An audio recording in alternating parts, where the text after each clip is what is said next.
expose the image onto a film frame in 3 color passes, then delete it from the buffer forever and advance the film to the next frame. Completing a shot this way could take days, and there are horror stories of opening the magazine at the end to find the whole film roll jammed in the camera. But by all accounts, this didn't. There we are. Dude, how do I make you? Oh, you're co-host now. I was gonna say, try to make you co-host. I don't know what I'm doing, bro. With the ship animation, the computer. You're good. All right, cool. I sent out. I think I sent out an invite. Did I? Oh, respond to speak.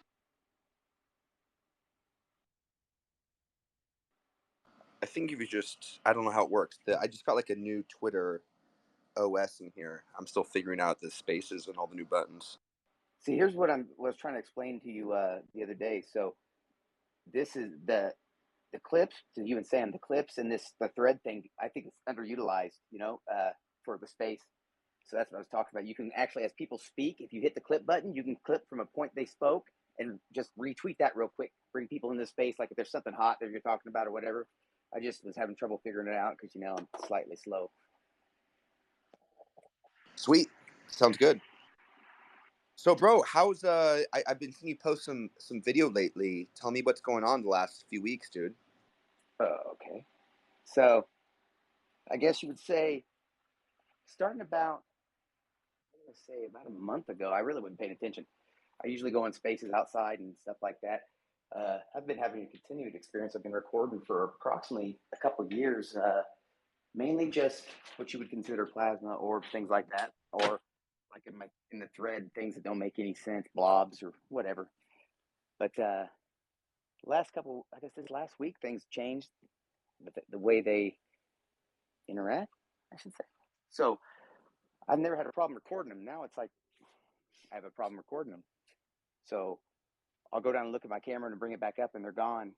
And they'll flash at me some part of the sky. So I'll try to, tail them around.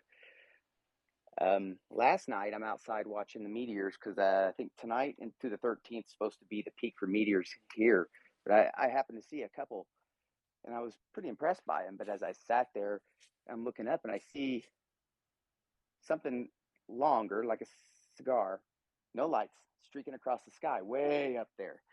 And I'm a aircraft guy, so I like to sit and watch aircraft. And it takes about 2 minutes for an aircraft to get across out of my view. And it takes about 10 to 20 seconds for this thing.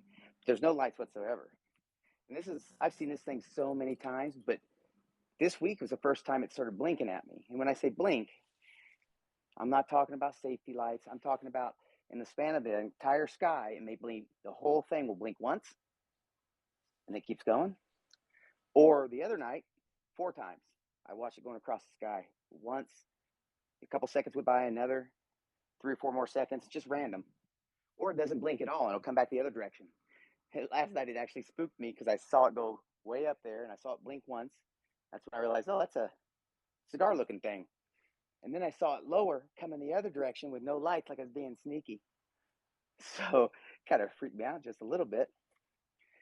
I think I texted Matthew and was like, hey, man, I was like, this is kind of starting to weird me out a little bit. It seems like these things are everywhere. And it's funny because when I posted in that thread, a lot of times the people, and I get it, oh, well, it could be the ISS, it could be that. And I often wonder, do they even pay attention to the threads? Does the ISS go back the other way, right after it passes you? Things like that. So right now it's just a matter of, well, document it. I got to get better equipment. I mean, cell phones don't work. It's not going to happen. Because when you look at the screen, it blinds you. This stuff's so hard to see as it is with my eyes. When you go to try to get it with a phone, it just sucks. You know what I mean? Go ahead, Jared. Oh yeah, dude. The sensor on the phones, of the camera is so tiny. It's just, there's just not enough of a sensor there to bring in more light like you do with like a full lens, SLR or whatever, or something like that, right? So, yeah, it's crazy, but you're seeing it too. So my question for you, bro, was like in the last 2 years, you're describing some pretty crazy kind of maneuvers, right? And so I just want to ask, like, was there a breaking point when you went from like, okay, I'm either seeing the craziest satellite phenomenon, right, to like, and there was like some straw that broke the camel's back, kind of like where you saw it do some type of theatrics that you realized, okay, there's no way this is satellites or drones or something. actually. That's a little tougher than nail, but I will tell you this. When I say I waffle, I do that a lot. Like I spend most of my time brushing stuff off, overly convincing myself it's not this, not that, but then it does something. That's like, okay. For example, people will say, hey, it's probably just satellites, this and that you're seeing in the upper atmosphere. And then it does something like the whole thing blinks once one night, four times another night. And this is the same thing going back and forth, right? I paid, like, I've got a year and a half of video or whatever this crap is. And most of it's just a faint light because you can see it in the upper atmosphere. No safety lights, they're just all over the place. But I think I really realized it. I think December 17th of this year was when I really realized it. I sat and watched I recorded like 10 minutes. And I kept thinking, is this thing a star? And it was like 4:57. So I kept just recording it and I could swear it was moving. And it was sitting so low. And then I'm looking at it and I'm watching clouds pass behind it. And I'm like, wait, how's a cloud passing behind it? Right? This is a star.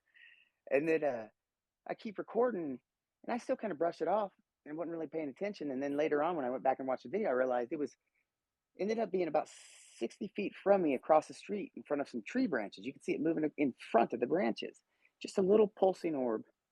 And actually, let me post a video in the thread. If you guys want to see the video, I'll post it in the thread real quick. It's a clip of it. So. Yeah, I get it. I'd love to see it. So, I mean, I hear what you're saying when you say that you see this dim thing, but then it flashes. Is this just to be real clear? Like, is this a glow, like a slow glowing, or is this almost like a camera is taking a picture of you from deep space? Not deep space, but somewhere far away. I'm going to say, see, that's what I don't know. It looks, the glow is not like a light you would perceive on us. When I say it's not casting light anywhere, like you can't see anything around it, you just see it itself. And what's super odd is before I started recording it for my sanity to figure out what the hell it was.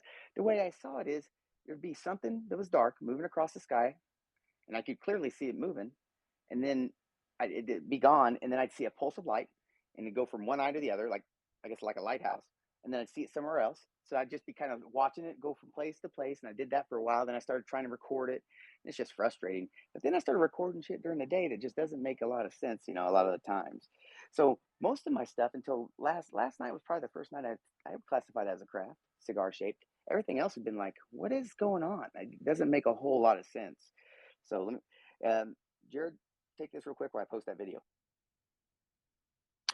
Sure. No, thanks so much. I mean, I just love to hear about how within contact and experiencers, there seems to be an evolution or kind of like a warming up to contact. And in that, I think it personalizes in a way where you recognize certain things that kind of become the signatures of realizing, oh, that's their calling card, right? It's this is what they do to let me know. It's not something like a plane or, a satellite or some drone or whatever you want to call it, a bird, right? And so I was curious if, people often report flashing, and I think it's really the magnitude of the flashing, right, of how bright it is that is significant.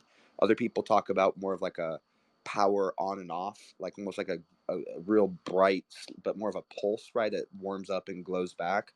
And so, but you also talked about a lot of the movements, right, of something tracking one way across the sky and then reversing direction and going the other way, or seeing something take off and stuff, as you said. And so that's also a very, kind of telling sign of something that's abnormal. But yeah, dude, that's all. One of Yeah. the things I will say too about movements of these things that I noticed, and this is odd, most of these,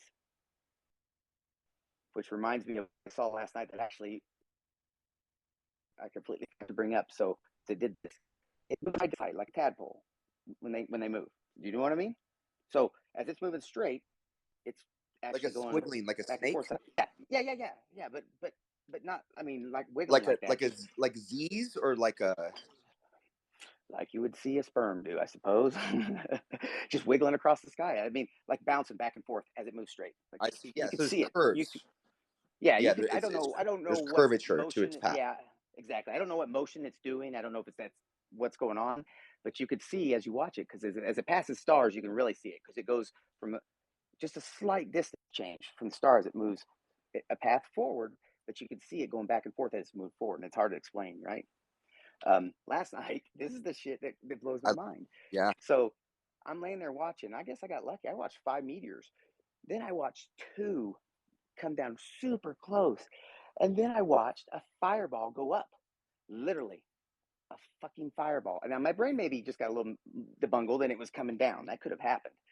And it was just a meteor. But as those 2 came down, I'm watching it look like someone lit a match. Sure as shit. So either a meteor hit really close to me and my brain just kind of messed it up, or I swear that shit was going up because I saw 2 streaks go down and then I saw a flame dancing up and it was moving that way like a sperm going up. Bro, I was like, a match in the sky is a great way to describe that. Like, can you just describe a fireball versus a shooting star real quick? And I'd love to have one more okay, comment. okay. So I've got 3 or 4 different shooting stars I saw last night. Like they're super quick, just a straight line. You can also see that little white tail, right? This was bright orange like fire. So it could have been, meteor at the tail end, blew up, explode. Could have been that, but it was going up. So it looked like a flame. Now picture a flame. It didn't look like an orb. It looked like a flame, but it was going up. And as it went up, it was doing that side to side shit. At the same exact time, 2 meteors came down. Two. Wow. They were side by side too. That was the craziest part. I watched 2 of them, 2 streaks right side by side, and this thing came up the middle, going upwards. I was like, what the hell? And it looked like just right up past my house. I was like, man, that thing must, at first I was like, that meteor must have hit close. But I was seeing that other stuff last night too. So I'm like, I don't know. Bro, But I have to. Okay, I mean, I've this is crazy to hear because I've tweeted before. Have people seen fireballs during when they're trying to make contact? I've DM'd James Iandoli about this issue, right? Because it's been on multiple occasions that, like, at one point, dude, I remember because I was out with my wife, and it was like one of the few times that she is like trying to, make we did it together, right? And so we're looking at different directions of the sky when we come out of this meditation. It's like as soon as I came out of this meditation, dude, in a equilateral triangle, these 3 fireballs descended out of the sky. And it's like you said, these aren't shooting stars, they're orange. It looks like something's crashing into the mountains almost, right? Like yeah, they're huge. And there's been other times where I've seen this fireball come and then right after that you see that flashing star out of nowhere, right? And they move around and do crazy shit. So, bro, I think there's something to these fireballs. Yeah, I don't know what it is, but you're not alone in seeing that. Yeah. the fireball is one of the first things I saw too. Like the lighting, I always refer to it as it looks like someone lit a match in the air. That's what it looks like. Just it goes from nothing It's to massive. it goes to nothing to a bright thing of fire. And just, I always see them go up too. Never seen anything else. Just go up. That's Could be crazy. something, You've seen them could be ascend. anomalous, like in the atmosphere. I'm not saying any of that. Maybe I just pay attention to a lot more stuff. But between that, and I kind of brush it off, but I live near Hanford nuclear site. So, it's it's kind of odd. I'll sit out here all night and I'm like, some of this shit doesn't make sense. I can look at the aircraft and it's so easy to pick out an aircraft, especially where I'm at. I have a highway that flies over me, apps, whatever. And that could be black projects, but I just can't. Now, this is where it gets weird. So here's a question. What would you consider this synchronicity or high strangeness? Because this happened, I think I posted a thread in it. So I went to see Nope. I was kind of hesitant because I'm like, damn, I deal with this shit so much and I don't even give a, but I went. I'm glad I did. I had a really good time. And I think I posted pictures and bullshit. I get home from Nope, and this is the second night in a row. And this shit's hovering above my back porch. I'm like, wait, what the fuck is that? So I record it. I think I posted it. And I can't figure out, I mean, it was hovering and then it was gone. It took off and I can't figure out what the hell it is. And then the very next night, I don't want to run any movie for you guys. If you've seen Nope, all I got to say is, there's a praying mantis that has a little bit of roll in it, right? I haven't seen a praying mantis in years, and I'm outside the other night trying to record these fucking things, and I hear smack right in my goddamn face. I'm like, what was that? I stand up, it's a praying mantis on my face. Oh my god! I was like, nope, I'm out. I mean, that to me is synchronicity. I mean, I haven't seen a praying mantis in years, and that plays a small role in Nope, and then that shit smacks me in the face like the next night after seeing it. I'm like, what? Maybe I wouldn't have paid attention to that before, but that's silly, right? I don't know if it's Speaking of synchronicities, like I think it was maybe Jared was telling me about the white owls. Was that you, Jared? Yeah, I was gonna ask you about that, Shane. If you ever see these white owls, man, yeah.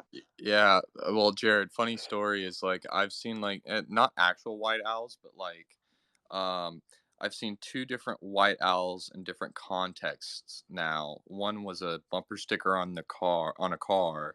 The other one was like a tweet on Facebook, or not a tweet on Facebook, obviously, but it was like a post on Facebook or something. So I mean, it was weird synchronicity. Yeah, I've got a white owl that flies over me every night. Him and a giant bat. They battle every night. I listen to them. Screech owl. It's a white one.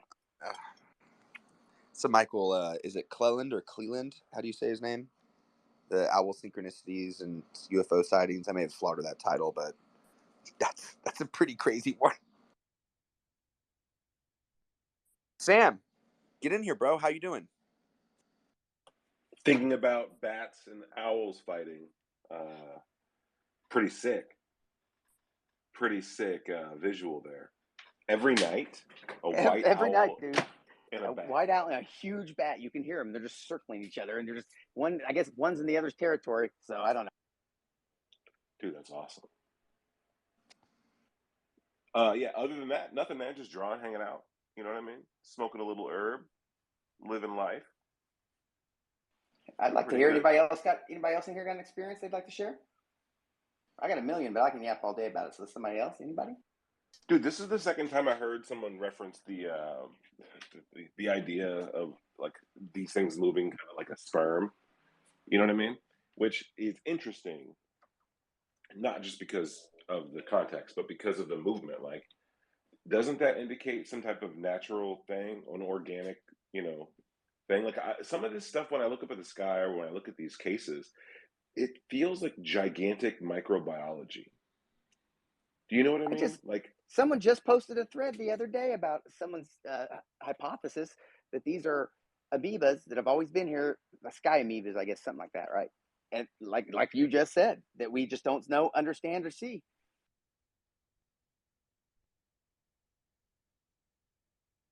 Sorry, I was filling up a cup, and I don't want you guys to think I'm peeing. But yes, right. Okay, so let's imagine this, right? Giant sky amoebas, a macrobiology.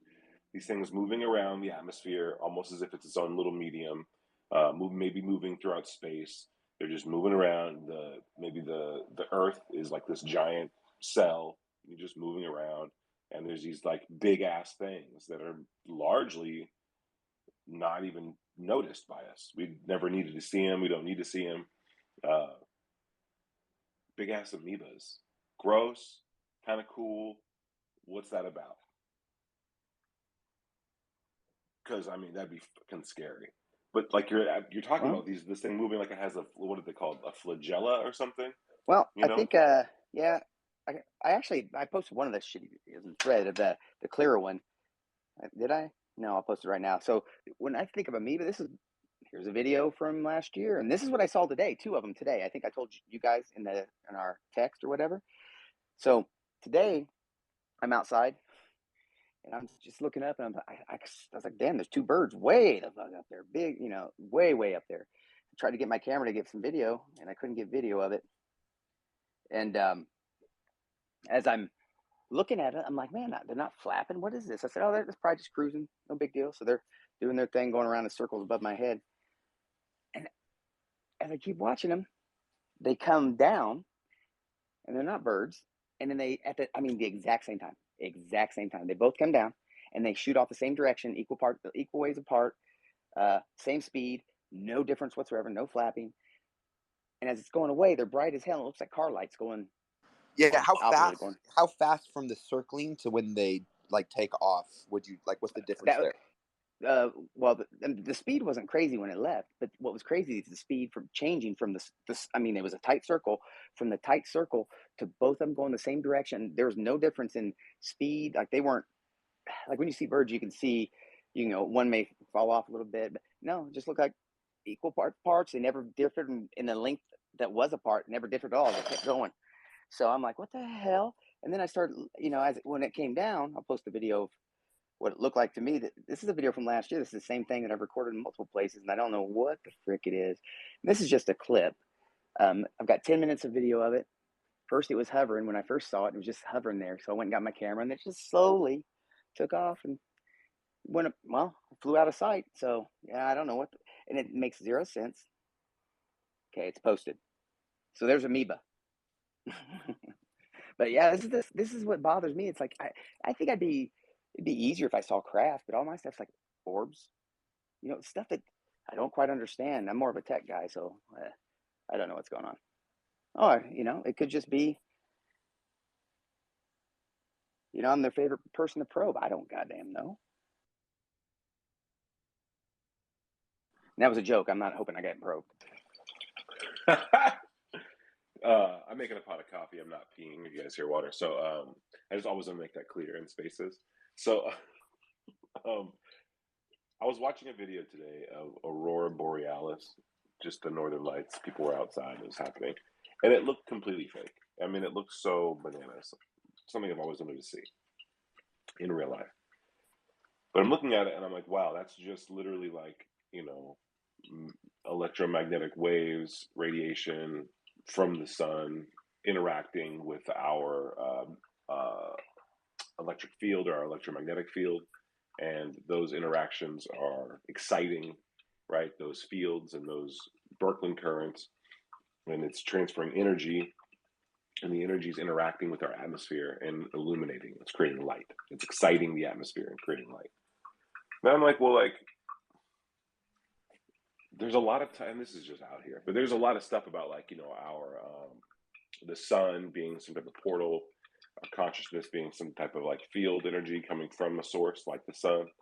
And I just wonder, if you're out there looking, a lot of these things look like they have some type of aurora to them, some of these orbs.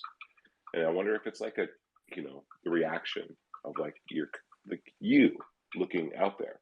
If some people could ignite, or their actions unconsciously ignite the atmosphere or something in the air, and create these sparks of light that you can maybe even interact with or whatever. But I don't know.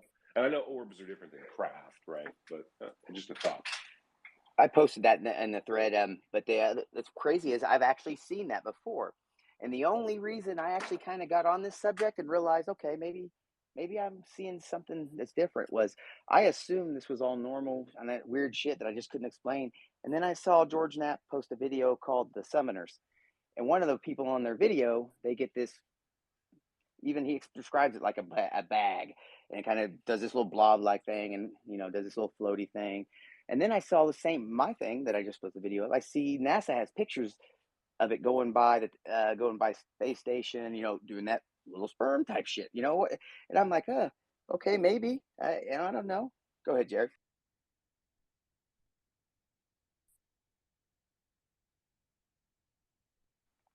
Jared, you there? Oh yeah, sorry, dude. I didn't hear that last part there.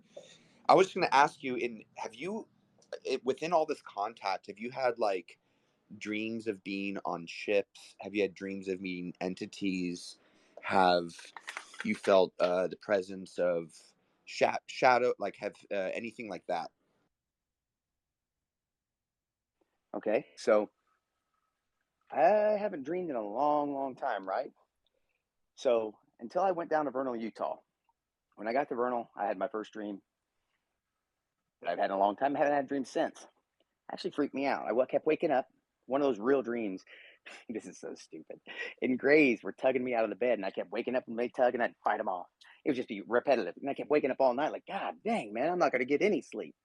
So, yeah, that was kind of a coincidence. I get down to Vernal, have my first dream, and it's about freaking aliens there in Skinwalker Town. I'm like, what the fuck is going on? And I think I told somebody about it. I was like, I haven't had a dream in years. This is kind of freaky, Now, as far as shadow person, I don't want to tell the story, but I'll say that I've only had an experience like that once. I don't want to tell the story because, well, it sounds insane.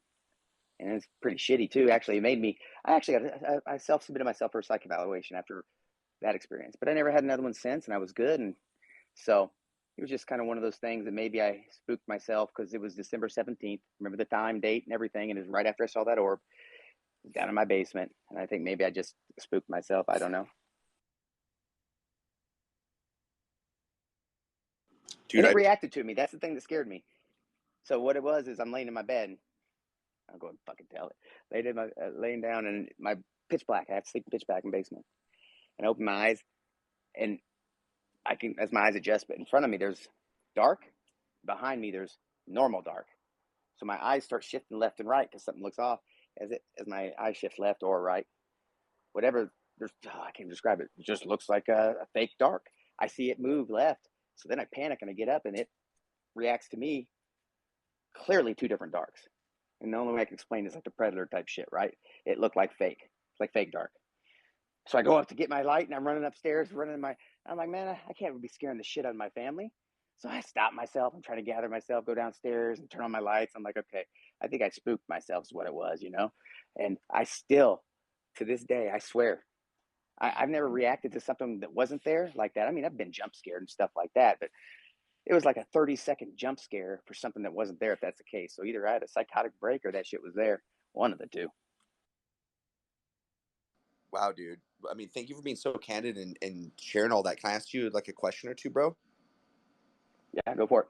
Okay, so when you had this dream of the Greys pulling you out of bed, was there? Can you describe what they looked like, and also, did you have any questions that you were curious about when this was happening, and did any information get given back? I guess, yeah.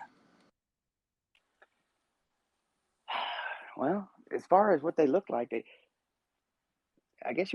look like what mainstream media would call them as gray, you know. But what was odd is I kept falling back asleep, and the dream kept repeating all night. Okay, and as far as talking to him or anything, I don't remember any of that. But like I said, I don't remember most of my dreams too sometimes. And what's super crazy is due to the pandemic and being fully retired and not doing a whole lot, if I had missing time, I sure as hell wouldn't be able to tell you that. So it, most of my experiences, it's the oddest thing. I'm probably like most experiencers. I brush it off because you don't want to sound crazy. I make an excuse, you know. I do about a thousand different things, right? And then something happens, and then it's like, oh, and just back and forth, right? Is it? I can't be the only one that waffles like that, because it's like, for me, having something like this changes my life in a way that's not the greatest. So I I don't know what's going. I know what I'm seeing is real because I record it. I don't know what it is. I know it's not aircraft. I know it's not satellites. Could it be a really expensive modified drone made to make people look like an idiot? People being me? Absolutely. But that doesn't make any sense now, does it? A person following me to different locations just to make me look like a fool? That probably scares me a little more than if it was something else. But I spent like 6 months, wouldn't even look up, because every time I did, I was recording shit, and it was freaking me out. That's how I ended up meeting, you know, Ted Rowe, uh, Matthew Rob, other people that have had some crazy experiences. I can't say crazy. I don't use that term. Experiences. And Matthew Roberts is pretty similar. If you ever get a chance, you can check out his book. I know you're reading it right now, Jared. Initiated. It's a battle, man. If it's happening all the time, imagine it's not just like your world changed once you saw it. You know they exist. You start fighting like, wait, what's real and what isn't, right? Yeah, man. What's really? Yeah, his ability to describe the inner voice and what's happening as he experiences some of this stuff is just very well written, and yeah, it's great. I'm like halfway through it. I haven't finished, but it's awesome. Yeah. Go ahead, Chase.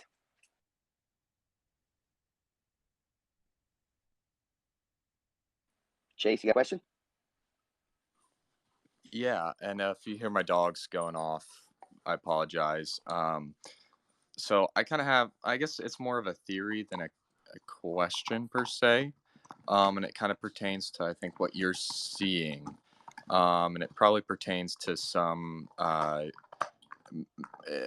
My guess would be, um, so I know recently you see the Senate or Congress, whichever one, was passing the burn pits recently, and that, you know, my question is, you know, it seems like they were burning bad stuff, and anyone who was throwing stuff in the fire is probably, I don't know if it would be like radioactive per se, or like like, but there's definitely damage, right, of some sort. And so it seems like whatever whatever these things are, my guess would be it's almost some sort of AI tracking system that wants you to be aware of it. And sorry, I was getting the dogs to calm down a little bit. I don't know if they will. But I think my question would be, what is sending this stuff kind of out, that is tracking you? I don't buy that it's the US government per se. Just because, like, yeah, that would scare me more than if it was beings from elsewhere, because like that means there's so many more other problems. So my question is, these beings are clearly different than some government, and yeah. So what are they tracking? Is my question. Here's a question. Actually, I don't have an answer per se, but my thought is someone else approached it. I even talked about it. I think perhaps what you just talked about. I'm a burn pit veteran. I'm also a combat veteran with PTSD, abuse as a trauma. I think perhaps trauma is just like maybe in people who have some kind of trauma, they don't know, it's like a pulsing signal just saying, hey, look at me. And that's just my theory, just from going, I can't figure out why. I mean, maybe that could explain, it could be because of the amount of brain damage I have, they're interested.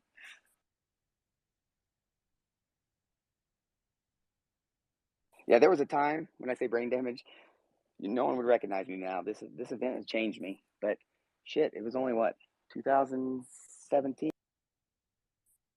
PTSD is, you wouldn't recognize me, man. I should have been dead so many times over, fentanyl. It was bad. Then I had my experience and shit went crazy. I mean, I guess a good crazy. I'm still bad crazy, but you know what I mean. Dude, you're good, bro. I think Jeffrey Kripal talks about some of that connection to trauma. I'm also interested in it. It seems like there's a pattern there in some way with it. I don't know if it leads you to a place of rejecting reality, right? And then that's what spawned this antenna going off or something. I have no idea. But it does seem that within literature, both in peer-reviewed stuff as well as just within talking to experiencers, that there's or listening to Jeff Kripal, that there's some connection there. I don't know what it is, but yeah, man. Well, one of the things I've actually just applied for too, speaking of that trauma, is it's called Heroic Hearts Program. They fly you to South America, do CT. It's supposed to help out with the PTSD, and I qualify for it. So I'm looking into doing that. A couple other things. Dude, Microdosing's helped quite a bit as well. Just don't tell Ganga about it, bro. Come on. I know. I was there last night. I was like, yeah. No, but Yeah, this is Ganga has his feel. I think it comes from religious doctrine, honestly. no, it's all about open dialogue. He's entitled to his opinion. I think the pushback last night was just people being like, you can't tell other people what's up. Like if you knew everything, Dude, I then thought it was so funny. why are you looking into anything? Like I see him repost Gary Nolan stuff. It sounds like he knows what's up beyond that. So it's like, I guess my question would be, like when we're talking about this stuff. I mean, we all went through this last night. Like I said, I like Ganga. He's funny. I think he adds a lot to the conversation. I like listening to him because it's so bizarre. It's like science fiction in a way. Not that it's even fake, but just that the way it sounds comes off kind of that way. Well, he has answers. He's thought it through. So it doesn't. I don't take what he says as doctrine. It's just that he's thought it through so much that like there's an answer there. It's like if you ask J.R.R. Tolkien about like why do the Elvish eat this? Like he'd have an answer for you, and that's interesting. But like people they were cracking me up because they're like, Ganga, like, be yourself, but don't at the same time. It's like, all right. No, I think Ganga, honestly, I think these beings are kind of lying to him in a way, in that sense. Like it's easier to control if he's not taking these substances, and so like I think that would be my thought. Yeah, I mean, whatever. Let's keep it off that. I mean, he's not in here to speak for himself, Well, but but on that aspect, though, I was going to bring Yeah, up I'd love last the night. guy. What happens if let's say that medication brings you to normal? So what if you can't see them because your that's what I was brain's saying. missing that? Well, that's what I was telling them last night about my Yeah. OCD. Like my mind was so entrapped in this mind loop that it's the only thing that broke me free. Not even regular conventional medicine did. And Tupac Cabra made a good point a couple times where it's like, how do you know that like, what was he saying? He was saying that like, um, people have positive experiences, which again I did. But then like, how do you know that what you're experiencing is the real thing too? Like somebody just said, you could be being lied to by whatever these things are. You could be misinterpreting them. I'm big into like cognitive bias, so I guess like my thing is always like I'm not when somebody says they have all the answers, I'm very weary of that because uh, I think we all should just be more honest with ourselves in that regard. And I think that that's like the biggest flaw in like UFO stuff and UAP Twitter and all that stuff is just like people just not being honest with themselves. Like we all want to believe, right? But then there's like a certain element of it. It's like how much of it are we projecting onto the situation?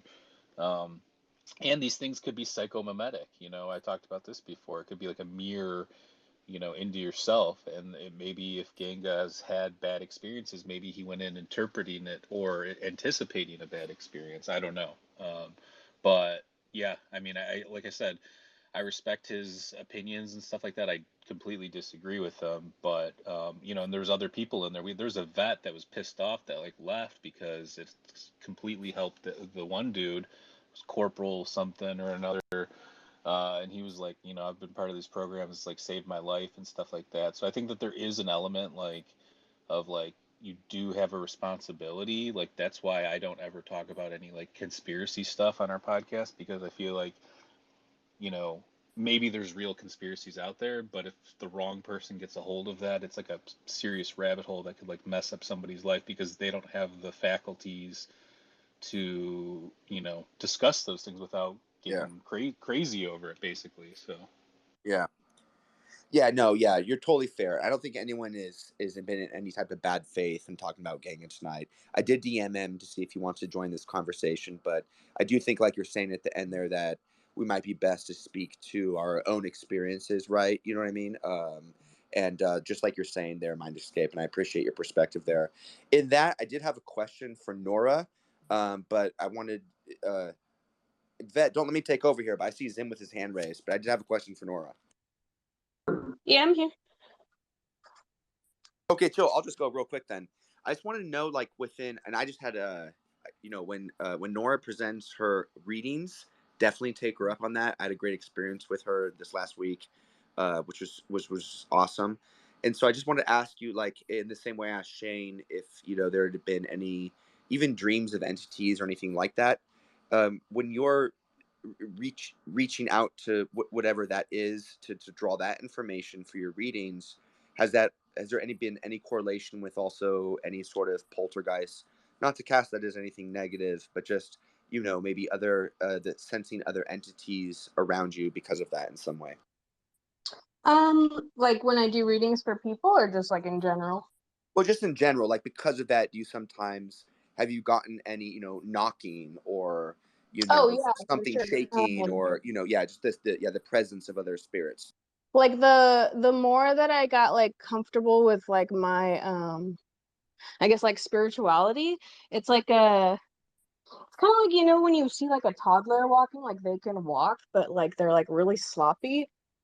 It's like kind of like that, like with their energy. So I did have like a lot of random poltergeist experiences. Like I was like cleaning my son's room, and he had like a little like horsey toy that you have to like press the ear for it to go off, and it would like go off like randomly. And it was just like I always kind of figured it was probably just me. because of like my like state of mind. Like if I was like I'd be like rage cleaning or something, like random stuff would like happen, like a laundry basket would move or just like random tapping. And especially when I'm like trying to go to sleep at night, that's like my like hearing becomes like more like supersonic or something. It's like you hear everything in the house, but like during the day I'm like deaf. I don't know what's up with that, but yeah, I don't know. I've experienced all kinds of weird stuff. I think too, like when you're sorry if you guys hear me, I'm like swiffering right now. Cleanliness is godliness, right? Um, so yeah, I don't know. I just feel like the more you try to tap into your own consciousness or even like with dreams, like I had one of my friends who's like a psychic medium like a couple years ago give me like a reading and she told me to like tap in with my like ancestral like connection. And I told her that like I didn't really have like a lot of resources for that. And one of her suggestions was to like, oh, well, like just ask them to like show you in your dreams, like say like show me what your like spiritual practices are. And after like a while of like trying to do that, like it did happen. Like I did have like dreams about like weird like Moroccan tribal stuff. So yeah, I don't know. It's kind of just like what you put out there is like what you get.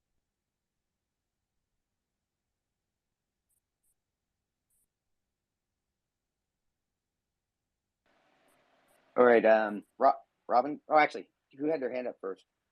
I think it was Zim, Zim? and then Go ahead, Robin. Zim. Yeah. Did you have a question? Hey, I just wanted to chime in and say I've been listening to a friend of mine who's had a lot of issues with psychiatry and stuff, and he started talking about some things he's seen and had like sort of psychic events, and he was talking about the people that his like his doctor was talking to. And he says, yeah, he says I should just ignore that stuff and all. But he was like asking if because he knows I've had some weird experiences, would verify it. And to me, I verified it. I said, I've always said it's like, once you see some weird stuff, you got an eye for it. And I think it's a very natural thing to see things that are up there, out there, that you just weren't noticing before. But it's hard to I don't know. It's hard to share that. If as a veteran, I wanted to thank you for your service, and I'm hoping you get any help you would need from them burn piles, because I have a couple Appreciate friends that too. And that's what I just want to chime in. The idea that you see this stuff and that it's real, it's a big deal, but not if it's causing you a lot of stress and all too. Maybe it isn't about not seeing it. It's about figuring out what the focus of it is. What's the reason? You know what I mean? Yeah, That's that's it right there. all him. And I'm worried about my buddy because he's had all these other issues, And it's I don't know. I've been there. Good luck, man.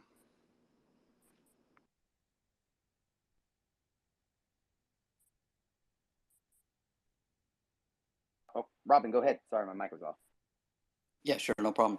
So, Shane, I was listening. I was making dinner and eating while you were talking and sharing your story, and it sort of encouraged me to maybe share one of my own, reciprocate.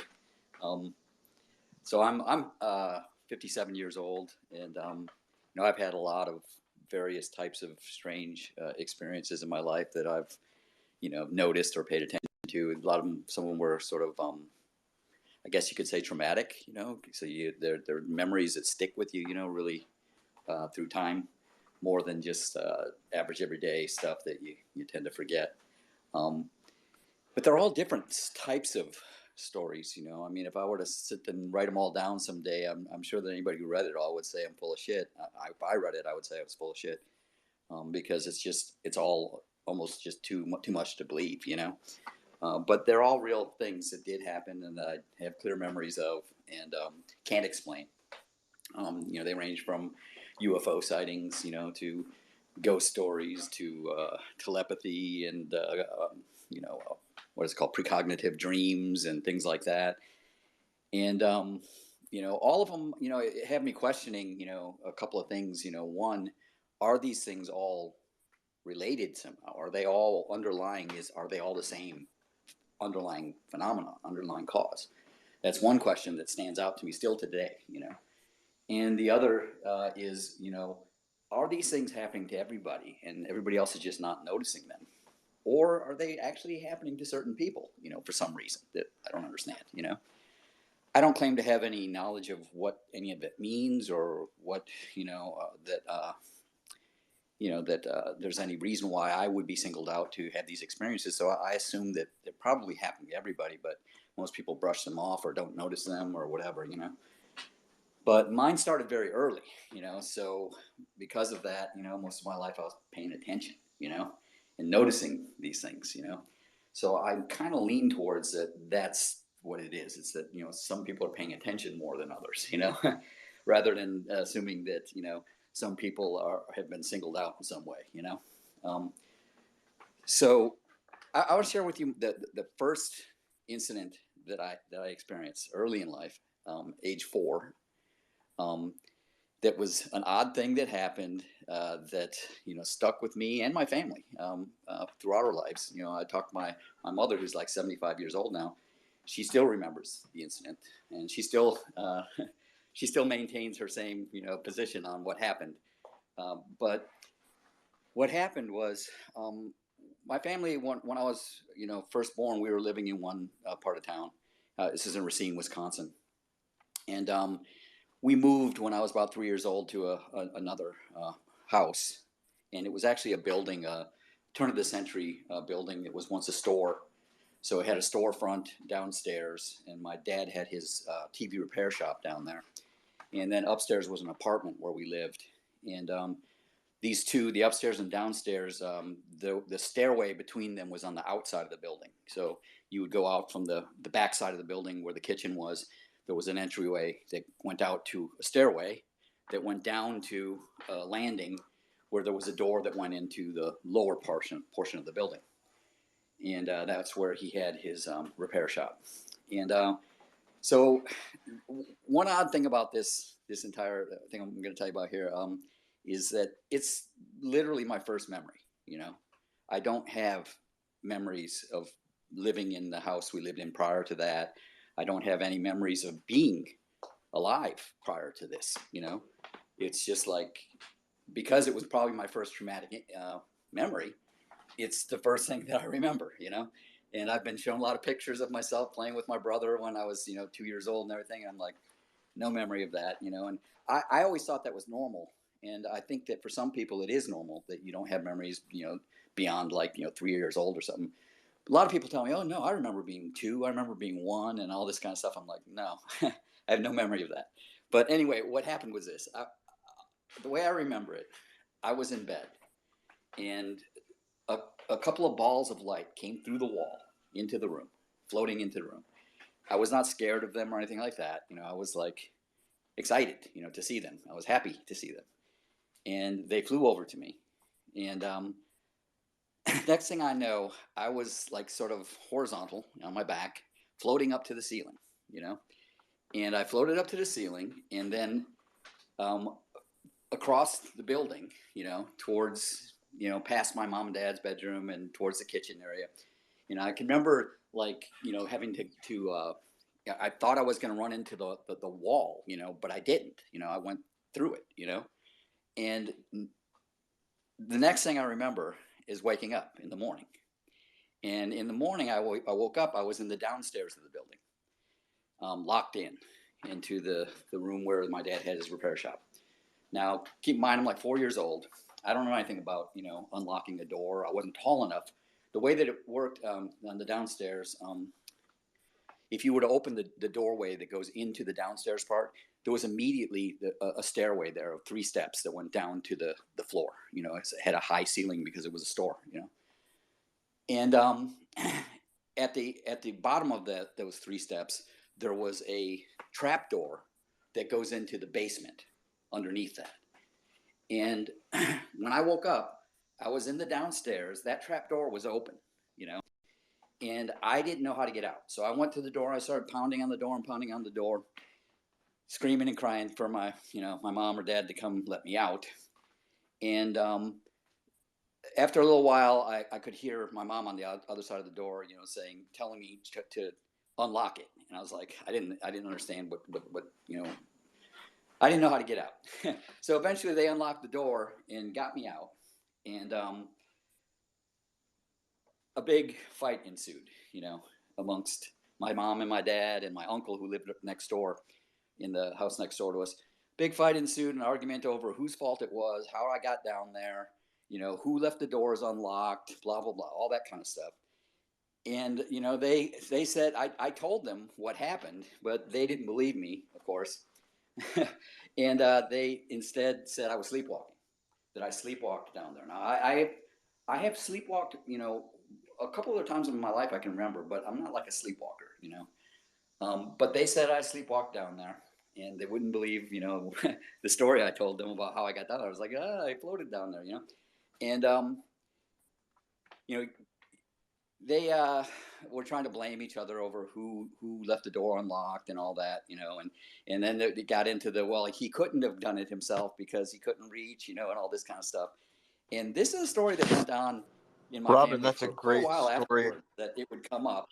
It would come up again and again, over the years, about, remember the time that happened? And, I don't think it was ever really solved, how that happened, how did I end up down there?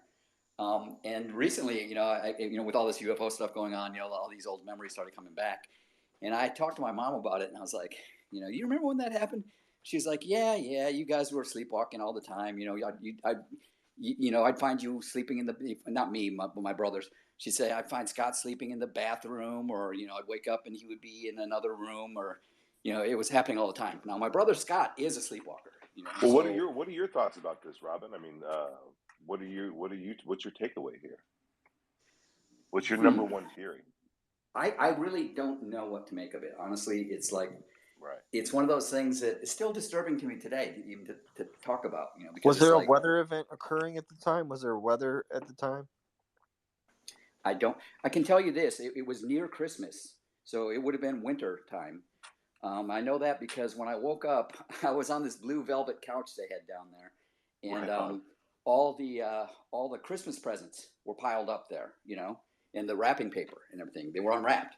And so that was part of the big argument, when they let me out of the room, and they said that my mom was saying I was sleepwalking, my dad was mad, saying that I had snuck down there to get a look at the Christmas presents, and I was like, I did not, I didn't even notice, or what anything. That was not on my mind at that point. You know what I mean? Definitely winter time. Well, Robin, this is intriguing. I mean, like, the mystery still stands, is what you're saying. So.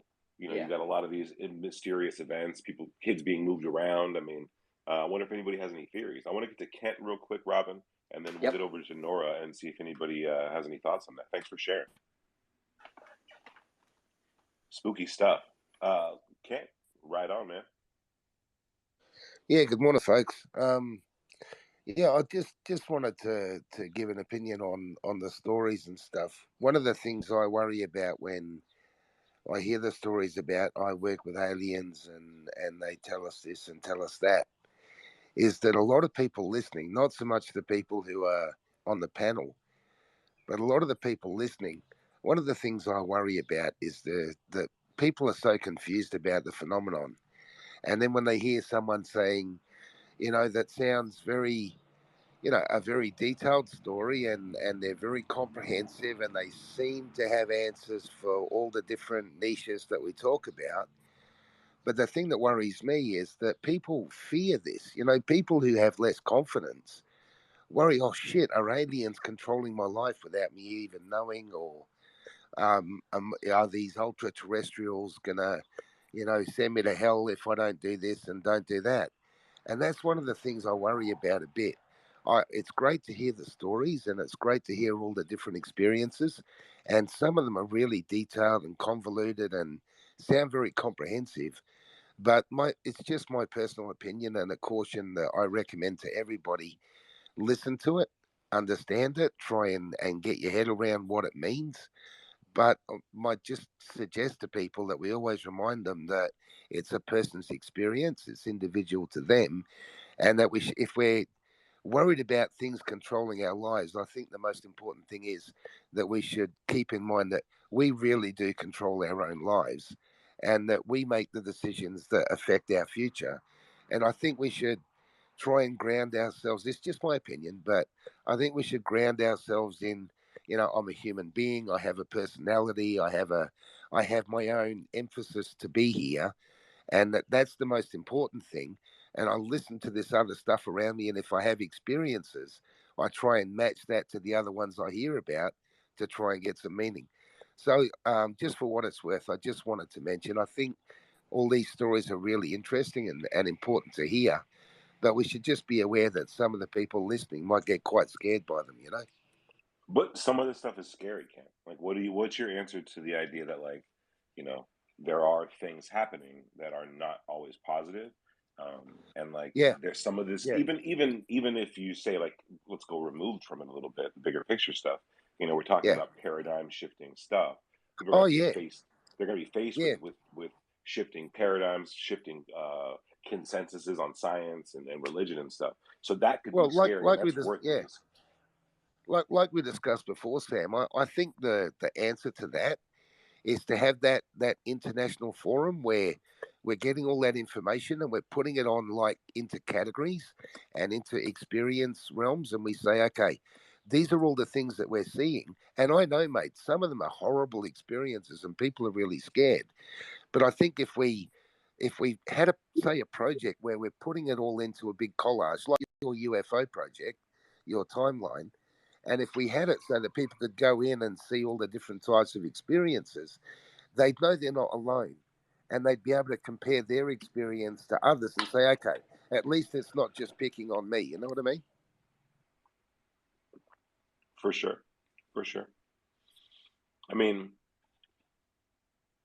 there is so many, so much gradient, so much gray area here, and it can't really be one thing or another. But people's experiences are, I don't know how else to get around it. I mean, a lot of them are trauma based. Like trauma doesn't come from positive, you know, interactions.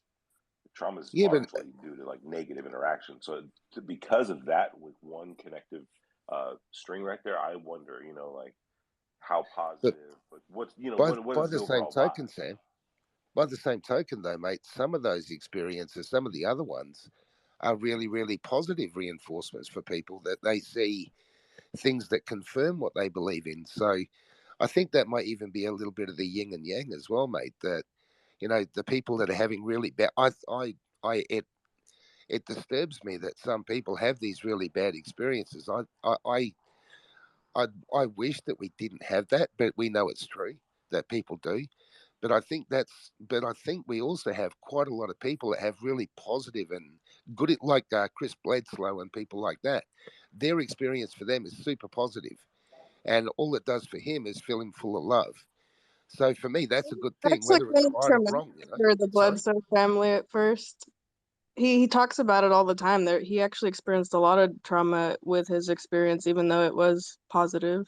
So it's a little bit of both, but like yeah, this stuff can be scary, but you can't live your life in fear, you got to just keep living, you got to keep going on. Anxiety is the only thing that's going to control or hurt you.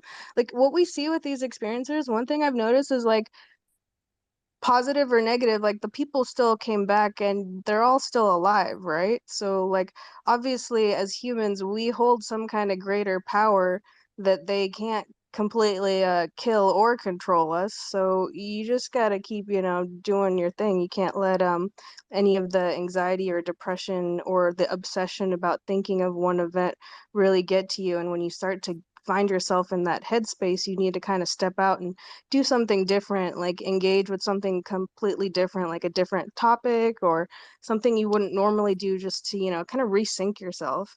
And then I also had a question for Robin. Thank you so much for sharing your story. That was really cool. the house that you lived in growing up, was it like a super old house with like any history, or like do you know anything about the property at all?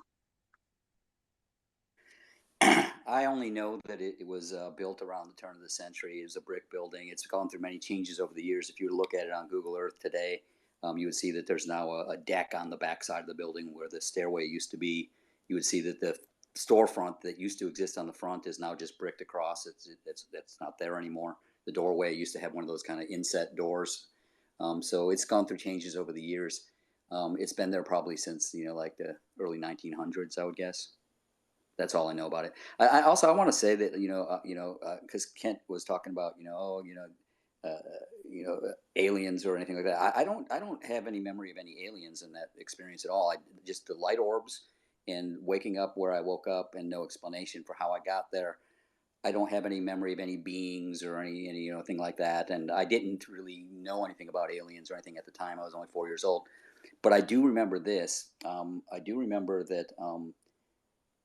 In throughout the rest of my childhood, for some reason, whenever the story, my mom, would read, different, fables and stuff like that to us from a collection that we had of those older books. And I remember the Rumpelstiltskin story really freaked me out. I was like, Rumpelstiltskin was scary to me. Now, maybe that is, because, he was this weird being, like that. Or maybe it's just, maybe it's something to do with that event. Maybe it's nothing to do with that event. It's just that story is just plain scary for a little kid, But I don't have any scary memories of aliens, and in any of my experiences, I've never encountered a being, like you hear about in UFO lore or anything like that. How has I have nobody had made a other horror other movie? weirder, more stranger experiences than that. To me, anyway, because to me, the idea that there's alien life seems like a given. I'm not freaked out by that. The stories that I have that I remember are other weird things that just they suggest that maybe we don't understand reality properly. That kind of stuff, which is even more frightening than there's alien life. So. How is there not a Rumpelstiltskin horror movie out there? That shit would be fucking unbelievable. Yeah, Rumpelstiltskin scared the hell out of me as a kid. I don't know about the rest of you, but yeah. I was more afraid of like Krueger and the Leprechaun in the Hood, but I do think there's some room for a Rumpelstiltskin horror movie for Did you sure. just say Leprechaun in the Hood? For sure, Leprechaun in the Hood. Yep. Or Tales Well, from the Leprechaun. Hood. Have you ever Well, seen Tales don't from the forget Hood? this story I just told you. This happened back in like 1968. So I don't know if there was a lot of Freddy Krueger movies around back then. I don't think so. I think the first one was with Johnny Depp. That was his first flick. Heads up, Yeah. all you Johnny Depp fans, all three of you. And so it was a wild ride. I think 85.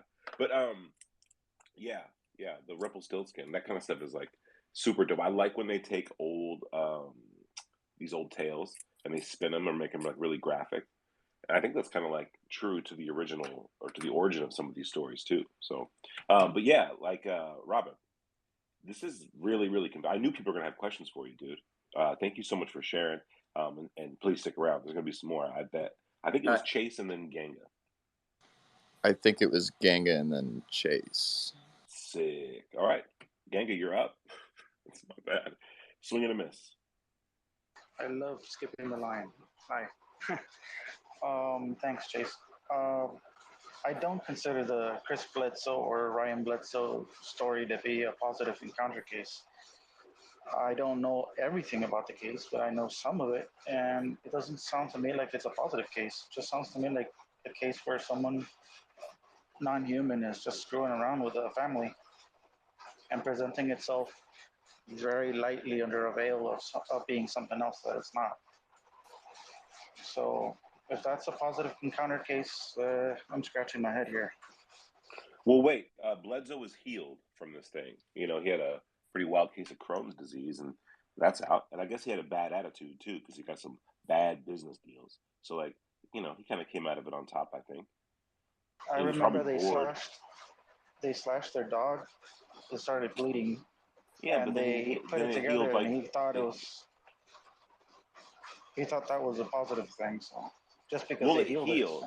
It healed. Like the dog was covered. I don't know if there was an open wound or not. I'm trying to remember what they saw. But when he went to he put the towel on it, and then when he took it off, the thing was healed up. James Cameron, he wishes. Grant Cameron was there. He said he got blood on his jeans. So, Sorry, okay, so sorry. I do think that it's a positive. I think that the Bledsoe case is a positive. I just think that and I'm just going off of what I think here, right? It would appear that there are things you can do to heal yourself, and that those things involve multiple layer experiences, symbolic gestures, a lot of different actions and things. And it seems that it worked. Now, I don't have any evidence of this other than this one case, and relating it to other things. But I do think it was a complex, weird process, and in the end, he was kind of healed from it. His son's got a cool podcast. I don't know. Maybe his other son, Chris Bledsoe Jr., to be honest, net negative on his part. He's not enjoying it at all. It seems like that. He's still processing the experience, and I don't think he got healed from anything. You know what I mean? So maybe he's still yet to come around or whatever. Like I said, there's some net negative there. So It seems like their stories evolve too, because I remember it initially sounded very paranormal, and then the son that's on Twitter, I don't know his name or whatever, I remember started talking about some pretty controversial ideas about ancient Egypt that even controversial people would probably have a problem with. So it's then he started to evolve. Now you see some sort of evolution of him being into the esoteric stuff. So I don't, again, with these answers and people getting knowledge or whatever, if these people are still trying to figure out what this lady thing was, or they're evolving their own philosophies and esoteric knowledge stuff and all that, how much of the experience gave them some sort of additional info? Do you know what I'm saying? So it's from, even if you are an experiencer, it doesn't necessarily equal knowledge or answers, right? Are you speaking to Ryan's knowledge about stuff, or what he's claiming to know? Yeah, I kind of had a problem. I kind of had a problem early on. It seems like he's evolved it a bit, but well, he's yeah. I know what you're talking about. I think he's just a young kid with going through that stage of online personality, ego, whatever. He thinks he's fighting. He's on he's fighting he's not fighting the CIA, but he's in direct conflict with some 3-letter agencies, and he's trying to flex his muscle as best as he can, or the way he wants to. And it's kind of annoying at times, but he knows. I think he knows what he's doing. I just think that he's just a young kid, and he's growing into whatever. But young kid online, dad's kind of a big shot, big deal with these government things. You're into UFO Twitter, ufology, and your dad's one of the bigger names in there, and he's just gonna be yapping. No, I get what you're saying. I guess my point was more of the fact that he points to what you're saying is these people are in these groups and they study these esoteric things, but then the things he says aren't even real truth or real knowledge if you study those subjects. So it's if he's being told that by those people, either they don't know what they're talking about, or he doesn't know what he's talking about, or maybe you misheard. Wait, I guess that's what I'm saying.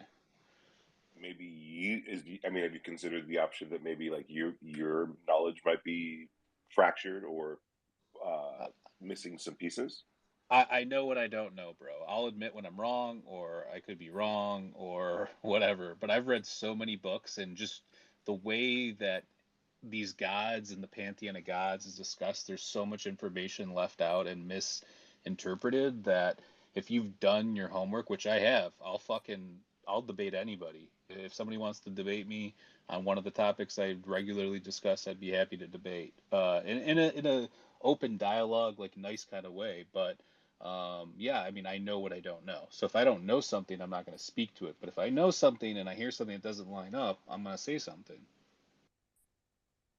Well, to jump off that, whenever Jim Simovin was on Engaging the Phenomenon, and he's talking about the lady and how, you look at Fatima or at Lourdes or was it Juan Diego or Chris Bledsoe? They're seeing this lady, and when you have allegedly,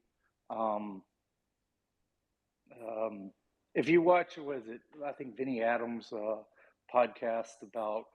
I think he even makes the allegations that Timothy Taylor took it to Camp David to talk about it, and Jim Simivan says that there's times when the lady shows up, and there's the things. If you listen to that 2 hour, or I think it's about 2 hour podcast with McGuire, Science Bob, and Chris Bledsoe, where Chris Bledsoe's explaining himself.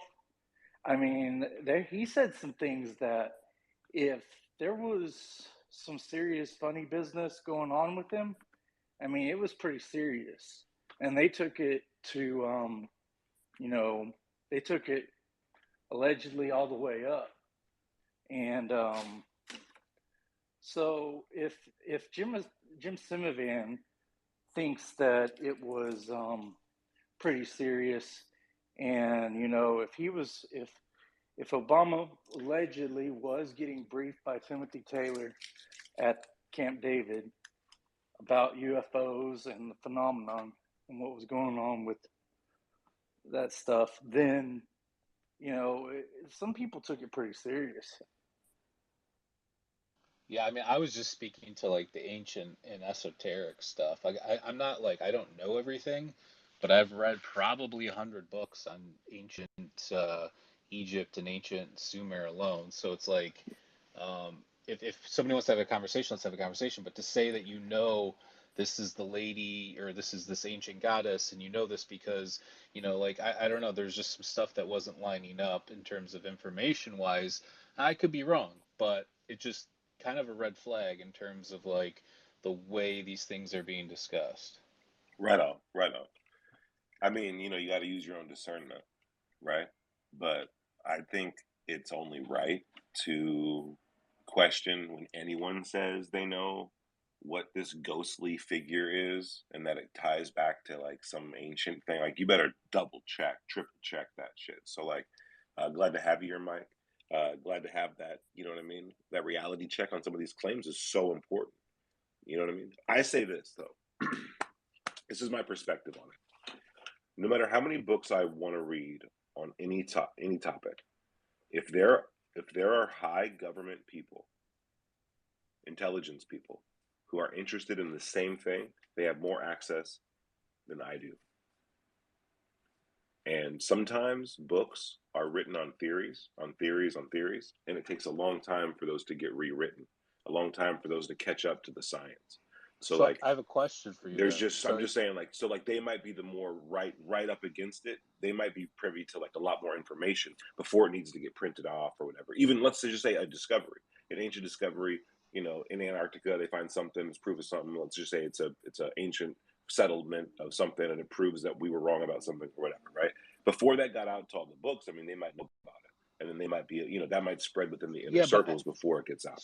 So here's what I'm going to say. So you're saying that now the government knows more about ancient civilizations than current academics that are studying those things in the field. Yeah, and that 100%. I'm saying that anyone in the government would have more access than any civilian to information that's up to date. And so, like, like I read Chariots of the Gods. I don't know when it was written, but it was a long time ago. My dad wrote it. That information takes a while to like get caught up, and then there's challenges and yada yada, goes back and forth. And so, by definition, we're not going to get the up to date stuff until it filters down and an author writes about it, right? Like, but it doesn't. A CIA officer, an intelligence officer who hears something from the grapevine about a new discovery or a new system of measurement, they don't have to wait for it to get printed before, and then published and then yada yada yada before they get it. They could get it a year, 6 months, 2 years, 10 years in advance before a lot of us would really get it. And that would just be like for any topic. I'm not specifically talking about ancient history or chemistry, but yes, all those things, right? Like, I would imagine Hal Puthoff, for instance, has a lot more information about plasma and Yeah, energy. but again, we're all just people. So who are they getting their information? Do they have better archaeologists than archaeologists that are out there? I guess this is where do we draw the line with what the government actually does know? Because I'm under the assumption that they're just other people, like us, that See, maybe. I work under the assumption, under just what I can prove to myself and know. So, like, one thing Kent was mentioning earlier was he has a hard time really buying into all these beings and all these different types. And I'm quite the opposite. I'm quite open to different thought processes. It makes honestly, what convinces me that we need to take this stuff a little bit more seriously and start actually trying to discern what different kinds of beings we're seeing is because clearly there's something here, whether that's future human or other. There's some sort of intelligence that is not our current species. And so it seems like even if it was future human, that they'd probably evolve to a certain extent or have problems and et cetera, et cetera. So what I'm curious about is, like, how do we forget the government, because I don't think they're going to tell us anything. How do we go about actually finding this out for ourselves? Can I just respond there to that before we move on, if you don't mind, Jared and Shane? It's not that I don't believe there's multiple beings. I do. I think there's a broad spectrum of them. What I'm saying is that we shouldn't take any one of those experiences gospel, that that's the one and only way, and they're the ones who are ruling or guiding us or doing their. What I'm saying is, if we're seeing archetypes or if we're seeing commonalities that seem to be very similar, but everybody takes a different spin on what they're seeing, then if we put them up on a mosaic and said, okay, these are all the lady sightings, these are all the checkered flawed sightings, these are all the sightings of the thin man or the dark man, then we could say, okay, here's all the lady sightings, right? Let's break them down. Let's see what commonalities there are there and see what it means. Or can we take a common theme out of all the lady sightings? Can we take a common theme out of all the lucid checker floor sightings, that sort of thing? My point being, we don't take any one sighting as, like Chris Bledsoe, his experiences. We don't just say that's the one and only way. We put that on the mosaic and we say, okay, that's his experience. That's what he's got out of it. Let's have a look at that and compare it to others and see what we can get out of all of them. That's sort of the point I was trying to make, Chase. Right on. Well, guys, we got I some just want to hands make the up. point too. I don't disbelieve their experiences too. I just want to point that out. I just had a problem with the way they were talking about some of the more esoteric and ancient connections. That was all. Yeah. All right. Let me So I piggyback think real quick. go ahead, Shannon. I think Sorry. the hands that were up in the order, and when we get This will back be to it, real I think quick. it I might was just be. going to say, it sounds to me, like Mindscape, Mike, like for me, it almost feels like they're using our past, the things we believe, like the ancient gods, like Ballet says, it's just manipulation, a control system. So I think all experiences are going to be different and they're going to vary so much. And that's the reason it's going to be hard to believe. But go ahead, whoever. All right. I think the guy who is next is actually Ganga this time. And then we'll get to Lucius, Robin, and Thoreau. I'm not sure that's accurate, but I'll take it. You know what? We're just shooting from the hip. We'll wing it. I'll be quick. For me, I don't see anything special about Chris Bledsoe or his son. As far as I can tell, they're just mainline types of contactees and experiencers. They don't have any unique characteristics that I can tell. The only thing that stands out about their case is that they appear to have some kind of relationship or access to an ultra terrestrial. That's about it. So if the government is interested, it's probably because it's really hard to gain access to that type of entity. And maybe that's why they're really interested in that case, and they keep floating around like bees, just watching everything around that property and documenting it and trying to figure out what are they up to. Because if that ultra terrestrial is there, there's something it's up to. I love that spooky shit. That's a very good suspicion, honestly. Yeah, yeah, they have access to an ultra terrestrial, but I think that why not? Let's run with it. Let's run with it. What would that look like? What would they be able to do? You know, what would they be would they be getting the what's the word? The attention they've gotten from the agencies they've gotten? I think so. I think so. Could this experience that Bledsoe went through have been not a healing experience, but an initiatory experience that primed him for this type of connection, this type of communication? Uh, Dope. And if so, to Mike's point, um, the accuracy of this information is always going to be a little goofy, right? They're always lying about something, and they'll give you enough information. And when I say they, I am talking about aliens. They seem to be giving you enough information, right, to like hang yourself, to eventually just say something that gets you all caught up.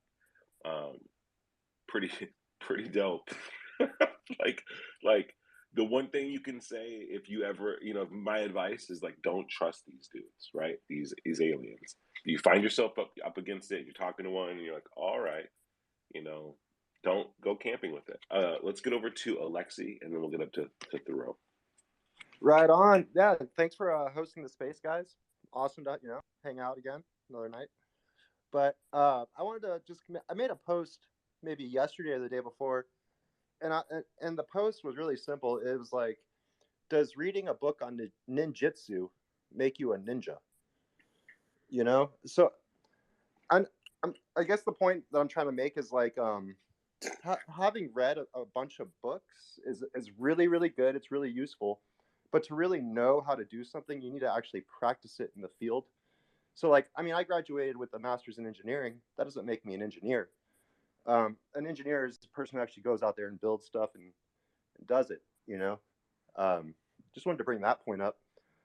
But then to go off of what Gango was saying, like about how Bledsoe could potentially have access to a special type of ultra-terrestrial. Hey, man, the way I see it is we are the fluid of time for denser creations. And if it's an ultra-terrestrial, it could be his personal ultra-terrestrial. So yeah, it might be like a special case there. Kind of cool. Oh, dude, that's super cool. That is super cool. His own access to it, to his own, right? Maybe the ultra-terrestrial is that higher self. Yeah, I mean, it circles back to the idea of a tulpa creation, which is like ancient mysticism in a way. It's like spirits or genies that you manifest yourself from your own stillness. So, like, maybe he's got access to a special one. That'd be really cool. Let's get over to Thoreau. That's a good idea, by the way, Alexi. Yeah, I like that, and I kind of want to talk about it a little bit. Yeah, what's up, guys? Thanks for having this space, guys and gals too. There's some ladies in here. What's up? Yeah, so I think a couple things. One thing, personal ultra terrestrial. It's a lot like similar concept of guardian angel, right? An angel would be an ultra terrestrial by any definition. Or the ancestors who have ascended, right? They are looking down at their family members. Sounds a lot like another version of guardian angels, right? Or personal ultra terrestrials. I think of it like scientists, right? And I am their dedicated subject, right? And they have a vested interest in my well-being, and so they are invested in helping, right, or something. Yeah, it's there's a lot of different interesting thoughts I think that you can play with on that concept. But on the topic of the Bledsoes and all that, I think somebody mentioned earlier, be skeptical about a lot of things, right? Or you hear people talking about their experiences with crazy out there experiences. We the simple kind of fact is we all have a piece of the puzzle, and nobody has the entire piece of the entire puzzle. Nobody, not the U.S. government, not even the ultra-terrestrials and extraterrestrials themselves, right? They are likely still discovering the cosmos. Um, we have this concept of an unknowable God, right? But at some point, it just becomes semantics. An unknowable, ever-expanding universe, constantly in flux, right? There's always more to learn, right? I doubt they've explored the whole cosmic universe, so they have plenty more to learn as well.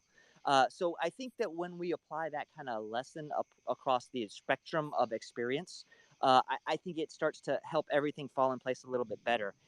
Because at that point you can say it's a lot easier to not get riled by the people who say they have all the answers, right? Or when you realize that everybody's just got a little piece of things, it just makes things a lot easier, and it makes it easier to talk about the topic as well. So yeah, I was just thinking some of that stuff and wanted to share. Dude, are you coming? Are you talking straight from the jungle, dude? I hear like monkeys and shit in your background. Man, there's crickets. I got frogs that's living in my swimming pool. I got it's it's pretty wild out here. I got mosquitoes too.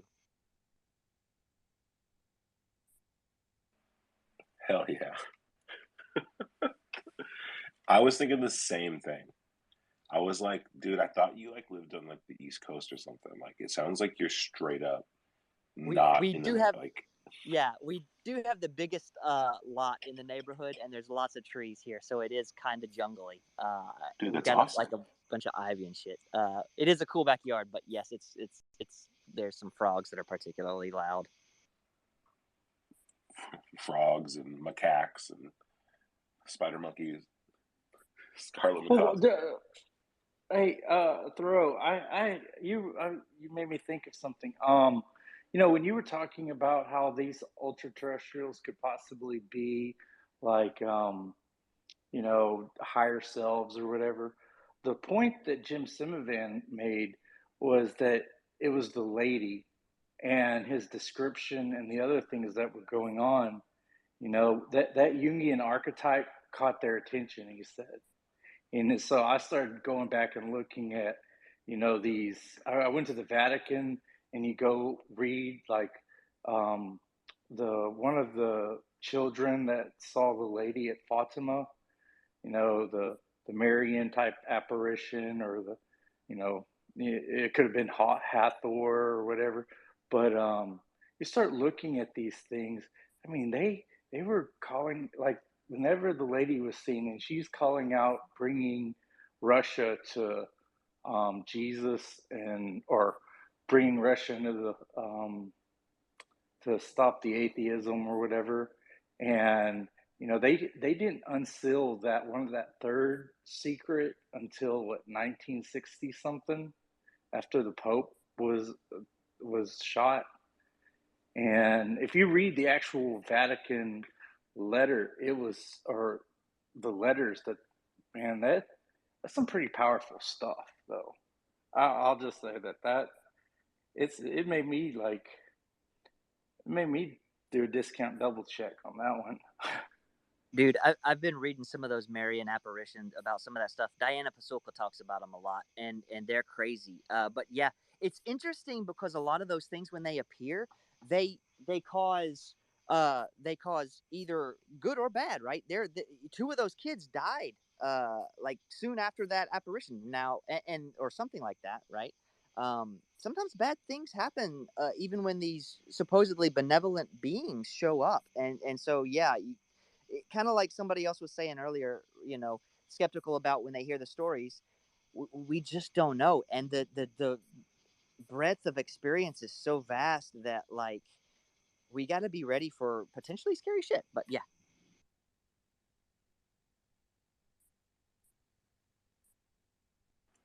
I like when it gets spooky. I don't know how else to say it. I mean,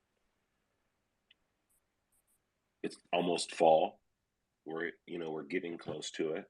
Things are going to get a little more spooky. We should just get prepared. Ganga, go ahead. Man, I hope fall comes around because God, it's hot.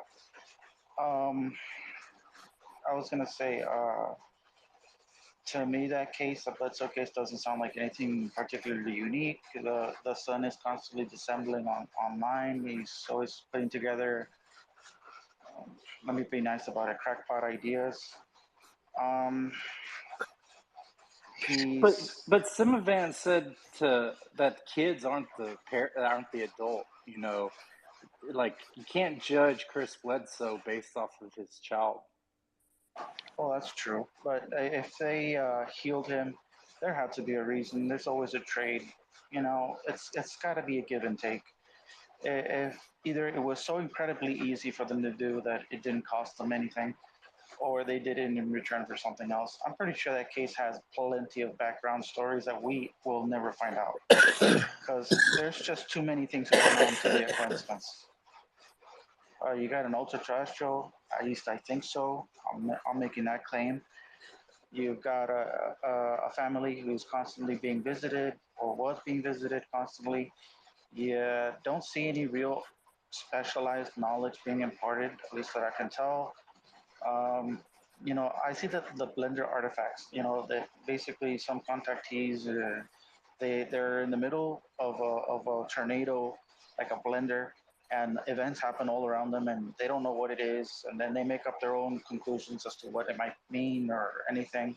And in the meantime, they just make up some weird theories and they post them online, and God knows where they lead. Um, and years later, the entities pack up and they just leave, and you know they return to being normal people, except with a bad story. Um, that's how my cynical self sees it. If the CIA and you know the other groups are interested in their case, it's probably for more reasons than the family. I mean, if they had access to an ultra terrestrial on a regular basis, I would be buddies with Chris Bledsoe and his sons, and I'd be constantly visiting that place, and I'd be constantly talking to them and keeping a good formal relations with them, and constantly investigating their farm and trying to make contact with whatever it is that they're interested in.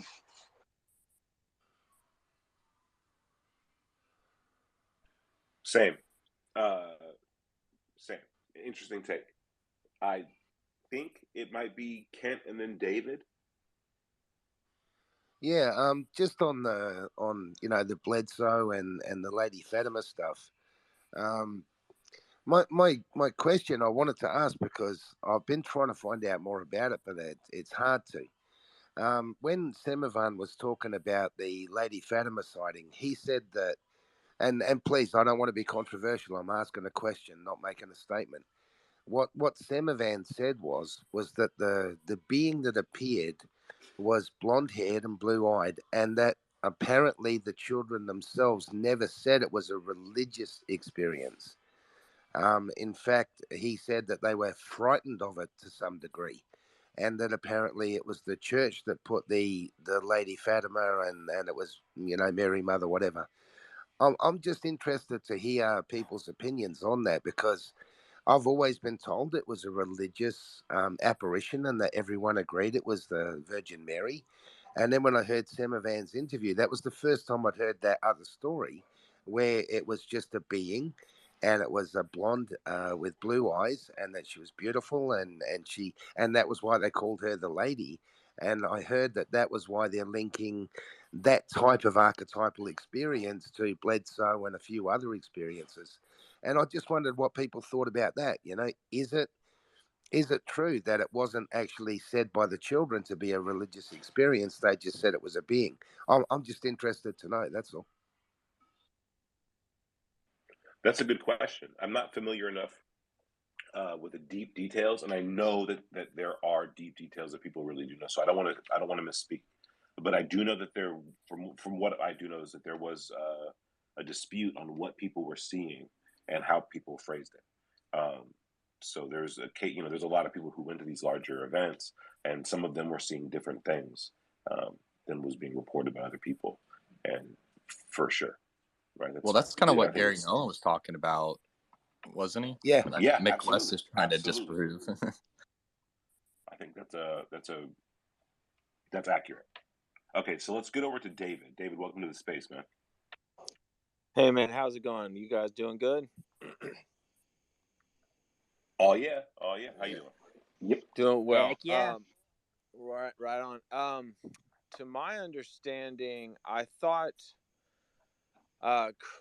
Chris Bledsoe had seen a Tic Tac, or a Tic Tac had been, well, I hate using that term, but it had been like in close proximity, and that, along with, whatever else was going on there is what kind of initially turned people on to that case. But I'm not entirely sure. But my wife and I had dinner with Bob McGuire and a few other people. And Bob's really good friends with Chris. And apparently a lot of what happened out here happened out there at Chris's. And so, Bob wants to come out here with his quote unquote toys to hunt these things down and see if I can't draw them out again, which I'm not super hyped on because nobody has to believe me, but and my experience isn't negative. It was just, I've talked to Ganga a lot about it, and he knows some details. It's just iffy. So there's a part of my brain that's going like, are the Bledsoes getting abducted like on a regular basis, and they're just letting it happen because they think it's a good thing?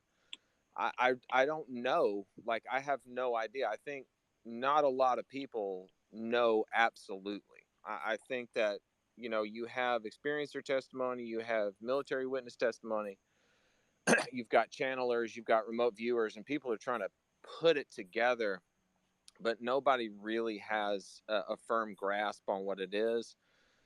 And I think that there are indications that some of these beings can present themselves as something they are not. I don't know if that's something they're doing, like shape-shifting around, or if they're altering your perception, but that's definitely something that's come up more than once. And I try not to take issue with other experiencers because I feel like I hope that this will eventually come to experiencers. Like, experiencers are going to be like the ambassadors between whatever's in the craft and us. Um, and I don't think anybody's ready for that because, I was listening to Joe Rogan's interview with Jeremy Corbell today, and they got to a point where they started talking about experiencers, and they kind of rolled their eyes a little bit. And I'm just like, people just aren't ready. Like, they want to talk about the UFOs, and it's so fascinating. But once you start talking about, oh yeah, I saw that same shaped craft and I saw what's in it, people just have a brain fart and they can't wrap their head around it at all. So I don't know, but something tells me that if it gets to experiencers, like in a public way, the Bledsoes may well be used as like a front facing experiencer group. Um, but ultimately, I don't think anybody knows what's going on. I know I've had experiences with a female entity. John Ramirez has had experiences with a female entity. Ganga has had. So has Tupa, to my understanding. So I don't know where the line is between Lady Fatima, I don't know how to pronounce it, and a gray that's posing as a woman. I don't know. Nobody really knows. I don't think, and someone can educate me on that. But I mean, the Well, whole thing. Fatima is the place. The lady's name wasn't Fatima. Fatima was in Portugal. Okay, well, and I'm not familiar with that, but I do know that female presences, and I know that Dorothy is that also encountered a female presence, and I have talked to several others who have. So it's something that like is reoccurring. And I don't quite understand that entirely, but my issue with the Bledsoes is that I was, well, not directly, but kind of inadvertently accused of like propagating fear porn and or being some kind of operative trying to propagate a fear narrative because I was in communication with these beings. You don't have to believe me. I asked them to leave. I straight up said quit, and they literally went behind my back and kept coming. And I'm not okay with that. And I mean, maybe it's for some higher purpose that I don't understand, but I am in the camp of testing these things. Ask them what they're doing, press them for answers, because otherwise I think they'll just give you half truths, half answers, and do God knows what to you. And like Ganga said, just pack up and leave, and you're high and dry. I'll Have shut you up. found any techniques that like work and don't work for like making them go away? Hold on just a second. My daughter just walked outside, and I'm not fully comfortable having this conversation in front of her. Can you go back in, sweetie? I'm fine. What? Yeah. I love you. Okay. So, yeah, I think, back to what Carla Turner says, I really resonate with Carla Turner. But she said that you have to face it down. You have to overcome the fear of it, and you have to face it down. You have to look at it, and you have to, stand your ground pretty much. I think that there's something to be said about their ability and about their technology, and you are an ant. These things are quote unquote gods. And there's not a lot you can do, but I do think that there is something to be said metaphysically about kind of standing your ground and just being like, no, just stop. And I am one of these people that did threaten to kill them. I mean, I'll flat out say it, because it just got to a point where I knew that they were coming for my kids and coming for my wife and coming for me, and they would not stop. And they were like, "Oh, it's for a good purpose." And I was like, "Well, what's the purpose?" "Well, we can't tell you. It's coming. Just hang on tight." And it was just this kind of like round and round kind of thing. And eventually it stopped. And I've done a couple of interviews, and I can send you a link in a DM, and I go into more detail about how I made it stop. And unfortunately, it does have a lot to do with, like, quote unquote, raising your vibration and all that crap. Well, have you heard about the trickster? I mean, the trickster, I've heard this Yeah. multiple times, that, when you deal with some of these things, they, like I think Tupac said earlier, they'll give you some truth, but then they'll mix some stuff. I mean, I don't know what they were exactly doing with you. But I don't either, and that's one thing that I always kind of like hiccup when people say what they're doing. That typically comes from regressions, and to my understanding, regression is, I don't trust it 100%. I've not had a regression. I remember things consciously, and I talked with Melinda Leslie, I think is her name, and about dreams. And she was like, well, we take 50-50 on the dreams, because half of it is your subconscious just regurgitating stuff, and the other half of it, there's patterns. So, there is some relation to, like, I forgot what you're saying, to what actually consciously occurs and what doesn't occur. Oh yeah, trickster. And so it's like, and again, like, I question my own sanity when I say this, but like, you ask them, and it's always like, well, they give you like half the answer. Like, if I asked Tupa, like, what color shirt do you have on? He said, well, it's not orange. It's like, what? Okay. You know what I mean? Like, it's just not, they're not entirely forthcoming, and it's definitely a one-sided thing, for me. I mean, in my experience, and this is not everybody. I know that other people, I'm just speaking for me, and my own experience. I don't want to put words in other people's mouths. Same.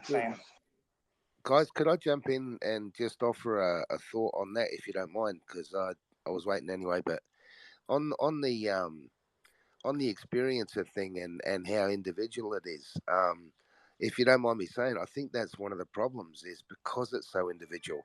And the analogy I try to use is, if you can imagine a foam ball pin cushion with hundreds of pins sticking in the foam ball. We're trying to describe the ball without encompassing all of the different pins that are sticking in it at the time.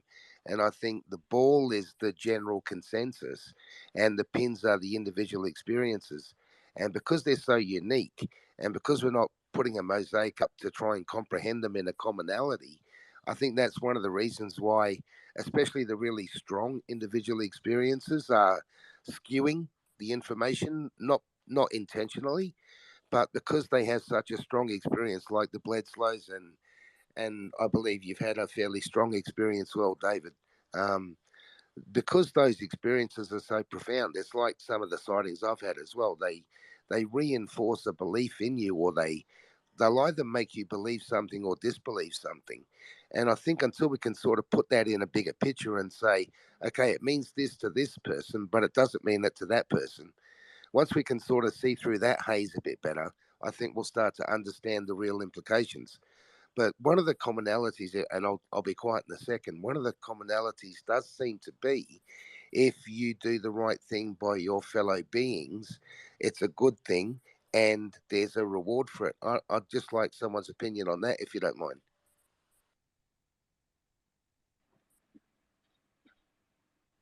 I think that you're right to an extent that if you do good things, I mean, there's a serious benefit to doing what you're supposed to do or what you feel you're supposed to do. It's rewarding on pretty much all levels you can imagine, in my opinion. But just to answer the tail end of what you were talking about, Kent, and Jared, I mean, I have no idea who is next. How's it going? It sounds like Alexi's next. There we go. Yeah, right on. I wanted to just add to kind of just go off what Kent was saying. I mean, as far as like, there's a reward, and from my experiences, right? We all have our own lives and experiences. From my experience, the reward is a laminar flow. Like, you don't get stuck into a spiral of delusion where you go through a lot of anxiety and depression. So it's like a laminar flow. Things are good. But I wanted to add to that too, that say like experiencers are key to the whole like disclosure movement, but at the same time, the objective perspective is also key, right? Because what an experience is only like individual, obviously, and it's for your lifetime, but the objective narrative of the collection of experiences, it's important to study those and see what the ultimate driving nature is, right? Like, because like Dr. Nolan was saying, like someone might see a star, someone might see like a little point. It might be different to everybody. So in a way, we're almost compartmentalized to where we all only have our own experiences, but there might be some bigger driving mission going on in a way. And then as far as like removing hitchhikers, I know David mentioned something about that. From what I've seen, the denser beings are essentially like the tulpas, right? Our own personal ultra terrestrials, guardian angels, or in a way maybe demons. When you connect with the bigger flows of reality, like the sun and the moon, you get rid of hitchhikers. That's just from my experience. That's just what I would recommend to people. But yeah, just wanted to touch on that for a second there. So yeah, thanks for letting me. Hell yeah. All right, Alexi, that was dope. Hitchhikers and shit gonna be a real problem, I think. So it's good to have some good takes on that, and it's personal. You know what I mean? Like, some of this stuff is just an expression the world is making based on what's happening inside your body, or your mind, inside of you, not your body, but inside of you, in your inner experience, in my opinion. All right, so we got a new guy in the room. We got Jackson. I'm going to go over to him, and then we're going to bounce to David, and then back to Ganga. I probably got that backwards, but you know what I mean? We're just winging it right now. Go ahead, Jackson. Welcome to the space. Thanks, Cooper. I was just going to ask something that David was saying a minute ago about my ears perked up. I was just, as a listener, my ears perked up when he said something about some multiple people having an experience with a lady, a sexy time experience. And I don't know if I've had one exactly, but I've had a few very intense sexy time dreams, that ended a certain way. And based on some stuff I'm reading, I don't know, my mind keeps going back there, like how common that might be. Sorry if it's crude. As long as you don't say sexy time dreams again, we're good. We're good for life. I may or may not be able to do that. Well, I think what he's talking about is a succubus. I mean, Valet, I think. Well, no, I mean, Valet talked about it in, was it one of his books? Or maybe it was an article I read. But no, I mean, there is something that, I think, what did Simivan say in some of these things? It was like, oh, man, I'll tell you, that was a great podcast to listen to if you haven't. But yeah, no, a succubus that is what you're talking about. If it is a demon or something or an ultra terrestrial or whatever we're calling it nowadays. But no, but not to laugh at you, Jackson. I mean, if you're really experiencing something like that, I mean, that's some pretty harsh nightmares. Or Let me be clear depends on too. I what think you they were look laughing like. at the term "sexy time dreams." That's it, not the No, yeah, experience. yeah. You go ahead and tell about those dreams all you want. Just let's use something besides sexy time. Oh, No, and I was just fucking with you. You can I call know. it whatever Yeah, you yeah, want. You weren't being crude. That's good. You know what I mean? You were tiptoeing yeah. around it, which is appreciated by everybody, I'm sure. No, yeah, it's interesting though. My experiences overall have not been negative. I've had a lot of intense ones, and I just mean all my experiences like in the last year. I've only really had positive experiences. They've only been negative in the sense that they've been painful to walk through, you know. So like I haven't really felt, I read about and I hear about these experiences where they feel like an intense, overwhelming sense of fear, like dread or and I haven't ever felt that. I've never had any experiences like that personally. Is it always the same one, or is it like different each time? The energy is the same for sure, but like the visual part of my dream is just like blacked out. I've always had pretty intense dreams visually and just all around. But these, like, it's just I can remember that it happened, and maybe there's like one I have like a flash like mental image from, but the rest are just like blanked out.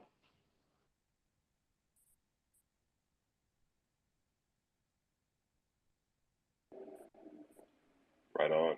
I just Yeah, I don't have any answers, honestly. But I remember back in the day, one dream I had was like really fearful. It was like it was like right before. Is that kind of what you're talking about? I don't know what a Matt was going on about a succubi or whatever. Oh no, it was. I think the actual nomenclature is a nocturnal emission. all right. That's it. Sorry, It's I the mean it's technical true, but term. yeah. That's the technical term. But I think the succubus isn't referring to the act. You know what? Terminology aside, I think there was just some semantics involved there. But it's interesting that some of these dreams are so intense, and it always struck me as weird that like there's so many fluids involved in some of these abduction cases, whether it be blood samples, ovum, spinal fluid, all kinds of weird stuff. It's like, is this witchcraft? Is this science? Is this what is it? But Jackson, we're going to bounce over to David and then to Ganga. Maybe they got some answers for you. David and Ganga, you guys, I like that you guys speak outside of the room. I like you guys are seemingly on the same page. And cool to have you guys here back to back. David, go ahead. I just, I don't think anybody has any definitive answers. I think it ends up being you just kind of have to look for patterns, and if you get enough repeating report, you kind of have to put a pin in it and be like, I guess there's something there. As far as all these encounters with female entities, all I'll say is awake and sober and conscious and aware.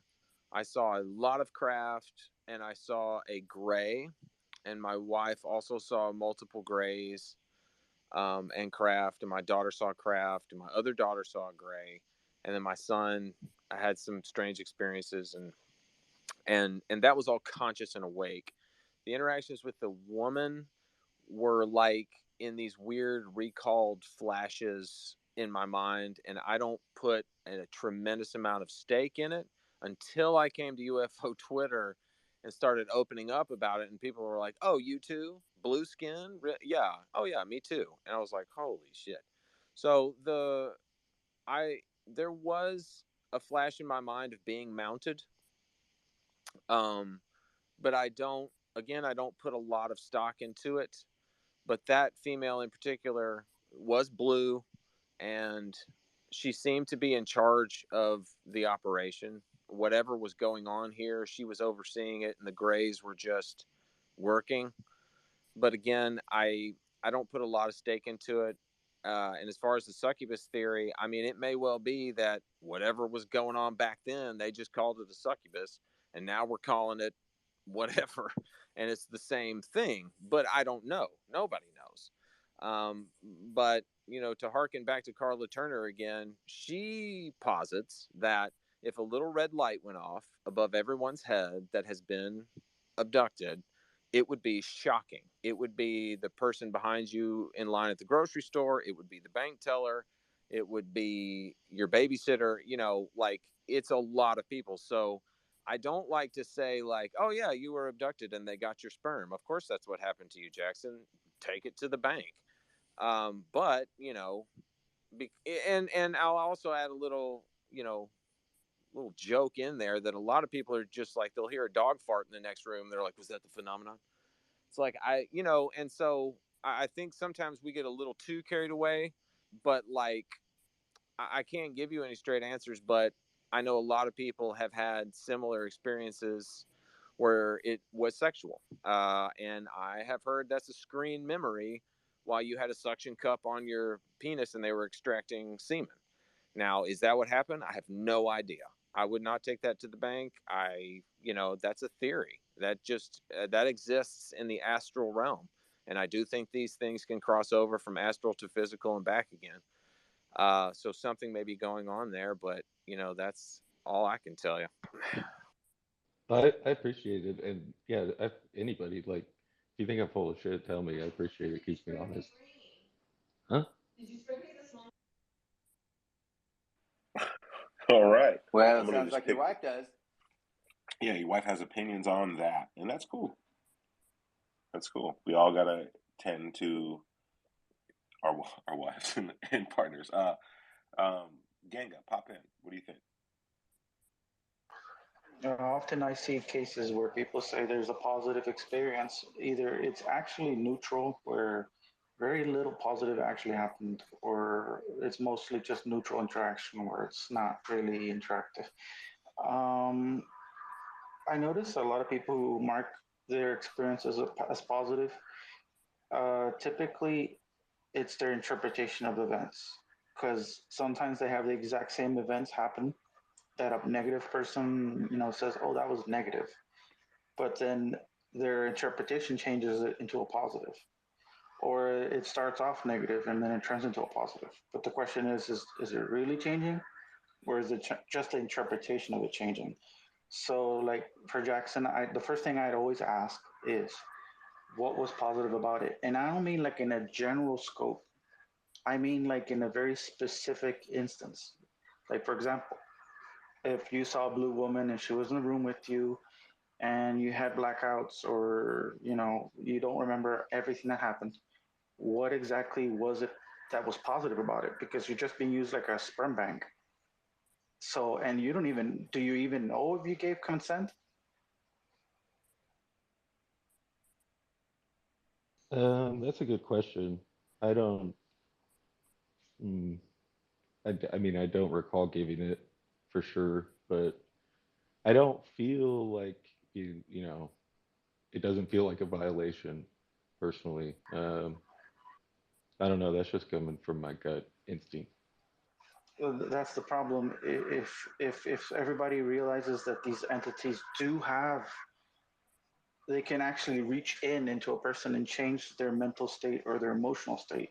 Like if you don't, if that woman is ugly as hell, they can literally put their hand on you and stimulate your nervous system so that you Ganga, get up. Uh-huh. have you ever seen the movie Shallow Hal? No, I haven't.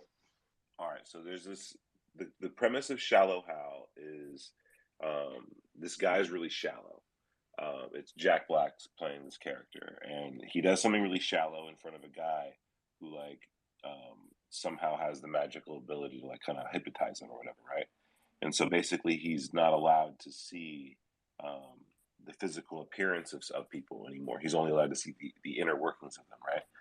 So basically, if you're Oh, that beautiful on the movie where the inside, lady. The lady's fat, and he's looking at her as if she's skinny.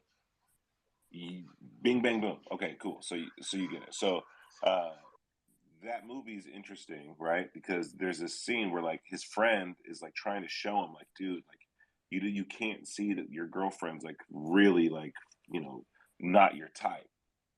And he's like, dude, like, who cares? So this friend figures out a way to solve it, and then he does, and then suddenly this guy sees, his the real image of his girlfriend or whatever, right? But then, like, in the process, he's like, dude, what? He's asking his friend, like, why are you trying to get me to see that my girlfriend's ugly? And he's like, oh, because it's like you're not seeing the truth or whatever. And he's like, well, yeah. And he goes, well, imagine who's the hottest girl in the world to you? And then his friend goes, Wonder Woman. And he goes, all right, so what if I told you I thought Wonder Woman was ugly? Would you still have sex with Wonder Woman? And he's like, of course. And he goes, what if the whole world thought she was ugly, but you could still see her as Wonder Woman? Like, would you still want to sleep with her? And he was like, yes. And then he understood that, like, oh, like, it's not a disadvantage to see the insides or whatever of somebody. It's actually an advantage. But I digress. I'm just saying, if he had a good time and he's like riding with it, I mean, it doesn't seem like he can really do anything about it anyway. Maybe just let him have a good time. Yeah, but there's a problem. It's that if you aren't aware that the entity can actually change your mindset when it's present, or maybe it's blocking out his memory of seeing the woman because maybe she's really hideous, and therefore the block is necessary to be able to enact a copulation. Well, either way, the point being is if Jackson doesn't actually know what the woman looks like and doesn't actually consent to it, if he considers it a positive, he may actually continue the operation, for the next dozen or 100 rounds. So, and you don't even know what's happening to those babies either. You don't know if they're being turned into slave workers in some moon or something. I mean, I know, Gango's always negative, but you got to ask those questions. You don't just breed them and pop them out and hand them to a stranger, and God knows what happens to them. Okay, so if she comes back tonight, Jackson, are you consenting? Yes. All right. Sounds like we got an evening hookup in the mix. Let us know. Give us a review and ask about those kids if it comes up. Say what? I didn't expect yes when she asked that. Made me laugh. Me neither. That was a good question, Noah. I mean, that's pretty much what we're all on pins and needles trying to figure out. Like, are you, is it going to be a hookup or are you going to turn it down? So it's kind of cool. The blue lady booty call? Is the wife going to be involved? Is the question. Actually, that's actually a really good question. What's the I'll thought? have to get back to you on that one. Plead the fifth for the moment. Hey, I do got a serious question for you, Jackson, about that, though. So speaking of your wife, how much have you explained about this experience to her, if you don't mind me asking? Feel free to share. Everything, yeah. Okay, cool. Appreciate it. Yeah, I've done a lot of internal work the last 10 years. I appreciate your concern, Ganga, but I mean, I don't feel like my mind is being articulated with or messed with. I feel like if anything, I have a certain level of clarity now that I haven't had in my entire life. But yeah. Do you know what she looks like? Well, no, because Wonder it was Woman. in a dream. For now, it was just in a dream. I just imagine it being some really skinny, big-eyed gray, and I don't know why. Sam, can I jump in and if it's okay? No, we got to get over to David real quick, and then please pop in right after that. Ken, that's my bad. You know what the issue is I don't scroll down, and we have so many speakers, which is fine. I'm not saying speakers have to leave. It's just that I didn't scroll down and see your hand down there, bud. So that's my apologies, Doc. So let's get to David, and then we'll pop down to Ken. We'll get up to Robin. Thank you, Ken. Sorry about that. As far as Jackson's experience or anyone's experience being positive or negative, I think a lot of quote unquote negativity is going to come from just the shock of it. I mean, that's not, there's everyday life, and then there's experiencing that. And positive, negative, neutral, it's going to feel negative initially. But again, I think if you kind of face it down and open communication with it and start trying to get some answers, my overall view is that it's impartial. Uh, at least the grays, it's it's doing what it's doing, and if there's any collateral damage, it's kind of not of a high level of concern. It's like they're aware that it's shocking, and they're aware that it's difficult to process. And it's my opinion that they have ways of calming you down so that you don't freak out. And I do think that they can manipulate your mind, make you see things that aren't there, make you feel things that aren't there. I'm not saying that's the thing with everyone. I made a post about that this morning about how when you start talking to people who have had experiences, it varies just so wildly. All the different beings and all the different natures of the experience itself. So I just want to make sure everybody understands that I'm not trying to be a Debbie Downer and say, oh no, you didn't have a pleasant lovemaking experience with an angel. You got raped by a gray who sperm jacked you so they can make a little Frankenstein baby to put their soul into, so they have a new body so they can keep living. And again, that's a theory. But I just kind of, you know, just want to make the point that I'm not denying people positive experiences, and that if you felt like it was positive, then more power to you. I'm not for or against that. And my phone is about to die, and I got to go tell my daughter good night. So I'm probably going to bail out of here. But thanks for letting me talk. A little mind control never killed anybody. Yeah, it did.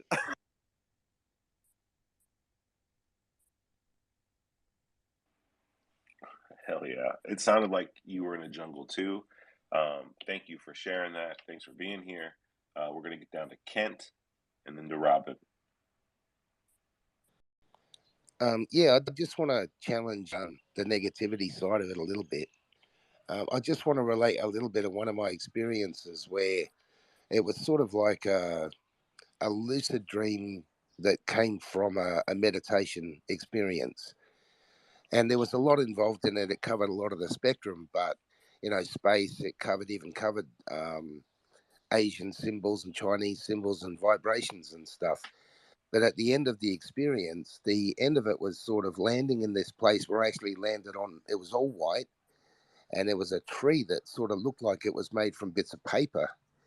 And I landed on that, and it felt sharp. That was how lucid the dream was, or the experience was. And then as I came down, there was a white house with a white picket fence. It was really Western traditional. And this lady said to me, you can stay if you want. And I immediately just said, no, I've got too much to do. For me, that experience was one of the most positive experiences I've ever had in my life.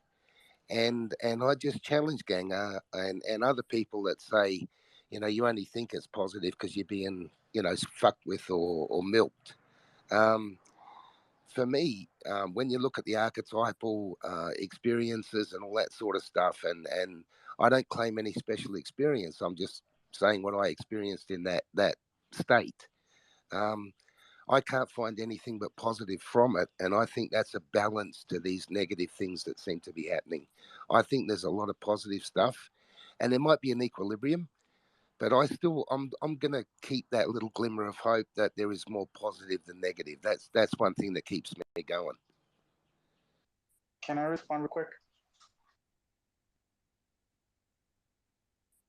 Yes. Sorry about that. Go ahead. I always just put this standard forward. Take out the alien factor, throw it away, and then put in the human factor. In other words, your situation, put it in a different person.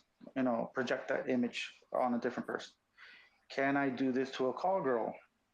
A nice lady I met at a bar. Can I drive her to my place, half conscious, unaware, copulate with her, give her sensations in her mind that everything went well, and then she doesn't even know what my face looks like, then bring her back and dump her on the side of the road. Question, sounds good? I just jizzed in my sleep. I didn't. That's not even close to that stuff you just said, dude. Yeah, Ganga. No, mate, but that's a really nasty scenario where you're taking advantage of a drunk woman. The lady in my experience was Who said absolutely she was beautiful. drunk? Yeah, no, okay, fair In enough. the But ET world, we use those This kind is of drugs, getting man. anyway, I'll jump this is out. getting off the rails. This is getting off the rails. But I get it. What you're saying is that these abduction stories, if it was human to human, it would be that pretty bad, straight up criminal, right? But you know, how much of this stuff is symbolic? How much of this stuff isn't really exactly how we imagine it or how we remember it? How much of it is not really sperm and not really sex, right? Matthew Roberts is in the room. Oh, yes. Okay, cool. I'm gonna remove a speaker. No offense. Pop back in here when you can, okay? And we'll just keep the party going. So we're just gonna move some speakers out of here, but no offense. We're just making some room for the homie over here. Please pop back in here. All right, so we got Matthew Roberts in the space, and he's very well versed on the symbolic nature of some of these dreams, and I think it's a really good take on this stuff. We're going to get to everybody's hands real quick, but Matthew, when you hear about these dreams that involve abductions, or not dreams, sorry, these abduction cases that involve sex and this kind of stuff, where does your mind go with this? Well, I mean, I've kind of said it before in these rooms, but and it's kind of a deep and profound thing to think about. But the universe it's multi-layered, right? And so there are things that happen on the physical plane, and then there are things that happen on the mental plane. And I think that this is just an allegorical experience for something that can happen on the mental plane. At least in my case, it was.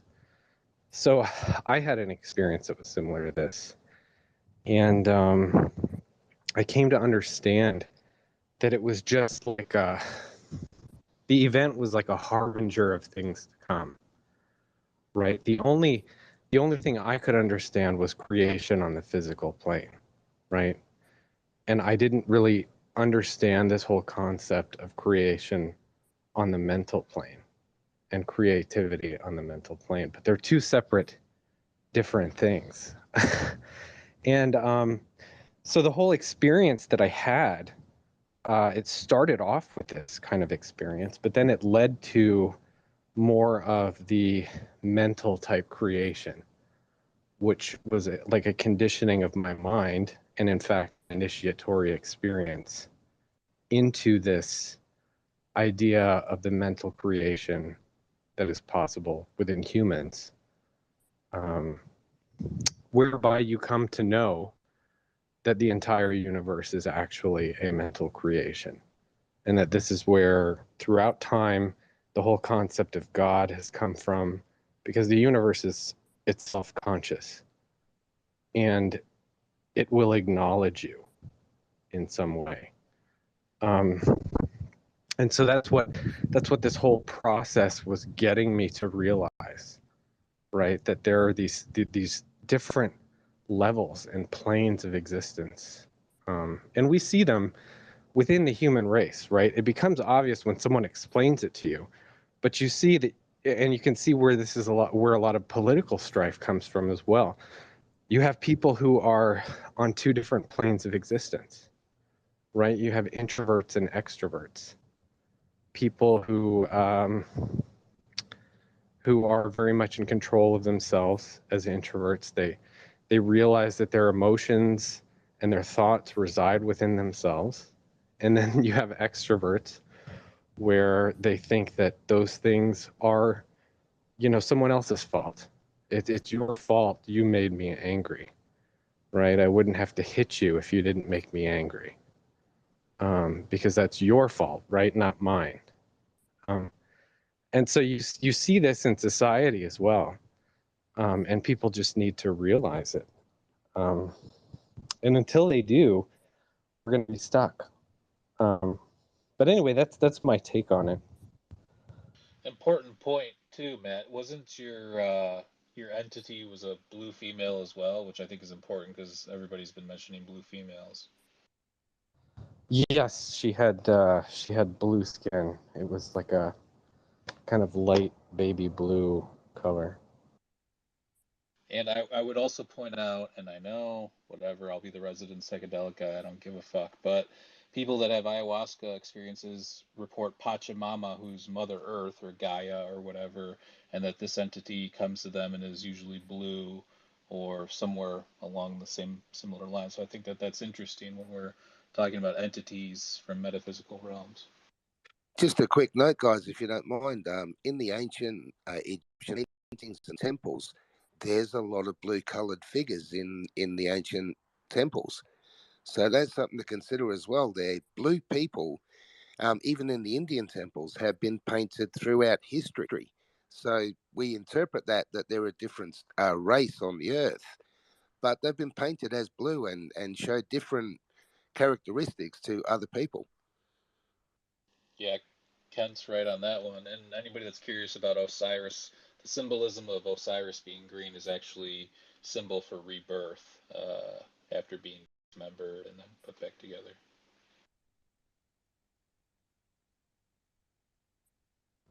Yeah, and I think it's interesting too that that's what initiation is all about, right? You have this tearing down and then this building back up, and that kind of falls in line with that idea of Osiris being taken apart and then put back together. And I'll also say this because I know you guys were talking about positive versus negative. When this first happened to me, I did not obviously view this as something positive. I thought it was a nightmare. You know, I thought I felt violated, like I had been raped or something, right? But then, you know, I kind of grounded myself and I thought, wait a minute, you know, there's got to be something more to this, because there's just no way that they have all this exotic tech and all this know-how and engineering and they're just using it to scare the shit out of the human race. Like that doesn't make sense to me, right? Because my thought to myself was, you know, these things are probably like millions of years more advanced than we are, and using my technology to go and terrorize a bunch of monkeys would not be my idea of nonstop fun. You know what I mean? So there has to be something more going on here. And that's what kind of got me looking at, you know, different authors on the topic. Before this, I had this very terrifying experience where I came across this book called The Kabbalion, which was just a series of coincidences and stuff like that. And so these are the books that I started reading by this same author, William Walker Atkinson, and it was all about initiation, and he wrote these books over 100 years ago. So check them out. Matthew, thank you so much. I mean, I hadn't thought about the phenomenon or these experiences in that way at all. I just never really considered, you know. Now, like you know, I'm curious. Did you land on your philosophy and your spirituality as a means of like survival? Was this unbearable otherwise? And in that sense, were you kind of led to it, or is this something that you know, you kind of had you researched and you know, maybe still a coping mechanism, but not necessarily something that you felt you needed to do, or was this totally you needed to deal with it, you needed to figure it out, and yeah, can you speak to that at all? Yeah, I mean, when I, you know, as I said, when I kind of calmed myself down and I started to think about this logically, I thought, well, there's got to be more. And so my whole thing was that, you know, I'm not going to do anything to drive them away. because I want to figure this out. I'm curious. What the hell is what's going on here? That was my thought. And so I stayed in it. Like I just dove right in, and it was an incredibly painful experience, to be honest with you. It was the kind of thing that people would not ordinarily do. Like if these things started happening to you, most people would flee. They would leave their house thinking that it's haunted, or they'd do anything to get themselves out of this situation. But I was like, no, I'm going to stay here because I need to figure this out. And it was not what people would call a good experience. But if you look at life and the way life is, you learn the most from the most difficult of experiences. And this was so hard that I feel like I learned a lot from it. And for that, I'm grateful. I can't call it a bad or evil experience. I mean, it was certainly not good going through it, but I'm glad I did, if that makes any sense. It came on quick too, because I remember you mentioning that wasn't your dad like a scientist or an astronomer or something like that, and that you come from a very like pragmatic way of looking at the world. So this was like a whole kind of a shock to your system, this whole thing, right? Oh yeah, absolutely. I mean, my dad taught at a local university for like 40 years. My mom also had a master's degree, so my family was very educated, and like if it wasn't provable by science, then it didn't exist. You know what I mean? We weren't religious. We never went to church. My parents never encouraged that kind of thing because they didn't believe it. You know. So I did not grow up in a household where spirituality and religion was a thing. It's all about science. May I add something real quick?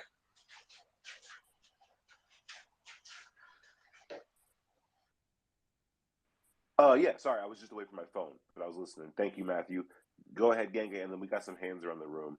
Jared, do you know who's next by chance? Or he might not even be in here. No, I'm here, He's man. in. He's No, in. yeah, I'm here. Robin I'm was super next. enjoying this, dude. Matt, I always appreciate perspective, dude. Thank you so much for sharing. I believe But it was Robin, Joseph, Kent, and there we are. Thoreau. Okay, if I may, I also noticed in my contact case that they typically do have malicious intent. It's not like super malicious, but they just like to screw around. They'd like to mess around. They'd like to play practical jokes. Not like a human being, but they have their own little malicious nature. And I noticed it manifesting a lot of times, often. Especially the Greys, they love to lie just for no reason whatsoever, just accept to lie. The Nordics, they sometimes make jokes in a complicated way that's hard to follow, but they play practical jokes on people. Sometimes they pull information from someone's head and ask me to repeat something in the wrong way, and it's very funny, but it's malicious. So I never found any reason to reinterpret that into a positive. It's just what it is.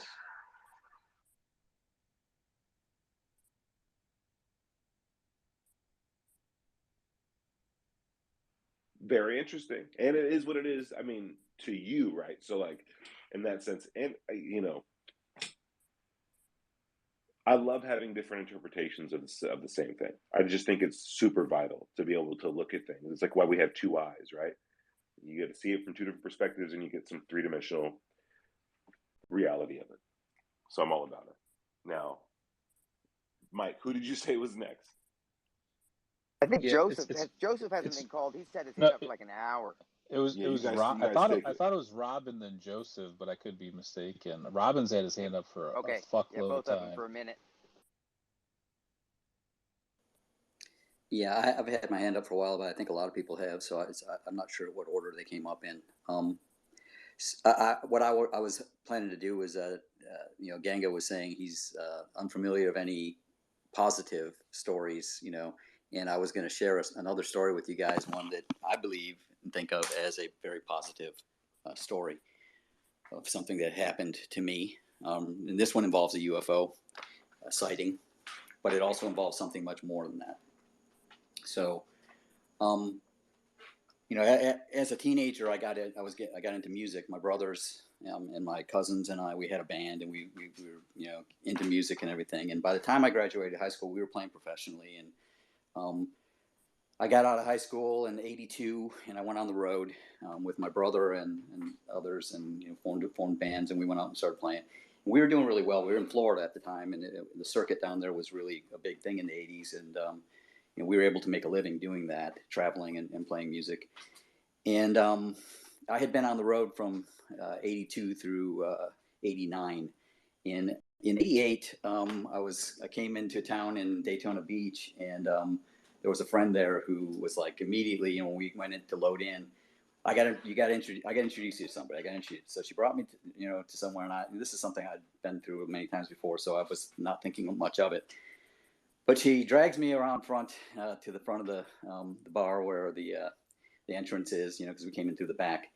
And there's a young woman sitting on a bar stool there, and she introduces me to her. And it was the first time I can ever say that I was like, love at first sight, literally, And I just fell in love with this girl immediately. And that was a difficult thing for me because I was on the road, and in the ensuing months, a relationship began to form with her, and it was a very difficult relationship because I was traveling all the time, and she was in college at the time, and it just made for a very difficult situation.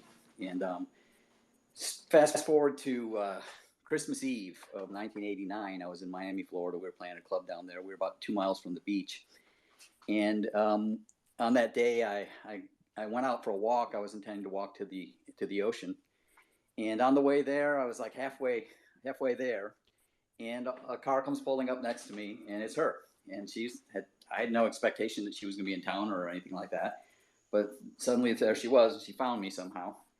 And I hopped in the car with her, and we went for a ride, trying to find something to eat, and it was very difficult because it was Christmas Eve and everything was closed. And we found this little restaurant that had Cuban chicken that was really, really good. And we had our chicken, and then we went out riding to go back to the hotel, and I spotted something in the sky. I was in the passenger seat, and I'm looking out, and I see something that doesn't look right, And so I asked her to pull off on a side street. We pulled off on a side street, and we went to a little cul-de-sac. And we pulled up in the cul-de-sac, and I have my eye on this thing. And she's like, "What is it? What is it?" And I'm like, "I don't know yet. Hold on, wait." It's getting closer, and it's moving towards us, kind of slowly, not, it's large. It's the size of an airplane, a large airplane, like a 747 or bigger. But it doesn't have any wings, It's like just the cylindrical portion of the plane without any wings or tail or anything. And I'm telling her what I'm seeing, and she's like, she's in the driver's seat, so she can't see. We had sort of, pivoted the car to where it was visible to me, but not to her. And it's approaching the car, or not the car, but over the tree line, off, maybe a football field away, like they always say. And it comes to a stop, in the sky, and it's just hovering there. And I can look, and it's close enough. I can see it into the windows on this thing, and I can see the silhouettes, of, I don't know, I'll just say people moving around inside of it, like they're, moving around fast, like they're excited, like looking down, at me. And I'm telling her what I'm seeing, and she gets scared, and she's like, "Let's get out of here." And so she drives around the cul-de-sac and back out the road we came in, back out to the main road, and then across another intersection over to a area where there was a slightly raised area that had a little strip mall, and we went around behind it and parked behind it where we could still see this thing. And I was sitting there with my eyes on this thing, the whole time, watching this thing, and trying to figure out what the hell it was. And she's not paying any attention to it. And she's all upset. And the reason she had drove down was because she was distraught, you know, and she was not having an easy time with the situation as it was with me being on the road and, you know, everything. And she was having problems with school and her parents. And so she's crying, you know, and telling me all this stuff. And I'm like half listening because I'm paying attention to this UFO. And suddenly I had these thoughts in my mind that I don't know if they were my thoughts or being put into my mind. It wasn't like I was hearing voices or anything. It was my own voice, my own internal voice.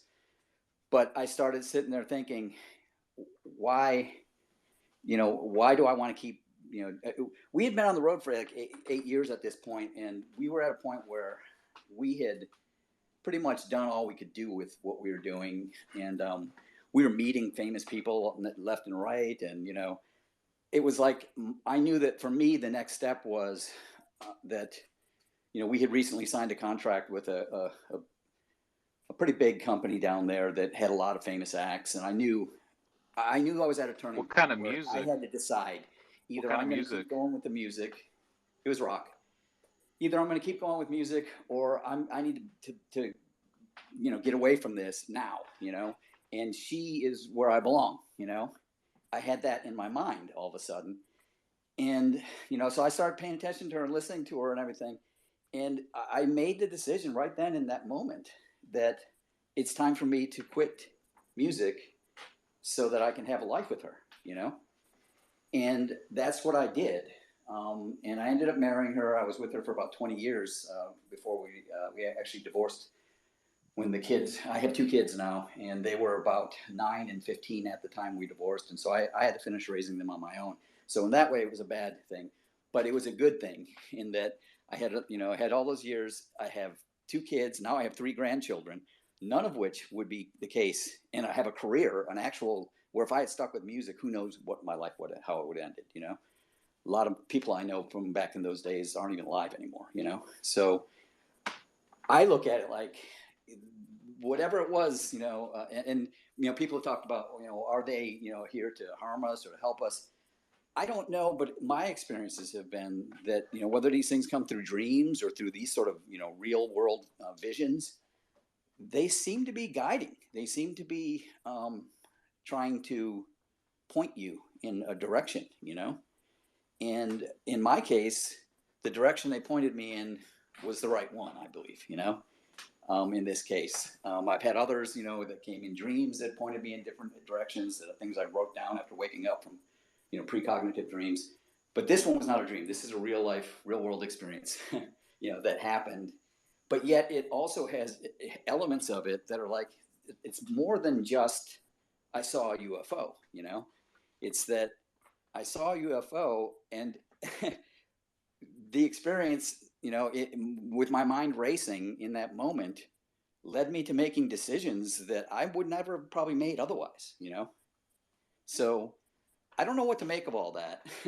But I just wanted to point out to Ganga, because he was saying he doesn't know anybody who has any experiences that led to anything positive. I disagree, you know? I'd call that synchronicity. I often make that comment, Robin. I say, you know, sometimes looking back on all the experiences and where I'm at now, it really does feel like I'm being pulled a certain direction. That's only by looking at it backwards. You can't see it as it's happening. But no, I could see completely where you're at. Hey, Joseph, you're up now. I appreciate that story, Robin. Hey guys. Yeah, I just wanted to make a few comments here about, like, basically I'm going to share my not the experience, but I am an experiencer, and I've had quite extensive conversations. Just briefly about the experience, they started speaking to me through telepathy, and it was very surreal. Some of the things that they were telling me, things about who they were. A lot of it was about who I am. I had conversations with them every night for a couple of hours a night for the better part of a month. This is by telepathy, during which they can send telepathic images to you, and they can also download information. But there's 2 ways of downloading. They can download stuff and kind of store it in your brain, that you can recall later on. Or you could ask them about something, and they did this a few times with me. You could ask them about something, and if it would be too difficult to explain it in words, they just put the knowledge in your head. So all of a sudden you have an understanding about what you were asking. But anyways, I don't want to go too much into the experience itself. I will say it was very positive in nature. But for people who have had experiences, I think it's very important when speaking about it to discern between what the actual experience was or what you were told in the experience. Separate that from putting your opinion on what it means, right? And leave that for other people, because we all cognitively interpret things differently, right? So what's something that was said to me, what I think it means could mean something totally different when said to somebody else. So I think that's important as experiencers to, don't give your own opinion on what you think it all meant, right? I've heard No, I get that. a lot of 100% agree. Yeah, and I listen to some of these rooms. I don't speak much. I just listen because I want to know people's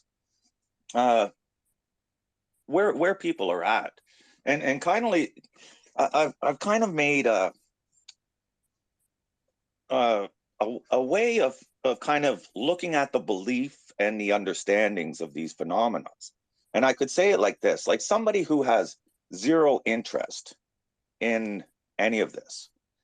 They can say, I'm a non-believer, I just don't believe it. They don't want to look at it, right? The next level of people are people who they see it, they want to understand it, but they haven't experienced anything. So this is just, a believer. The next set of people are people who may have seen something, and it could, or had an experience, but it's a one-off. It was a one-time experience. These people can still create doubt or question in their own minds what it is they're encountering, right? The next level are people with multiple sightings. So people who've seen multiple UFOs, they're now beyond that point of being able to say, I don't believe, right? They're in a different space now in their mind where they're like, no, this is real. And they may have a hard time with it, whatever. The next level would be somebody like me, I've seen them several times in the sky, and I've had extensive conversations with them. I'm on a totally different level of saying believe or not, where I'm in a space where I'm saying I want to explore this more, right? I want to understand it more. And then you have the next level of people who are abductees, right? Those people, you're never going to tell them that this isn't real or that it never happened. So there's all these different levels, right? To go from belief more into the understanding and the acceptance of it. So, like in my experience, I'll just tell you a few things, and I should chime in on some other conversations when people are talking about ancient history and, the purpose. Some of the stuff that they told me was very, they made me learn about energy. Energy from the physical world, the energy of the metaphysical world, how they're tied together. I've heard conversations where people are talking about how we're all connected, or even like was just mentioned here with synchronicities and stuff. There's stuff going on behind the scenes that we are all connected. We just don't see it. It's like beyond the spectrum of our physical senses, but it's all there and it's all very real. This is, I think, now this is my opinion, I think this is a part of the awakening that we're all going through, right? First, there's a physical awakening, right? In a physical awakening, people are waking up to the atrocities of the physical world. They're seeing the corruption, they're seeing the lies, this is the physical part. Then you start entering into the spiritual awakening, right? And starting to explore that. So, yeah, like I could give theories on where it's all going. Let me ask you this, Joseph. I'll say, are you documenting everything and writing everything down?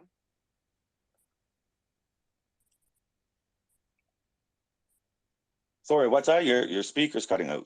Sorry, brother. Oh, I'm sorry. I was saying, are you documenting like the experiences and writing everything down? That way you maybe go through it, maybe put it out there at some point, put all your theories and stuff out there. Kent, you're up next.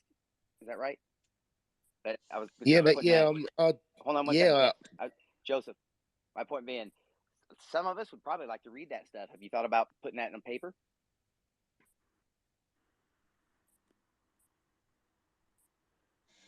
No, I've never. I'll be honest with you. This happened to me in early 2017, and it was a very intense experience. Something. Oh my God. I mean, I could go into detail about it, but I'll tell you, it's like a spirit jumped inside of me, which was very unnerving, to say the least. To have it's like having another conscious person inside of you that could make you say things or do things. That was very weird. And the whole thing was all very, very biblical in nature. But when I first started speaking about it, I'm not meaning to cut you off, buddy. We got to move on. Just keep the flow going, okay, bud? Oh yeah, no problem, no problem. I'm glad you got to speak though. Kent, you're up. yeah. Just on the negative, and yeah, just to continue the conversation. I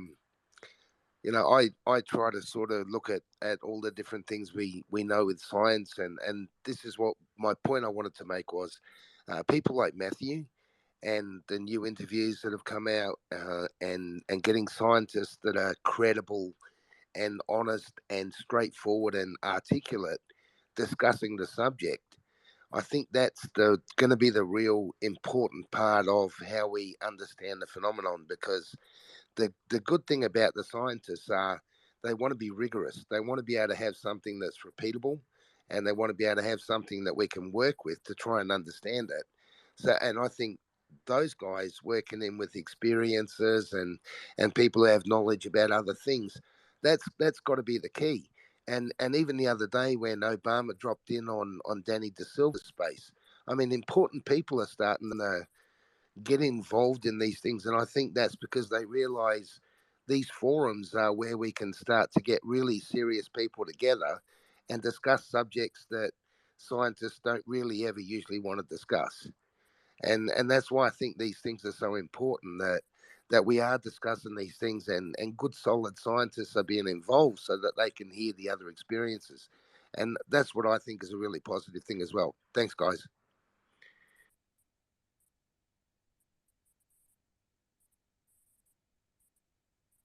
Sorry about that. Two drops just left. So, Jared, you still there? All right, I got a question for Matthew real quick before we move on. Yeah, I'm still here, bro. I'm still here. Oh, you're still here, Jared? Hey, Matthew, I got a quick question for you. Are you still there? Yeah, go ahead. When you first started having your experiences, you were still in the service. You couldn't really risk your career. What was that like for you? Well, I mean, I don't know what you mean by I couldn't really risk my career. Well, you were still in the service. You didn't want people to think you were crazy, right? So you were limited on what you could say and who you could say it to. So where did you go, and I mean, what did that do to you, having to deal with that? It was not hard for me at all. Really? I mean, yeah, I talked about it at work. People believed me. For obvious reasons. I mean, I was working at the Office of Naval Intelligence, right? Oh, well, see, So, that's why I wanted to ask you the question, because I knew it was a lot easier for you than a lot of people, right? Like, same thing with Jim Sinivan, These people, but there's a lot of people that just think you're crazy. That's the reason I wanted to ask it. So you answered it. yeah, it was very easy for me. And that's the thing that really gets to me. And that's why I decided to leave. And I left my career because it was easy for me, right? But it's not easy for everyone else, right? Because everybody thinks you're fucking crazy because they don't think this shit is real. And had I not had that, I don't know how this would have ended up for me. If people had just said, oh, well, you're just a nutcase. We're going to take your clearance from you. We're going to do all kinds of stuff. But, there was none of that. It was taken very seriously. So, I mean, I want that for everyone else. That's why I'm talking about this. People can poo-poo me and say, "Oh, you're full of shit," all day long, but that's not going to change the fact that this is real and that this is happening to people, and everyone needs to get on board, especially psychology. One last thing I want to say: if you are going to the VA, right, for mental health, and they are laughing at you about these types of experiences, I think you should call Senator Gillibrand's office and let them know. Let them know that this isn't being taken seriously at the VA. It needs to be fixed now. So I'm gonna do that actually tomorrow, bro. I didn't even Yeah. think about that. I'm glad you said that. Yeah, absolutely. Because I've heard too many stories of vets in these rooms talking about how they're getting laughed out of the VA, and that is absolute Or you horse risk shit. getting locked up for 3 days, 3-day hold. Yeah, it's and that can't happen anymore. So just call her office and let her know that. Yeah, good point. Thank you for that, Matthew. Josh, you're up next. Hey, yeah, thanks. This is a great space. Thanks for hosting it. I just had a couple things to add, and then I'm gonna have to jet myself. But the whole dream life thing we were talking about earlier, and the material and immaterial realms and all of that stuff, right? I come from the Christian background, and we believed in dreams and stuff like that. One of my friends once said to me, "You're at your weakest in your dream state," right? And I think this hints at consciousness and some of these other things. And this was according to his perspective, right? So all those caveats. But he said, when you're at your weakest when you dream, and in a cosmic battle for a soul, right? The enemy and the allies would be crazy not to try to influence you during your dream life, right? We were talking about some of these beings and how they kind of exist in the immaterial realms or something in that dream state and all of that stuff. Oh man, I forgot where I was going with that. Oh yeah, but like the dream state, right? And that otherworldly state. Man, I've totally lost it. Jeez. All right. Well, it wasn't that important, but yeah, I think you guys are all onto something. There's something to the immaterial realms, and yeah, they can interact with you in those dream states. Maybe, yeah. Anyways, so yeah, you guys are right. It's getting So late. alien inception, Josh. Right. Yeah. No, but there's something to the dream state, right? There's maybe we're at our most active, or maybe we're not at our most active. But You're at your most suggestive, probably. Potentially, yeah. Maybe that's how they influence you to think. They are strange other things. Anyways, yeah. I can't remember exactly what I was going to say, but yeah, it's a great discussion, and I think it's worth having, guys. Screen name 229, you're up. Hey guys, how's it going? I appreciate y'all hosting the space and all. I'm still kind of new to the space. Basically, just like everybody else, I study all kind of stuff, but my focus is kind of like on the ancient stuff and a lot of mythology and lore and how like a lot of it is actually like overlooked science. And they were just more advanced with nature in a way. And so I have a different perspective on things, and I just know a bunch of little stuff that, like one of the other speakers said that, just kind of stick to the facts, and everybody can interpret it a different way. And I heard y'all talking about the blue-skinned entities, and you hear about that like in India, or there was this story about. I think it was in England, group of people trying to take over some land, run into a group of blue-skinned female warriors, and they got their butts kicked, and they had to go back. All that stuff kind of reminds me of. I'm wondering if anybody else has ever thought about this, like the ancient Phoenicians. they used to take copper and like rub it on their skin, and their skin was basically like red. There's this dude, his name was Papa Smurf, and he would take colloidal silver and rub it on his skin, and he actually turned blue. And he wouldn't get sunburned anymore, or he had lots of benefits from it. And like Osiris, I'm wondering if that could be something along those lines, like actually, like literally listening to these ancient stories, the kids that came from Wolf Pit, they were green as well. That kind of reminds me of something like maybe like jaundice or something, or like they're not getting enough sunlight in combination with their diet, or even the shiny ones. Maybe that's like because of the monatomic gold or something like that. I just wanted to throw that stuff out there, and any technology we can do, nature already does. Thanks, guys. Hey, man, appreciate you sharing that. You would actually really enjoy Mind Escape's podcast. I can tell you that for a fact. Let's see who was next up in here. Ganga, go. Yeah, I would just be really careful about being too interpretive of events, because if you interpret events like a square peg into a round hole, you can force things to be something that they're not, and people can create delusions, and a delusion will feed a continuing relationship that's a really negative one. So be careful not to take it too far, because mayhem can ensue. All right, right on, Ganga. Lexi, go ahead. How's it going, Shane? How you doing? I'm good, man. How are you, bud?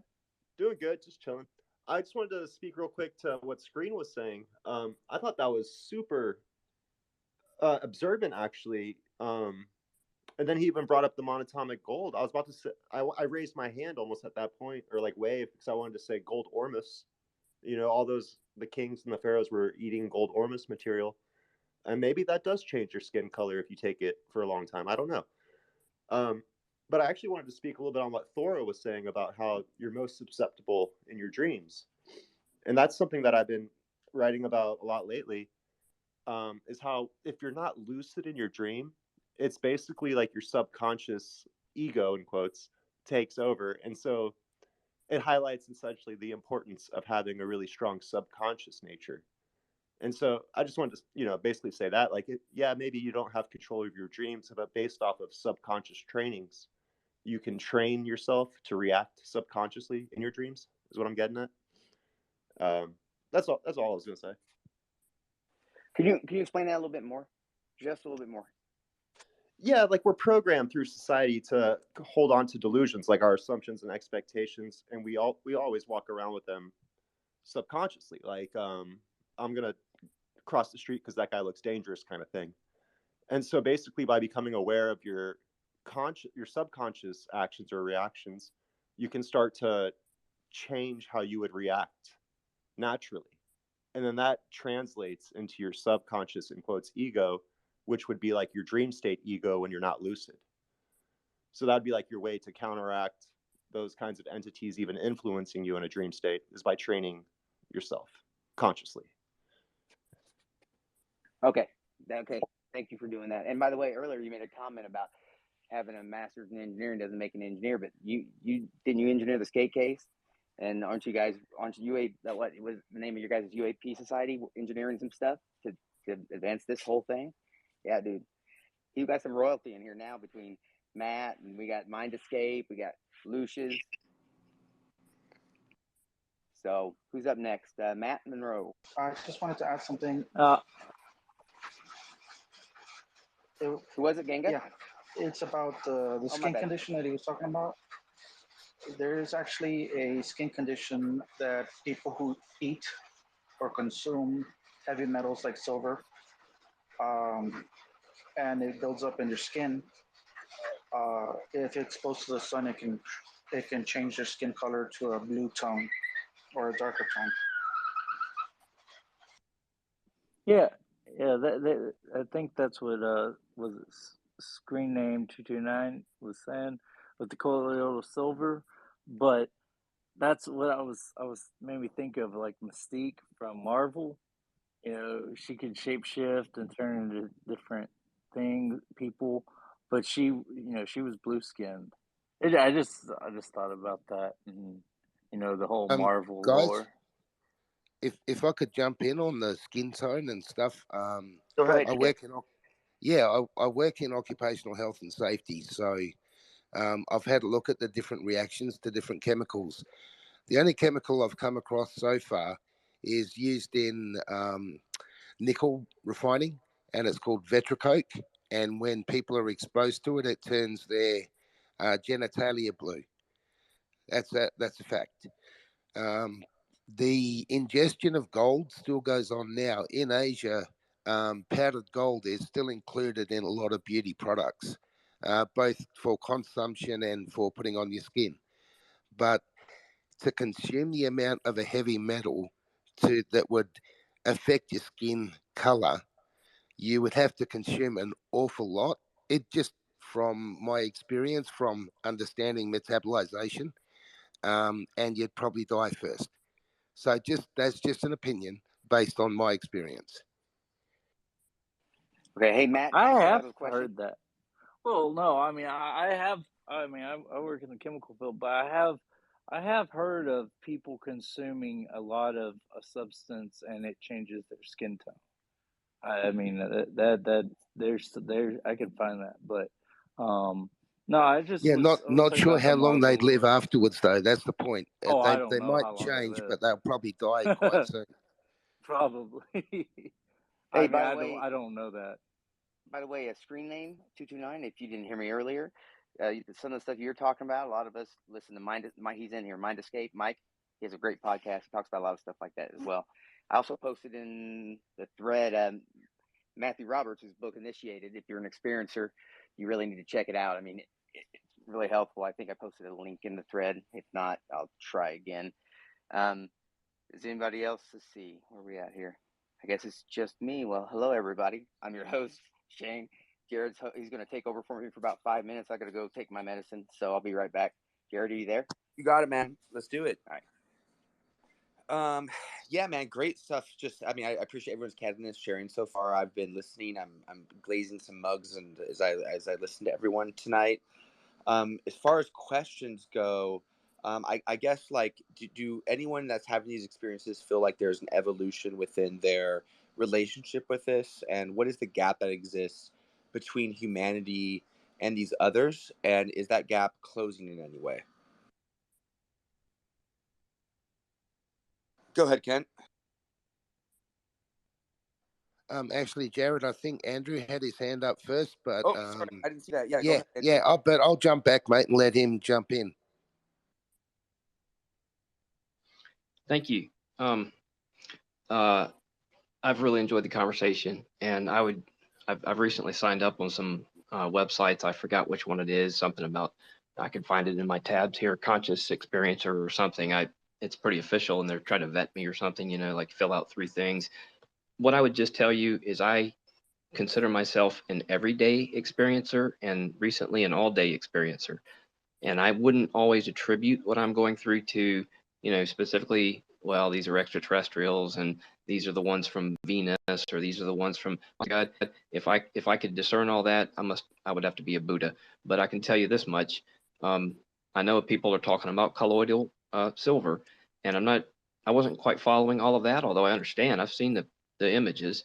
My intuition tells me, and I do consider this a type of a direct experience because I have had a number of them. I filmed you call it a UFO last night, and it's at the end of like an hour video where I'm just kind of talking the whole time about consciousness and change and all of this. So if I can get it out there, there's just not much to see. With the naked eye, you can see it crystal clear, and that. I mean, that could be our tech, but I would say it's too pure for that. Pure as in I can discern that. But I want to speak to the blue for just a second.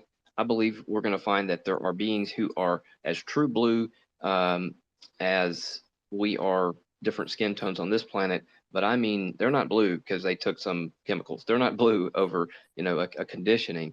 And I think that one of the things we'll find is that, you know, some of these come through the astral world. They may be in the higher mental plane. They may be in, you know, these realms that people call the Buddhic world, or, you know, there's just different models for this. And I understand people have a very scientific approach these days. So what we'll find is that there's a subtlety of vibration that transcends the physical world, the emotional world, or so-called astral, and it even goes beyond our mind. And I'm not going to try to wax all religious despite the name here, but I understand the context of the room. But you find a biblical scripture, and, you know, if you want to go to the Buddhist teachings or the other sutras and so forth, you can do that. But in the Gospels, you'll find the reference to a peace which passeth understanding. And to me, that says we're not dealing with something in the mental plane or even, you know, Christ consciousness and unity consciousness. Now we've gone to nirvana. Now we're talking about something you didn't leave. You can experience that. Edgar Mitchell, of course, talks about that. That's what he had, a type of a, I don't know if it was the Nervi Kalpa or something, but it's a samadhi experience. And I do believe there are beings who are fairly adept. They can experience that. They don't so much turn it on and off as in the brain consciousness. They have everything that helps, that allows them. I don't know. I guess we don't go there. They have worked on this for lifetimes. And I just add this much. They're not out there somewhere. They're right here. And they're moving amidst, among us. That includes many people from all kinds of evolutions. And I think there's a learning curve involved. And we have to, like people in the room here, we have to understand in our conversations, you've got kids that's going to, I mean, I think Twitter is 13 plus. So there'll be kids dropping in, and the kids may be like, all right, what's this? Check this out. And I know y'all are doing a great job. My hats off to everybody here. I love these discussions, but I just want to make sure we know that, and I know you all know that, people are at every possible arc of the learning curve. So we may find some beings. I mean, I can tell you if you call me later about waking experiences in the past, certainly 48 hours, that I'm sorry if I get emotional, and I'm going to stop, but I'm just saying they're, hey, look, I'm a guy. I'm single. I would love a partner. Who wouldn't?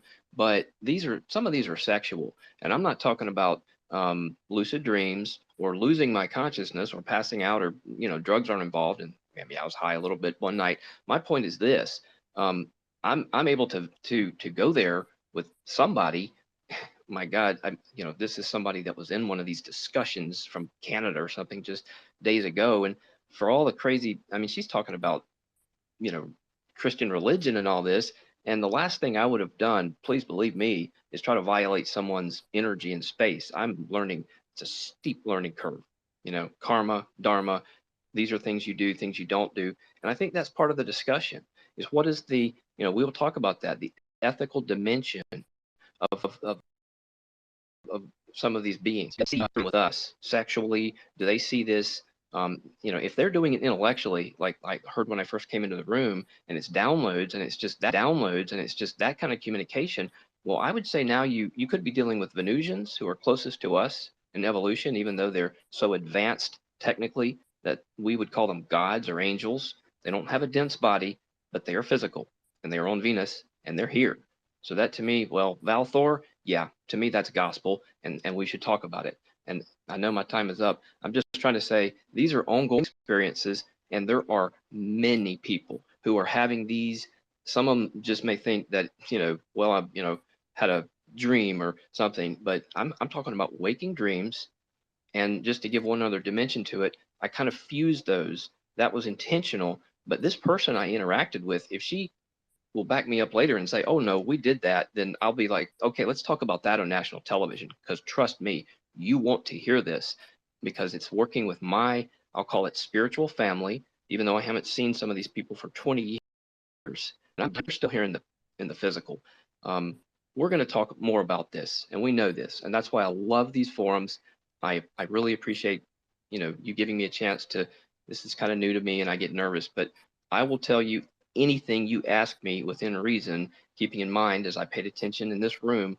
You know, it's easier when you know you're not being recorded, even though you know Alphabet is always listening. Fine. If you know you're on camera or on audio for a replay, you know, and I posted videos about this. Let's just remember things like etiquette. Let's remember kindness. Let's remember to be patient and maybe not do what I'm doing, try to dominate, but let's just listen. Let's just hear what other people are saying, because my God, you will come out a changed individual. And that's what this world needs right now. Thank you. Dude, I love it. That was super rich, super potent stuff. There's a million things that I would want to dive into that, but I do see some raised hands. Let me go, Ken, and then Lucius. I bet you have a bunch of stuff to say to that. But Andrews, come and speak anytime in these spaces. You're welcome. Yeah, I'll dive off to the side from Andrew. That's a lot to put in. With the what I wanted to mention was people talk about the connection to different belief systems, and one of the things now that I'm living in a Buddhist country, I've tried to find out more and more about the ancient stories and the connection, and the blue people that are painted on the temples here and things like that as well. And they've got pictures of battles in the sky and the whole. It's really quite interesting. And I asked my wife. I said, when we see these things in the temples, are we seeing stories that are about myths, or are we being told? Is your culture being told that these are stories about history? And she says they're stories of history. Like when you see the serpent lady that took the demigod and fell in love with him and blah blah blah. They're told it as this really happened. These were real spirits, real things. And then I'll be quiet in a minute, but I just wanted to take that to the next level. When they talk about Buddha, and they talk about Buddha being the enlightened one, it's just interesting if you think about it. When you look at plasma connections, energy connections, and higher realms and ultra spirits and stuff, if these Buddhas are connecting to a higher plane or higher spirit, and they start to glow, and they start to be able to create manna or bridges or things like that in the physical world because of their faith the size of a mustard seed, as they could move a mountain. Then it's interesting that the monks nowadays, the perfect monk alignment is to be able to stop actually existing while you're existing, stop eating, stop breathing, and actually go into pure state. And then they believe that's when they actually reach enlightenment. So it's just interesting to have a look at those parallels with what's going on now, Yeah, that is actually pretty interesting. Let me actually interrupt this program real quick to make a couple comments. If you're an experiencer, there's important things you probably want to do. Take care of your mental health. That's very important. So I'm no shame that I'm about to go off to Boston with Wounded Warrior to do some PTSD stuff. This is a deep rabbit hole. Also, there's books. Matthew Roberts, Initiated. You got Lexi in here. He's got a book. You've got Jay King, who's got the Experiencer Network. You also have Witness Citizen, who's an experiencer. He does a whole news bit. There's lots of resources out there, and we just kind of got to get them together. So just make sure to take care of that mental health and all that. And that wasn't based on you, Ken. I just wanted to throw that in there somewhere. And yours was the most solid, so I was like, let me do it off this one, so you don't think I'm shooting it to him. All right, Lucius, you're up. Right on, right on. Really good points. And honestly, it all circles back to what Jared had originally asked when I raised my hand, which was like, if you have been experiencing this throughout your life, what are the stages or the evolution of the experience, you could say? And then Kent basically just brought up the point of the enlightened Buddha ceasing to exist at all, right? So, like, as far as my experiences, I've definitely always received the next lesson after I complete the one that I'm on, right? And the lesson can be many different things. And just to give one example, when I was a kid, I was basically taught to control my body temperature. So like, go outside on the coldest days with no shirt, no shoes or anything like that, just in shorts, and don't get goosebumps, kind of thing. So stand out on the dock, on the pier, coldest day, don't get cold. And then along those same lines, that the next one was like the walk of faith, in quote, is a fine line. And so I was taught to. I used to do a lot of training at Ballast Point Pier here in Tampa, and if you were to walk to the end of the pier and back, nice and slow, it's like a 20-minute walk. And so I would get on the handrail, which is like a 6-inch wide handrail, and do my double nunging all the way down the thing. And the lesson there was the next step is obvious. It's 1 foot, and all you have to do is worry about that foot, and the next step is obvious. But the lesson that I've been on now essentially is, I mean, I had to go through getting astrophysics degrees, I had to go through all this other stuff. But the lesson that I'm on right now essentially is putting all the information out on paper and releasing it to the public kind of thing. But like it comes down to returning to zero to the point where you create perfect laminar flow. And at that point, basically, you align yourself with all the realms of creation, past and future lives, and you create an interdimensional alignment. And that has a lot to do with the potential precession of consciousness, from what I've gathered as well. So I'm basically writing about that right now. How like this is kind of the lesson I'm on is consciousness is like a gyroscope hanging on a string, and so it precesses. And we have a daily precession, we have like a 185-day precession, and then we have like a 2,000 years precession. And so when you align yourself with the laminar flow of reality, you're able to reach those higher dimensions of conscious experience. But if you're filled with a whole bunch of delusions, like all your wants, don't wants, assumptions, and expectations, they create a drag on your natural experience. And so that will make it so you don't really like harmonize properly into those other realms. So it really does tie back into almost the Buddha in a way, is what I was getting at, and all that. So yeah, I just thought that was super cool. That's the lessons. Right on. Actually, Jared, you mind you want to take over ahead and post his actual full book in the thread real quick? Sure, go ahead. Yeah. Okay, Andrew. That okay, Lucius? Yeah. Post his book, absolutely. Lucius, I'd like to ask you one question, Andrew, here, respectfully. Do you see cycles then in nature, whether that's revolutions of the moon or the seasons, right? I know you talk about circadian rhythms. Are those? Is there anything to those rhythms? I guess is an open question there. Yeah, I think so, and I think it's not necessarily a physical cycle. What I'm talking about, it's more of a conscious cycle. So, like, if you were to consider that our experience is a creation of delta through fast gamma, as far as like brain waves. And if you think of the fifth dimensional vortex of time, each one of those has a distinct orbit. And you could say that those different realms of experience are tidally locked within the dimension of conscious experience. And you could say that they align once a day as far as the circadian rhythm. But that's just our perception of the physical realm. What's more important is the alignments within the conscious realm, the realms of experience. And those align differently than our physical realm aligns. So there's like a difference there as far as physical and conscious, is what I've come to realize. Yeah. Very cool and very well stated. I appreciate that. Thank you for answering that question. Let's get to Andrew and then Ken and then Qantas. Thank you very much. I'm going to try to say 4 things really quickly. One is, Lucius, I'm following everything you said. And the first was, that's amazing. I wish we could all learn to do that. In fact, I think we can. I think what you were talking about is called tumo in the Tibetan Buddhist tradition. They can melt snow. You know, they change their body heat, and you can watch that on video, and it's pretty awesome.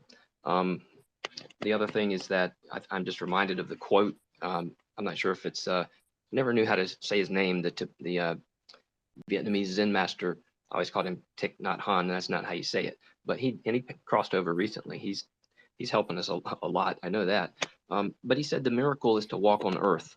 So that's what I think that some of these, I know people call them ascended masters, but I believe that's a very glamorous term. They are truly masters of living. And so there are those who I think will increasingly, they're not going to come out and beat their chest. They may go out and, unload a bag of food, this continent or Africa or somewhere, and feed the people and plant some trees, but they're not going to be afraid to talk about everything we're talking about and help explain it and, give us some examples. And they'll probably do some magic tricks on television, and people will laugh and say, Hollywood. Well, Hollywood can do magic, but that's a different kind of magic, and they have their own agendas. So, and where this is going is that I just throw this out there, and then maybe another time, another room, or you can ask me, and I'd be happy to talk about it up to a point. Different people have different recall. So I have spent, 50 years and most of my life. I took a picture a while ago and put it on Twitter. I can share it, and it shows a tiny Knight Templar figure, and it's a replica. It's a copy of what I think it's made by the company Tempo. My parents purchased one of those on their honeymoon in Portugal many years ago, And I played with this as a kid. So I know people will say things like, well, then you have screen memories, nothing about ET. You just imagine these things. A psychologist will dance with that all day. Sure, pal. No, I was a Knight Templar. I can tell you who and where. It's not important. But I have recall of about 7 incarnations. And when I say recall, I mean knowledge. I don't mean I can go back and tell you, yeah, and it's like Mary Lou, what is her name? Not Henner, Retton or something. Anyway, there are people who have a recall. If you ask them where they were on some date when they were 15 years old, she can tell you where she was, what the guy she went out with was wearing. And I'm thinking, okay, that should be studied. We want to know how that works, or at least we'd like to understand what that's like. Okay, so when I say recall, at least I do have identity. I can tell you that. That's not what's important. It's more, what does that speak to? And getting to the point, these are different, I guess you say dimensions or layers or worlds. Sometimes we say 5D. Well, 5D is right here. That's your mind, as far as I understand it. And of course, nirvana. Well, what does that mean? Does that mean it's 7D?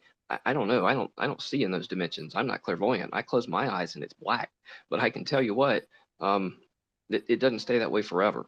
And I've seen stuff, and I maybe ate a couple of hits of acid when I was a kid or something like that. And if I'm healthy, and overall, I've never been healthier. Never had so much water as in the last few days. I'm eating some kind of organic seaweed from store I bought last night. So I feel like I'm pretty clean right now. And that means if I choose, I don't have to, but if I choose, I might smoke something with you.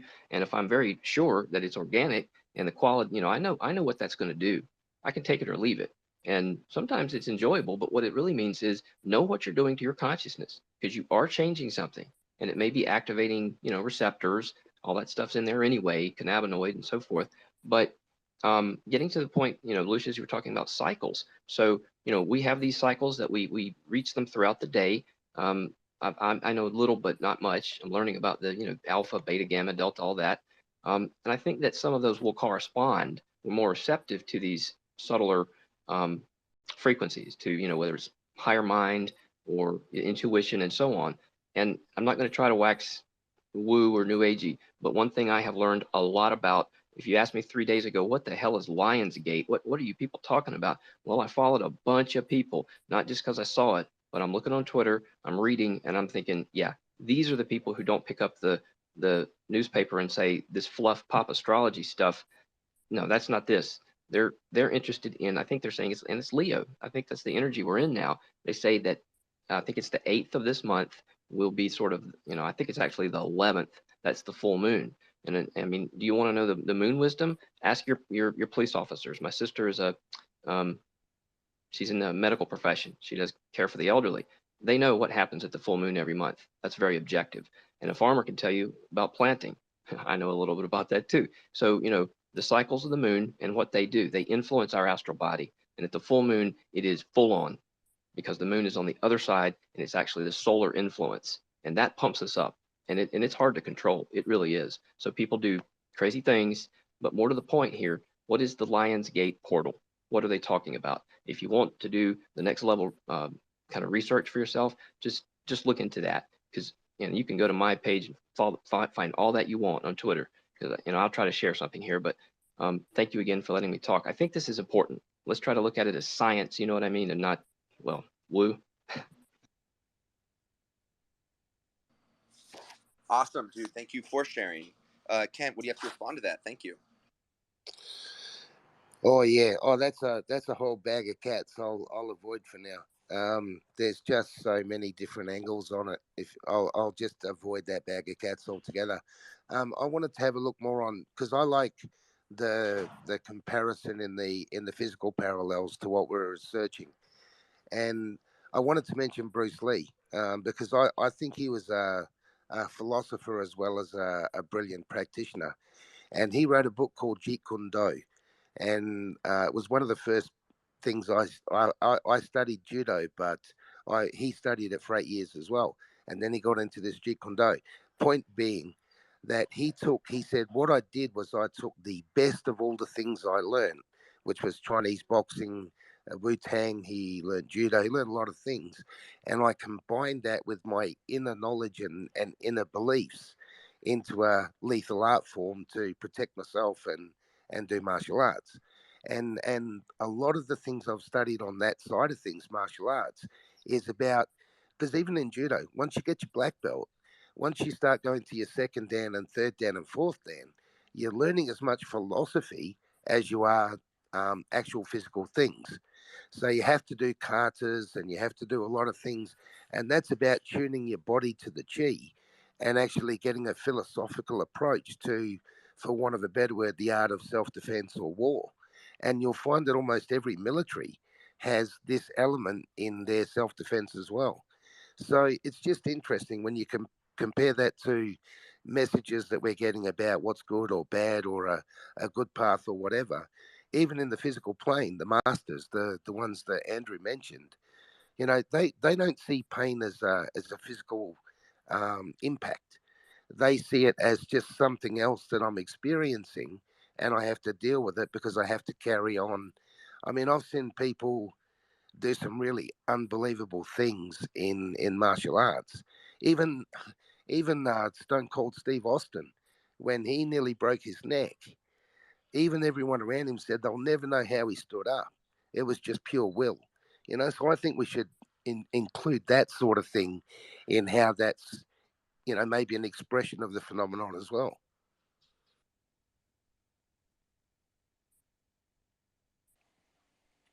Right on, Kent. Qantas, you up?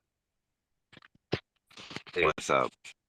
Um, I want to say at the beginning here, I love this space so far because usually with that UFO Twitter hashtag, you know, folks spend like 6 hours talking about the latest government lie and, you know, no philosophy, no metaphysics. Like, this has been great.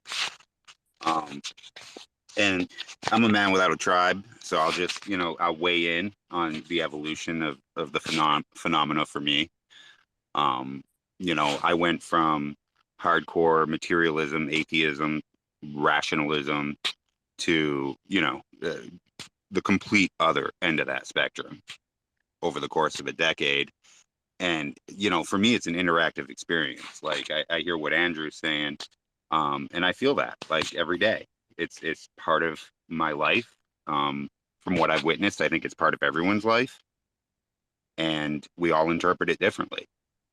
But I think specifically, if we want to look at things theologically, it's like I see the coevolution of our gods along with us. When you talk about Buddha 2,500 years ago, you know, climbing the mountain, right, getting the light body, and then you move to Jesus, and then you move to Muhammad, and then you move to, you know what I mean? And it's like Nietzsche actually laid it out in one of his letters shortly before his death and said that that was him in all those incarnations. And whether that was a parable or literal, we'll probably never know because we're not Nietzsche, but it works either way. So that's kind of been my trip, and thanks for the space. Hey, no problem. So if you like philosophy, just a little segue. So, hey, Matthew, are you there? He's not there. So you were speaking to Qantas, how people take these experiences in different ways. He actually talks about in his book. You'd really enjoy his book, I'm sure. Instead of going, his spirituality came to, oh, there he is. Hey, so Matthew, I was going to ask you, you talk in your book about how you found your spirituality in philosophy. You want to speak on that? Well, yeah. I mean, so I'm kind of taking in what people are saying, and I view a lot of this stuff very differently. I, you know, when you talk about, you know, watching what you consume, one of the things in my experiences was I had a dream where I sat down with a Jungian psychoanalyst from Chicago that had recently died in a dream. And he was teaching me about human psychology. And one of the things he said is that people can know something without consciously knowing it. You know, they can know something consciously, but not know it consciously. And the result of that will be that you will feel this pull, right, in a certain direction to do certain acts. And so when I hear like somebody talking about um, basically like watching what you eat, right? I think to myself, that is an allegorical action of something that is happening within, right? And so the philosophical idea of eating or drinking would be to consume something, to consume information, right? And so if you're watching what you're eating, what your subconscious is telling you is to watch what information you are consuming. But that comes across as a physical act because of the whole mirror effect of things. And so that's just the way I kind of interpret a lot of experience that people have. Spiritual thing in so many cultures. And it's a spiritual thing because it's a reflection of the sun, right? And they knew that. It's a reflection of the light of the world, right? And so that light of the world is the human subconscious. And we are a reflection of that. And so through and through, the universe is these layers. Whether we can observe that or not, that's what it is. Another thing is that, you know, I've been talking with this about this stuff to family members, my brother in particular, and every day he'll come to me with something and say, "Oh my gosh, you won't believe what I figured out." and so the other day he came to me and he started talking about how, you know, these fairy tales of, you know, the woman marries the prince and they live happily ever after. He said, well, in real life that doesn't happen, right? So he said, so that's just an allegory for the marriage of the mind with the subconscious, right? Because within my experience, what happened was it was a conditioning of the mind to get me to live the subconscious consciously. And when I did that, it was like a light bulb. I was like, oh my God, like I can see it. I can see it everywhere. Everything that people do throughout their lives, throughout the day, the things they collect, are all acts that are just this pull of the subconscious, right? They're physical manifestations of that. The same is true with people who are, you know, trying to pile up money, or they really like gold, right? Gold is this immortal thing that never dies. And so people want it, right? But why do they want it? Because it's just the physical manifestation of an idea that they're looking for, right? Once you live the subconscious consciously, you realize, holy shit, I am immortal. There's no such thing as death, right? But people don't consciously know that yet. And so they feel this pull, oh, I want gold. I want all of these symbols of immortality, you know? And so that is my philosophy on this whole thing. If that makes sense to anyone, I'm not sure. It does, Matthew. And can you do me one more favor? I want you to make that Gillibrand point. Can you mention that Gillibrand in case new people came in? Tell them, get on her about the Bethany thing.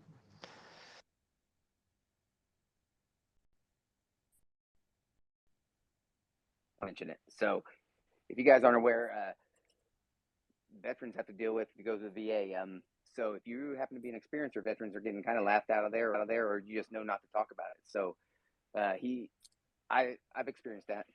So I never thought about it, but I'm going to do that tomorrow. So if you can call and let them know that we need to do something about the mental health, and you know, how are you supposed to? You there, Matthew? Yeah, and so just call Senator Gillibrand's office, because she was behind this amendment, you know, to offer financial to people who have been, right? And so call her office and let her know that you are being laughed out of the VA, because it's absolute horseshit, it's unacceptable, and it shouldn't be happening. Part of that probably lies from the VA is just mainly staffed by there's nothing wrong with it, not doctors, but what are the the nurses, licensed practical nurse, I think what it was, the vast majority. So, but right now, let's see. Anybody got any questions? Okay. Hey, Lush, you there? Yeah, I'm here. I know Andrew has his hand up though, but I'm definitely Oh, I didn't here. see that, Andrew. I'm sorry. Go ahead, Andrew.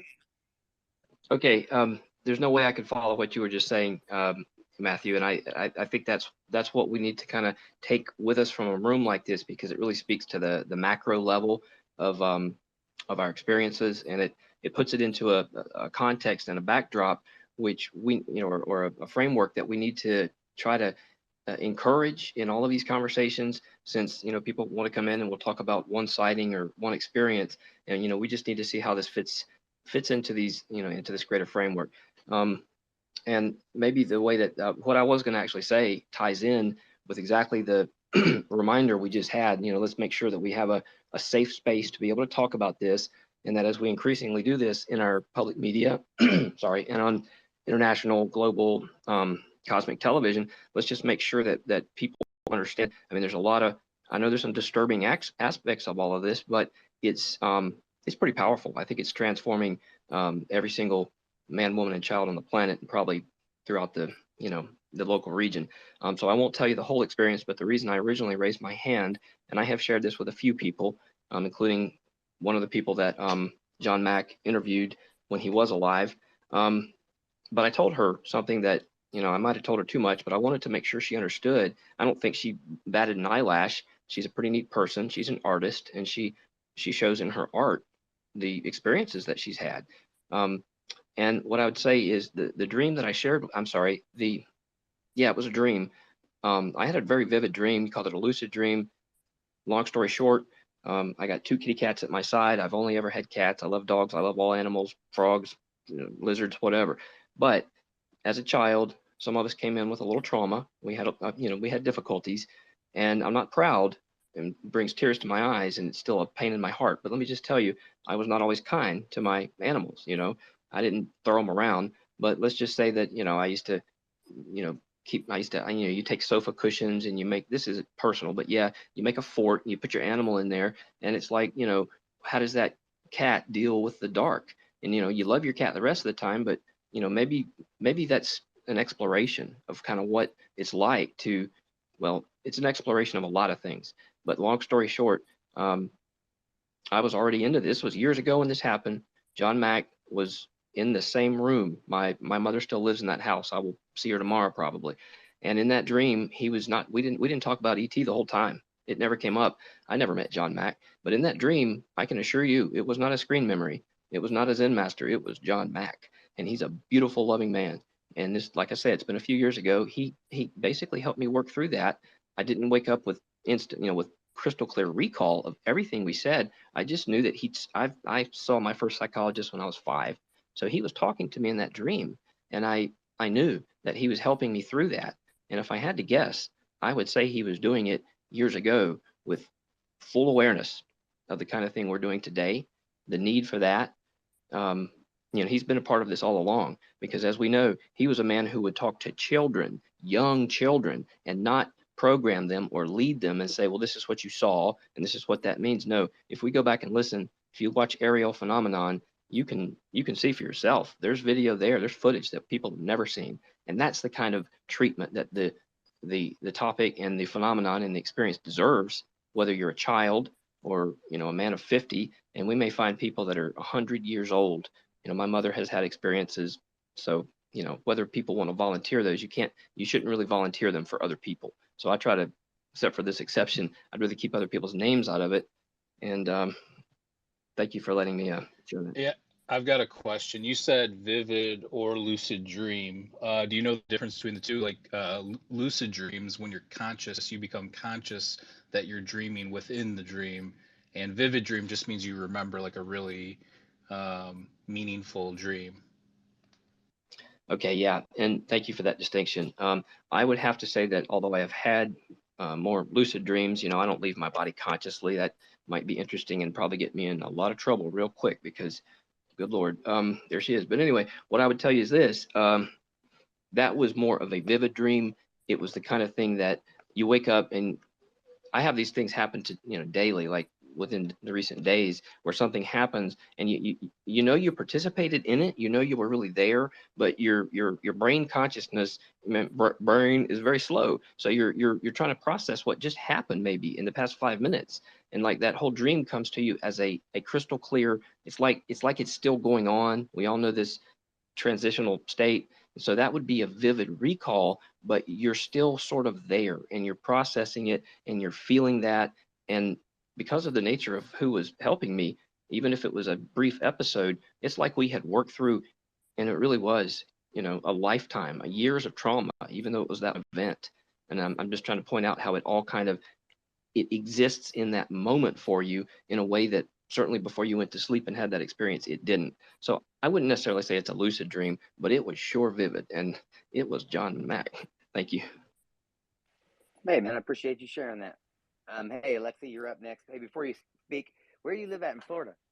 I know you're down in Florida. Yeah, I'm over in Tampa. Oh, that's not too far. I used to go to Fort Myers every year. We have a place, the timeshare down there, man. So next time I go, if you're still there. But go ahead, Alexi. Yeah, yes, sir. Was that the question you were going to ask before, or did you have something else you were going to say? Yeah, no, I was actually going to broach. Actually, thank you for bringing that up. It reminded me.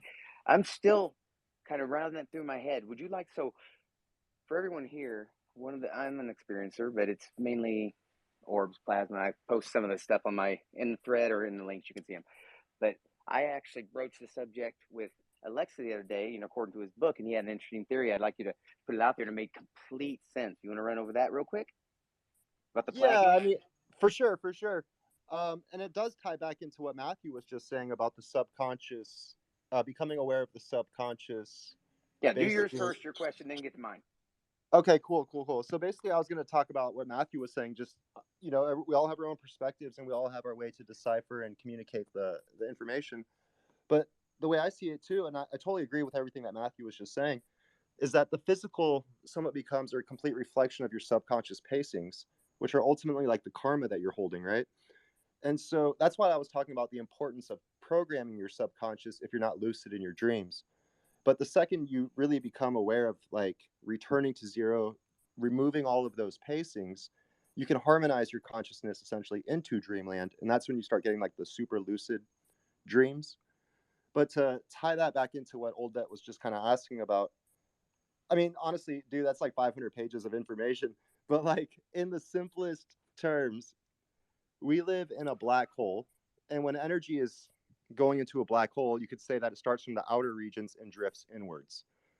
And so when you think about harmonics and size of experience, we have, delta through fast gamma, and we only perceive the waking universe with our alpha, beta, and maybe slow gamma state of consciousness.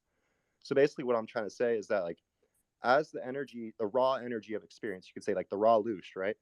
As that is coming into the black hole, before it's even in our awake state, alpha and beta, it interacts with our dreamland. And basically, if you're not lucid in your dreams, your subconscious will be what's interacting with this energy. And so that somewhat creates potentially the reflections that you see in your wake state. So it does seem to tie all in there. I don't know if that answered Old Bet, or if you want me to expand more. Oh, I was actually talking about when you were talking about plasma. It made sense to you because plasma, if you want to leave nothing behind, like whenever you go camping and stuff like that. Remember you were talking about that? Because I asked you about ball lightning, plasma, orbs, and you said, that does make sense because if it pokes through with plasma, it leaves less trace. Yeah, no, that actually did come up in my mind earlier today, actually. And so say we live in these layers of creation. Say there's less dense realms and more dense realms of conscious experience. So like I was just kind of saying, we only perceive reality with our alpha and beta state, and everything is relative, right? Our entire physical experience is relative. And so when they say the universe is expanding, that's kind of nonsense. We live in a black hole instead. But basically all energy is relative. And so what I was getting at was that there's less dense realms and more dense realms. And when it comes to matter or our physical experience, all we all have is solid, liquid, gas, and plasma.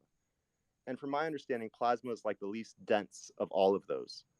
And so if you wanted to leave no trace behind, as far as like enter a physical realm without leaving a trace, you would be in the plasma state. I think that's what I was getting at.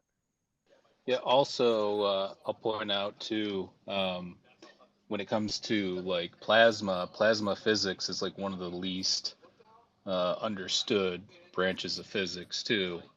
So when it comes to that kind of stuff, everybody keeps talking about, these crafts doing crazy things and these orbs and everything, and nobody can understand like what's going on behind it. It could just be that we just don't understand that part of plasma physics yet.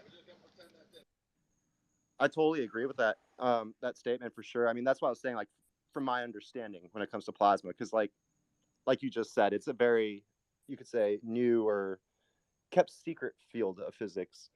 Um, yeah, totally, man. Appreciate it, Lexi. Kent, you're up.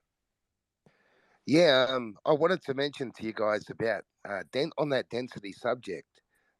There was, and just tying it into a Buddha thing, if you don't mind, just for a comparison. There was I can't remember the proper name of the state that they achieved, but it's that one I talked about where they stop eating and stop drinking and basically shrink down and become at one with the universe. And there was a documented case, and I really wish I could find it to post it for you. But it was photographs of this monk that was apparently the last one to be documented as achieving this thing. And as he was achieving it, his body was shrinking and they had photographs of his body getting smaller and smaller and smaller as he achieved that. And then he was put inside a glass case, what was left, Yeah, and is it was that the only thing where like a they like foot high. self mummify? Is that what you're talking Yes, about? yeah. And they self mummify over quite a long period, and these photographs were apparently documentation of his body actually physically shrinking down, smaller and smaller, and that the part that was left, I think they put it inside a case to be revered and worshipped and stuff.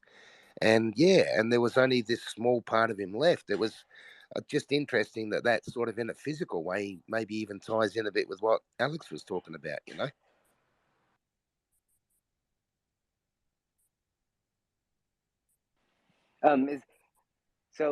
that also similar to? Didn't they find in one of the Buddha statues? They actually found a monk that had done that to himself. He self mummified. I do Yeah, believe that's the case. there's I think if I remember the number correctly, there's 143 examples of the body, what's left of the bodies of Buddhist monks who've Wow. achieved this level, and I've been there. I've been to a couple Yeah, of them. I've seen that, Ken. Yeah, yeah. That's a good point. One of the pictures I saw, like I got the vibe like that dude's still alive somewhere in there. I don't even know what's going on right now. Yeah, it If you looks like his use skin slightly, just slightly Yeah, off the color. if I could mention too, guys, under Curlian photography, which is an old way of measuring, photographing auras, they photographed a 3,000-year-old Egyptian mummy, and it still presented a very faint trace of an aura, and it was a blue color. And that actually ties back into the blue color we were discussing later on. After 3,000 years, this thing still had a glimpse of an energy field still inside it. Yeah. And the Egyptians were the first ancient civilization to use blue pigmentation in their stuff. Good point, It Kent. wasn't it the Sumerians though, Mike? Are you sure? I mean, I thought it was the. Oh no, Egyptians was purple. Purple. That's what I'm thinking of. Yeah, the Aztecs were the ones who apparently developed azure, which is that sort Yeah, of that's misty blue Terra. color. Yeah. Yeah. You're right. Hey, by the way, guys, probably want to follow Kent and Mind Escape. If you enjoy that old stuff, Sumerian stuff, he's got a great podcast. Check him out too. I think I already put that. No, I haven't put it in the thread yet. But Taylor, you got the mic. Hello. I was just kind of wanted to get y'all's take on what is going on here. This group seems to be a group very interested in UFOs and aliens and stuff that's probably done a lot of research. And for new people,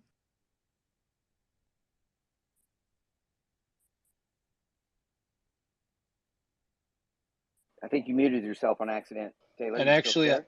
I had to look it up, not to refute Kent, but I was right. It was the ancient Egyptians were the first to create the blue pigment 6,000 years ago, and then the Mayans did have it too, but the Mayans were later on, a lot closer to us than 6,000 years ago. Oh, okay, mate. Yeah, no. Hey, no. Oh, we always need to learn more. We're both I right. try I to mean, remember because a the lot of Mayans, shit. You know? we're both right. The Mayans did have it. So I think you guys need to have a dance off. That's the only way this is going to be solved. Taylor, can you repeat your question again? 'Cause I Arm think your wrestle. Yeah, mic got Taylor. cut off. Yeah, your mic went out, Taylor. So can you Okay. go again, please? I was just saying, like, for the new people who aren't very well versed in this phenomena, what do y'all think? I was asking on y'all's opinion of what y'all think is going on here, like what y'all think aliens are. Right. Does anybody want to answer that? I'll tell you what I think. I think it's a combination of things. I don't think it's just one phenomenon. I think there's a lot of different types of phenomenon. Speaking on aliens per se, I think maybe one of the other hosts here could probably answer that one better. I'll say I'm going to say it's multiple. It's the only thing I can think of, and I don't. But where I stand is I don't think any of us, even the people who have the most knowledge of this, can begin to understand or know what this is. So even Bledsoes and whatever they experience, because just from my perspective, um, Matthew had talked about it earlier. What are they going to want? We're less than monkeys to these people. There's so many things. So sometimes as humans, this is the thing that gets a lot of us, as experiencers. We want to find meaning in things, right?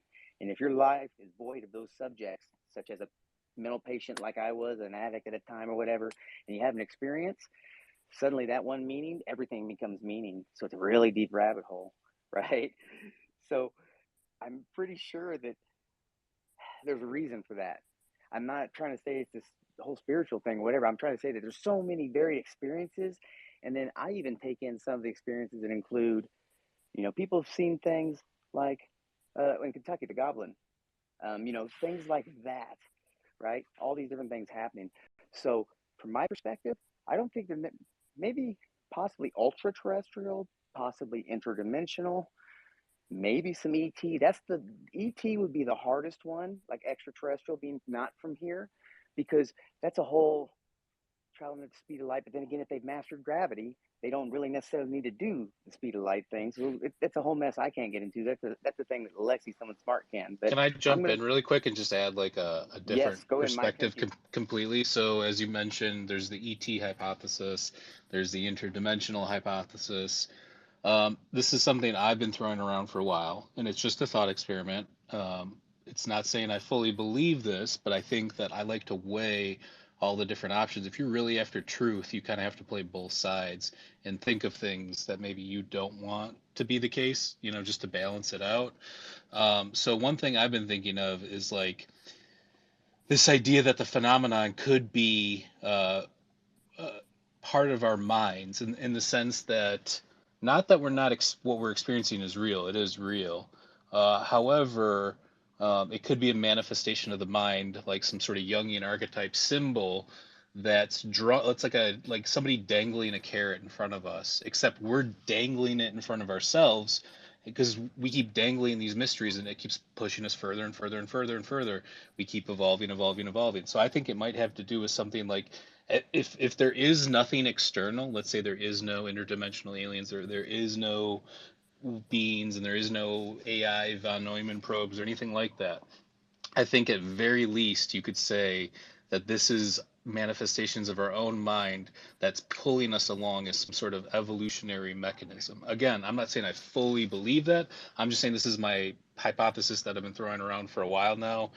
People have similar hypotheses. I think Jacques Vallée has more of like an external being version of that, but I like to throw around just the idea that we're doing this to ourselves to push ourselves further so we keep evolving and keep growing and keep moving.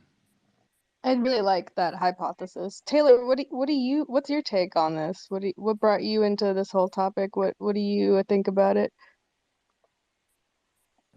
So I come from more of first of all, I struggle with them being quote like an extraterrestrial because even the CIA concluded that they don't think that these things are coming from outer space on on like FBI archives or CIA archives, they said that like there's no evidence these things are coming from outer space. So they like seem to be interdimensional. Well, then, if that's the case, then what are they? Because there's many things that are interdimensional, like ghosts and many other things like that. So at that point, you just start kind of looking into more interdimensional stuff instead of biology and normal, matter. You start looking into metaphysics and stuff like that. So I have concluded they're probably not coming from outer space. And since back in the day, they used to say that they came from Mars until we realized that they cannot possibly live on Mars.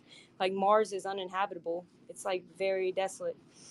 And so now, like they're saying they live on Zeta Reticula, and so if the Greys did say they lived on Mars, now we see they don't. Like, are they always honest? What are their motives? And like them being interdimensional brings it to a whole new level of, okay, what are they? And so that's like that opens a whole nother wormhole. I totally agree. That's why the whole, if you follow the book, the Skinwalker books, and all those type of things, and some of the different hypotheses and things like that, especially when they talk about the portals that open, different things like that. But in my mind, sometimes I often think when I think about that, it's almost like those are test sites. It's like those are the places that if you go, this stuff's going to happen. So they're messing with you. It almost feels like a little, trickster thing. But who knows? Shane, What's up? could I jump in a quick one on the Go ET ahead, Kent. side? Then it's Lexi. Yeah, just a quick one on the ET side.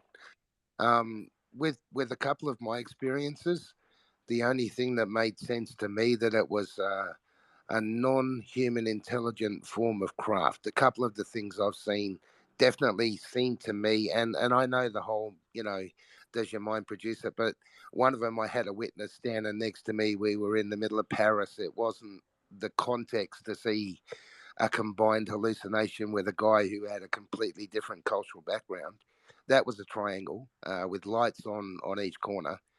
That zigzagged in front of us, and I said to his name was Fred. I said to Fred, "Did you see that?" And he said, "Yep, absolutely, I saw it too." The other one was a craft that went over the house here, the farm, and that seemed to be organic. It was shaped like a canoe. I've told the story a few times, but it made 4 90-degree turns in a U shape in front of me over my head. So that appeared to be, and with the imagination or delusional aspect, the thing I struggle with is why would I see something that made absolutely no sense to me? Because See, I've got a very you're engineering you're type you're background. looking at it from the wrong perspective. That's not really what I was saying is there's something there, almost like how the ancient Greeks believed in the Greek gods, or the Egyptians believed in the pantheon of Egyptian gods. They believed those gods were real. They were controlling physical phenomena around them, right?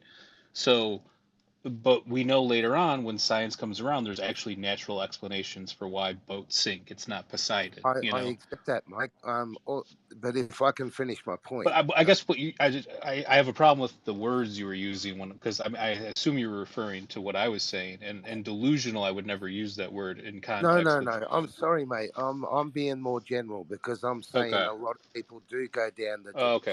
Sorry, delusional I thought you were speaking to hallucination. what I was saying. No. I try to talk in general terms, mate. The point I wanted to make, even Stanton Friedman said it. And someone asked me the other day if I agreed.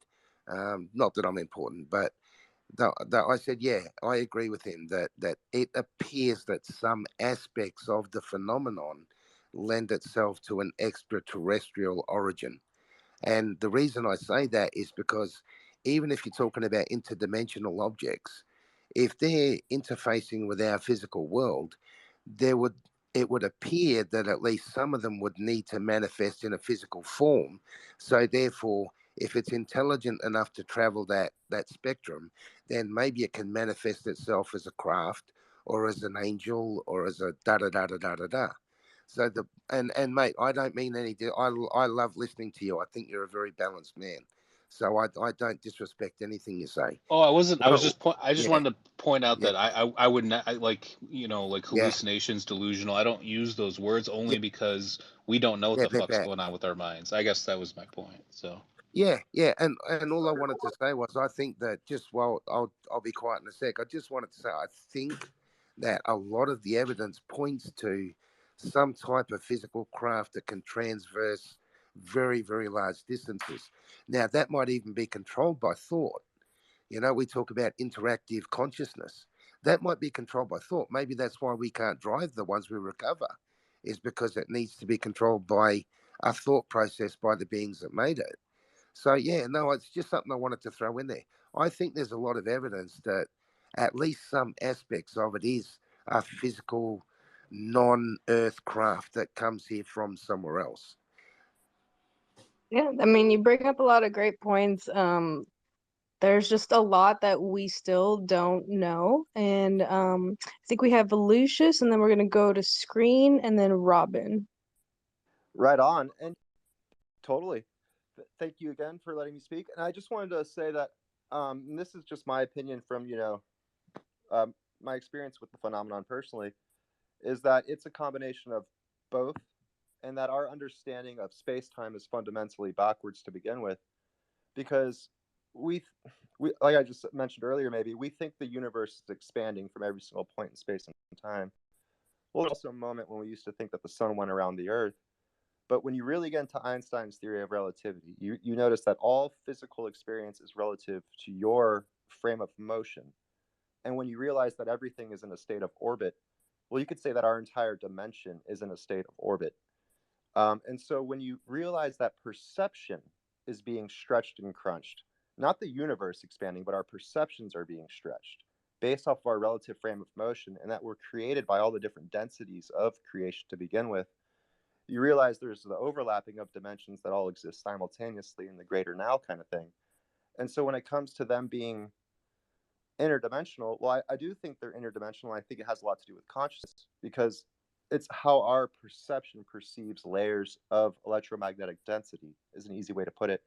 And so I think that's the big thing that's going to end up coming out of this, is that maybe the universe isn't expanding.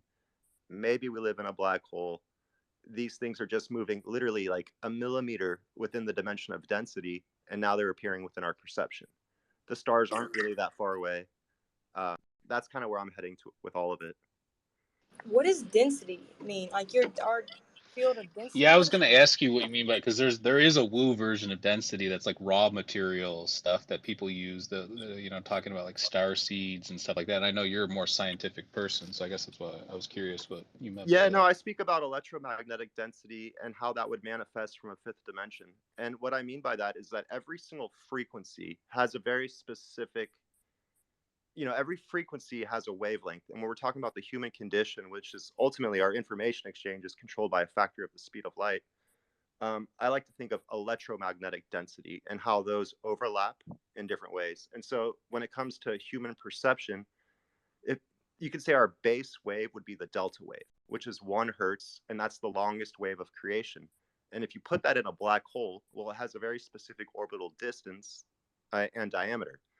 And so when you go to your theta, well, that ends up fractaling in to be 1/4 of the diameter. Then your alpha is 1/4 of that. Your beta is 1/4 of that. And so each one of our conscious tunings is, in my opinion, if you want to say that the brain is like an antenna, each one of our conscious tunings is literally picking up on a different field of information within the vortex of time, which is the greatest black hole of all moments. And so I think that that's what I mean by density, is like electromagnetic density within a black hole. See, my only problem with that theory is like biologically, like as humans, like each one of our organs has a different resonance of like frequency. So like your heart has a different like electromagnetic frequency than like your brain or like your kidneys or like your liver. So it's like, how does that all make one EMF field in a human if they're like, you know what I'm saying? Yeah, totally. And so they have to be tidally locked, is a really way of thinking about it. And so your body is literally tidally locked within the fifth dimension to give you a constant physical manifestation of your body. And so that's why you have the overlapping of the densities of creation, creating all the different chakra points. And when they like properly align, right, is when you have awesome stuff happen. Got it. Cool. I'm gonna have to check out I your was book, just Lucius. because you were saying about the black hole. Like I had this weird psychedelic experience where I had this thought that all the black holes will keep sucking in everything, and then there'll be one last black hole left, and it'll suck everything in, and then the Big Bang will happen again, and this shit will just keep repeating over and over and over. Maybe different variations, but it'll be the same stuff. Yeah, I mean, we're totally living in a fractal experience in all aspects of creation, you could say, and from my experience, from my understanding, right? So just to make that clear, this isn't fact. And if human perception is limited by a factor of the speed of light, well, that clearly explains why we can't see past the cosmic microwave background and why we can't see into black holes. It's literally a dimension of density that's orbiting the center of all moments. And so, in a way, you could say that our conscious experience was created when energy hit the Schwarzschild radius of a black hole. But within our experience, we see energy drifting into black holes of every galactic center. And so it's like we're one part of a structure that's growing into the, in quotes, sixth dimension, or like a flower blossoming towards a greater sun, right? Sir Roger Penrose on Joe Rogan was talking about aliens. Oddly enough, he got him to talk about aliens, and he said he doesn't, necessarily, he says the possibilities obviously are good that they're out there, but he doesn't think that anything's come here. But he had an interesting theory when it comes to kind of what I was talking about, that if there's been multiple universes, that the way that you would communicate from one eon to another would be to encode all the knowledge or all the information into light. And obviously light's the most important thing that we have, because we probably wouldn't exist without light. So Just a quick one, if you don't mind, Lucius, on Actually, the. can Oh, we sorry. can you hold on? Because we have screen's been waiting. Well, I'm mixing up my words here. Waiting patiently for so long, so just want to have him pop Yeah, in, sorry. and then you can go ahead. Yeah, cool. Sorry. Hey, thanks, Joe. I originally put my hand up. I forget what for now. I've been trying to jot down some notes, but it was like right before somebody mentioned the Carillion photography. Um, I kind of find it interesting. It all ties in. Like consciousness being like maybe manifesting these things in a way, even though they're clearly are like physical. It's almost like they're a tulpa of some sorts. And the Kabbalion, talks about three forms of creation, with thought being the last one. So it kind of goes into like how strong belief can be, and why the news and stuff like that, that's a whole different subject, but why they try to control the way people think. If in a sense, maybe people could actually be affecting reality with the way they think. um that kind of like opens up a whole new can of worms for it, and everybody kind of knows you kind of have to be open to this stuff to, when you start experiencing it. So I find that super interesting, and because everything kind of seems like it works like a radio, or it's like a signal type deal. Also, the y'all were talking about the blue dyes and stuff like that. Uh, I thought it was super interesting that the pigments of the blue dyes on the terracotta soldiers were actually like quantum in nature, like when electromagnetic fields are applied, they lose their density, or like change dimension. And then back to the belief thing. All these old like stuff built by the Freemasons, like Statue of Liberty, Eiffel Tower. They're all like a brass alloy, which I think is kind of similar to what they were doing with orichalcum, almost like a superconductor for manifesting. I think it's literally all about the belief. So I just wanted to throw that out there. Thanks. That's awesome. I actually love that you mentioned the Kabbalion. That's one of my favorite texts. I recommend that everybody read it. It's free online. It's from like 1901 or like 1908, so you can just find it in a PDF and print it at home. It was actually Kent that brought up Carillion photography. So if Kent, if you want to jump in, and then we'll hear from Robin. Thank you for waiting so patiently.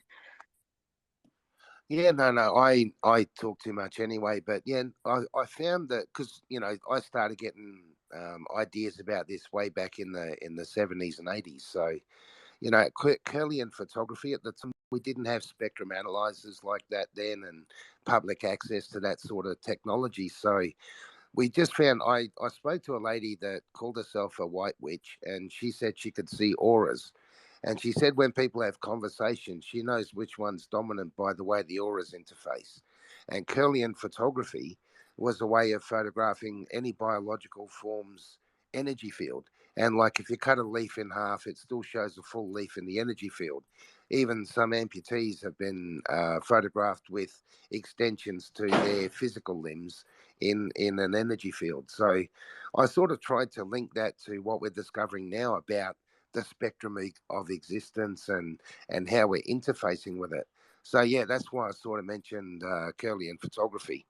And yeah, so that was yeah. I'll sit back and wait for the discussion again, and I'll come back in.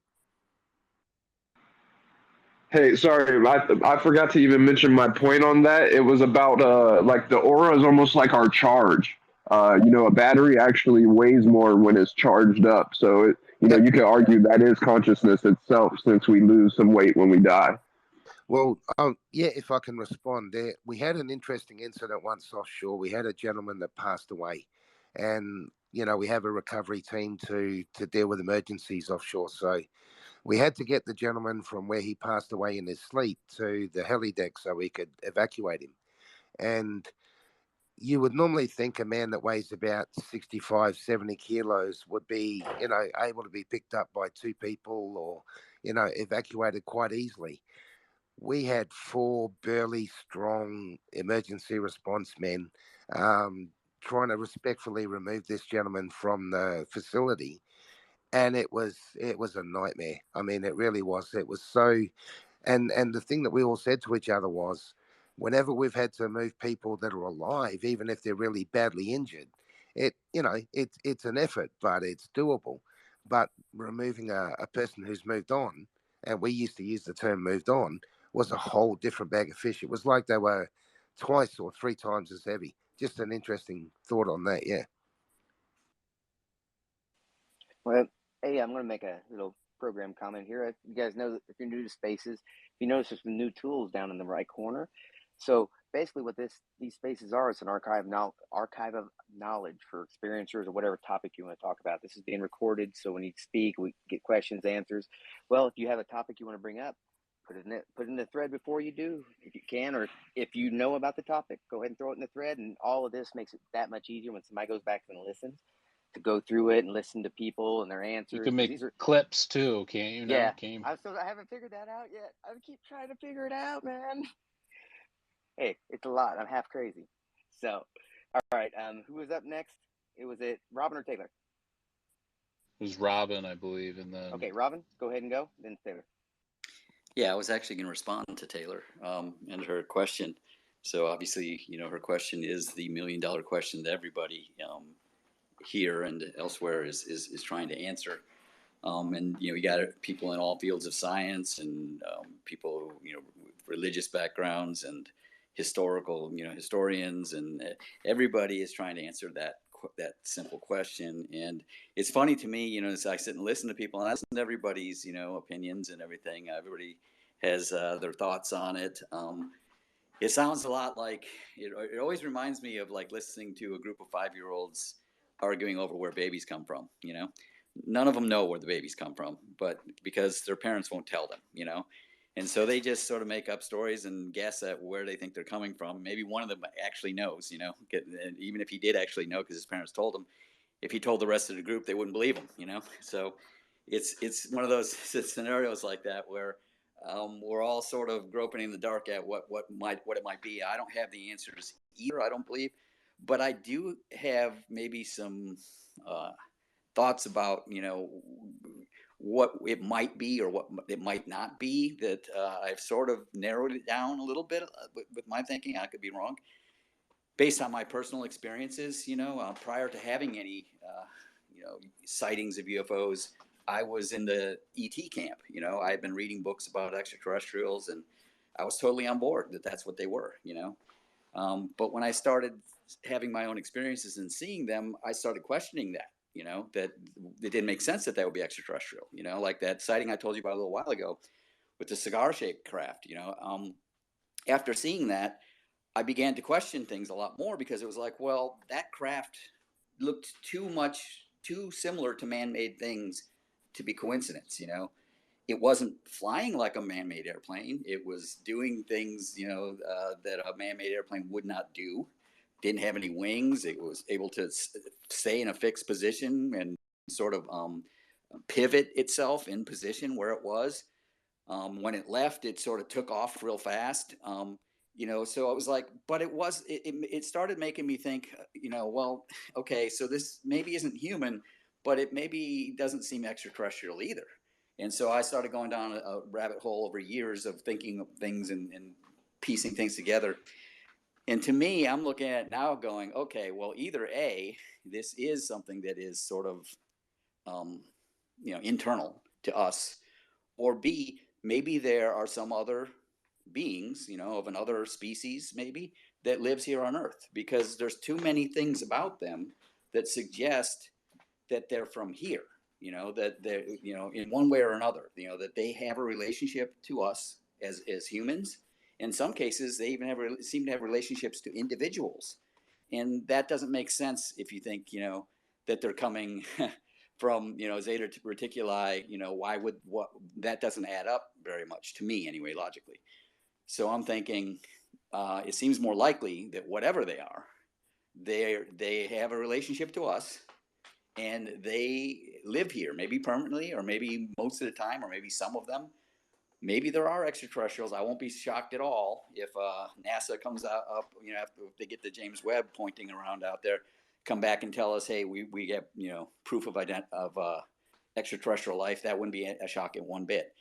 But I do think that the things that we're experiencing here, on a regular basis, are more likely in one way or another. They're here, they're from here. They're not extraterrestrial. That's my opinion based on what I've seen and, what I've learned about the subject. But again, I'm just another 5-year-old, telling you where babies are coming from. So don't take it from me. You're going to have to try to, figure it out together. Hopefully, as scientists get involved and start researching this further, things will come to light, and we'll be able to get some consensus about what is really going on. But for right now, your question that you asked, Taylor, I don't know that anybody can answer it. Well, I'd like to say thank you to Nora for co-hosting. I think she's getting ready to take off. We'll have to do this again. Taylor, you're up. I'm glad you mentioned that, like, they're here, because I completely agree they're coming from here, and that kind of opens up, like, okay, well then, like, what are they? There is a group of people who did research what aliens were, and a while back. Is anybody familiar with the Collins Elite? Okay. Well, if you are, then you know that they did a bunch of research into trying to figure out what these things were. And at the end of the day, they said that they're not, what they concluded was that they're not nice. They're benevolent. And the CIA did a bunch of projects with them. And has anybody heard of the Babylon working ritual by Aleister Crowley and Jack Parsons? I haven't heard of that per se, but I have the people. Yeah, I mean, I know all about what you're talking about. So you're basically just saying that they've concluded these things. This is where everybody in the government thinks that these things are like demons or daemons or evil entities. Well, they were able to conjure UFOs. Aleister Crowley wrote the I guess I should call them like Kabbalist books for the Freemasons, and Luciferian books, and that was Aleister Crowley. And the Freemasons actually have to pledge to Aleister Crowley whenever they start getting deep in the Freemasons.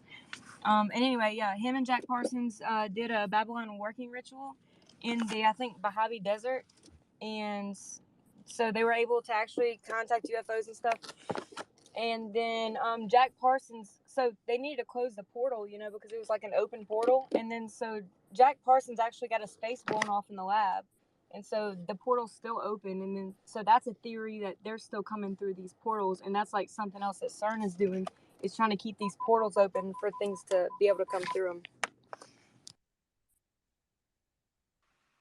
Yeah, And I had a question about the Schwartz. Somebody said consciousness came from the Schwarzschild's radius, and I just wanted him to elaborate on that. Alexi? Yeah, I mean, it ties back into everything you're saying. And like, so what is a demon? What is an angel? A demon is a being that comes from a denser realm of creation. And well, like, what is a denser realm of creation? It's a manifestation of human stillness. So when it comes Demons to they used to call them bringers of knowledge, because the demons used to come down and teach them stuff, like the Watchers from the Book of Enoch. But that's not the definition of demon. demon, right, is small god. Do you want the original definition from like ancient Egypt, or? Oh, I thought just from yeah. Demon What comes from daemon in ancient Greek.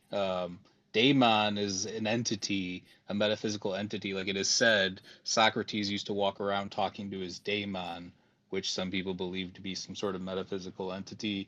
Later, it's been speculated it could have been his like own mind, his self. But yeah, the word demon comes from daemon.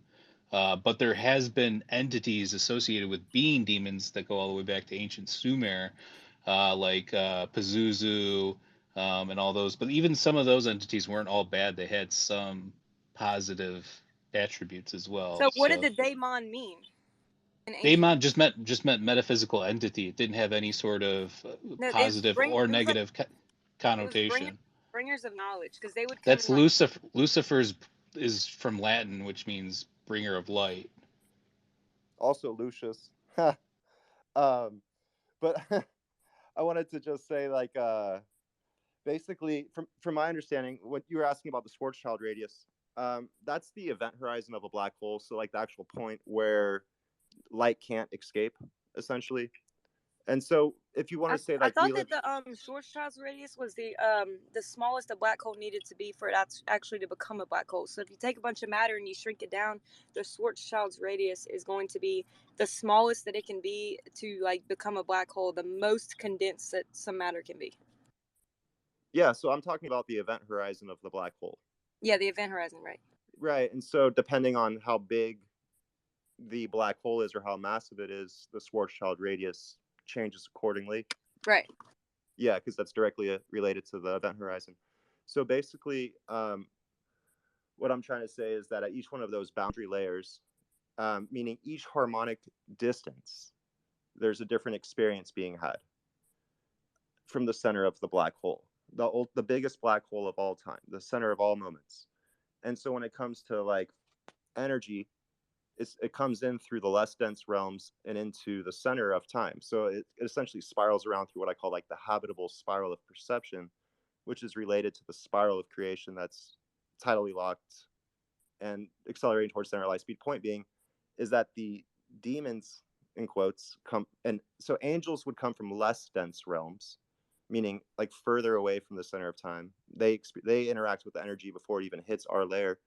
But demons come from denser realms of creation, and they're a manifestation of human stillness.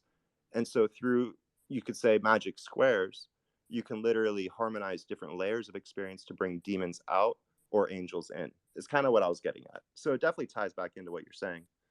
But if we're living in the black hole event horizon, wouldn't we just get all pulled in, because that's kind of what the black hole does? All energy. Like, what is going? I mean, there's real theories within. This isn't like there's one like a white hole theory, which is what he's talking about, where it's almost like anything that gets sucked into a black hole, there could be this thing called a white hole on the other side where it pops you out, and then maybe the matter rearranges in a certain way. Maybe that's what we are. I think that's where he's going with this. No, I mean, it is a real theory what I'm talking about, because all energy is relative to your experience. My work literally got passed to Avi Loeb, like it was handed to them by Luis Elizondo. So I don't think he would have done that if I was just kind of like making stuff up. So like the point being is that like all energy is relative to our experience. And so from every point within our dimension, we think the universe is expanding. But in reality, it's a layering of densities of creation, and our perceptions are being stretched. So based off of our inertial reference frame as we orbit the center of all moments. So there's like denser realms and there's less dense realms. That's just my understanding. And again, it hasn't been scientifically proven. But Right. yeah, I mean, that's So what I'm is talking about. the black hole in a universe, or is the black hole the universe? The greatest black hole of all time, you could say, is like the Om of God, or like the greatest Om of all creation. But as far as our perception within time, it's literally a certain point from the distance of the center of all moments. And so literally our perceptions are being stretched and crunched into experience, where we have a layering of one half past and one half future. And so our future, if you want to think about it, I have drawings of all this stuff, but our future is being crunched to us and stretched away. But then our past is somewhat reverting back to normal. And so that's where the whole fundamental concept of space, time, and everything is almost wrong, in my opinion, to where like literally the galaxies are literally an inch away in this dimension of density. And that when we look at the past and we look at those galaxies, we're literally looking at the space between atoms but being stretched out and just harmonizing with our dimension. So it's like a complete like misunderstanding of space-time to begin with. So how did this black hole, like what created the black hole? The original thought. I mean, Turtles that's all the way what down. we're saying, like what created So- everything, right? God. So hold on one sec. So here's you guys, good questions and answers. But Taylor, I was going to point out too, I actually put his whole book in the thread. He wants that knowledge out there, so he's got that whole book in there. He also, on his Twitter feed, he does a lot of pictures and stuff, and he explains it all way better than, you know what I'm saying. So we're gonna move on to Kent next. I appreciate the questions and answers, and turtles all the way down. But wait, I wanted to hear somebody's comment on the Collins Elite. Like nobody said anything about that. Oh yeah, we've heard of them.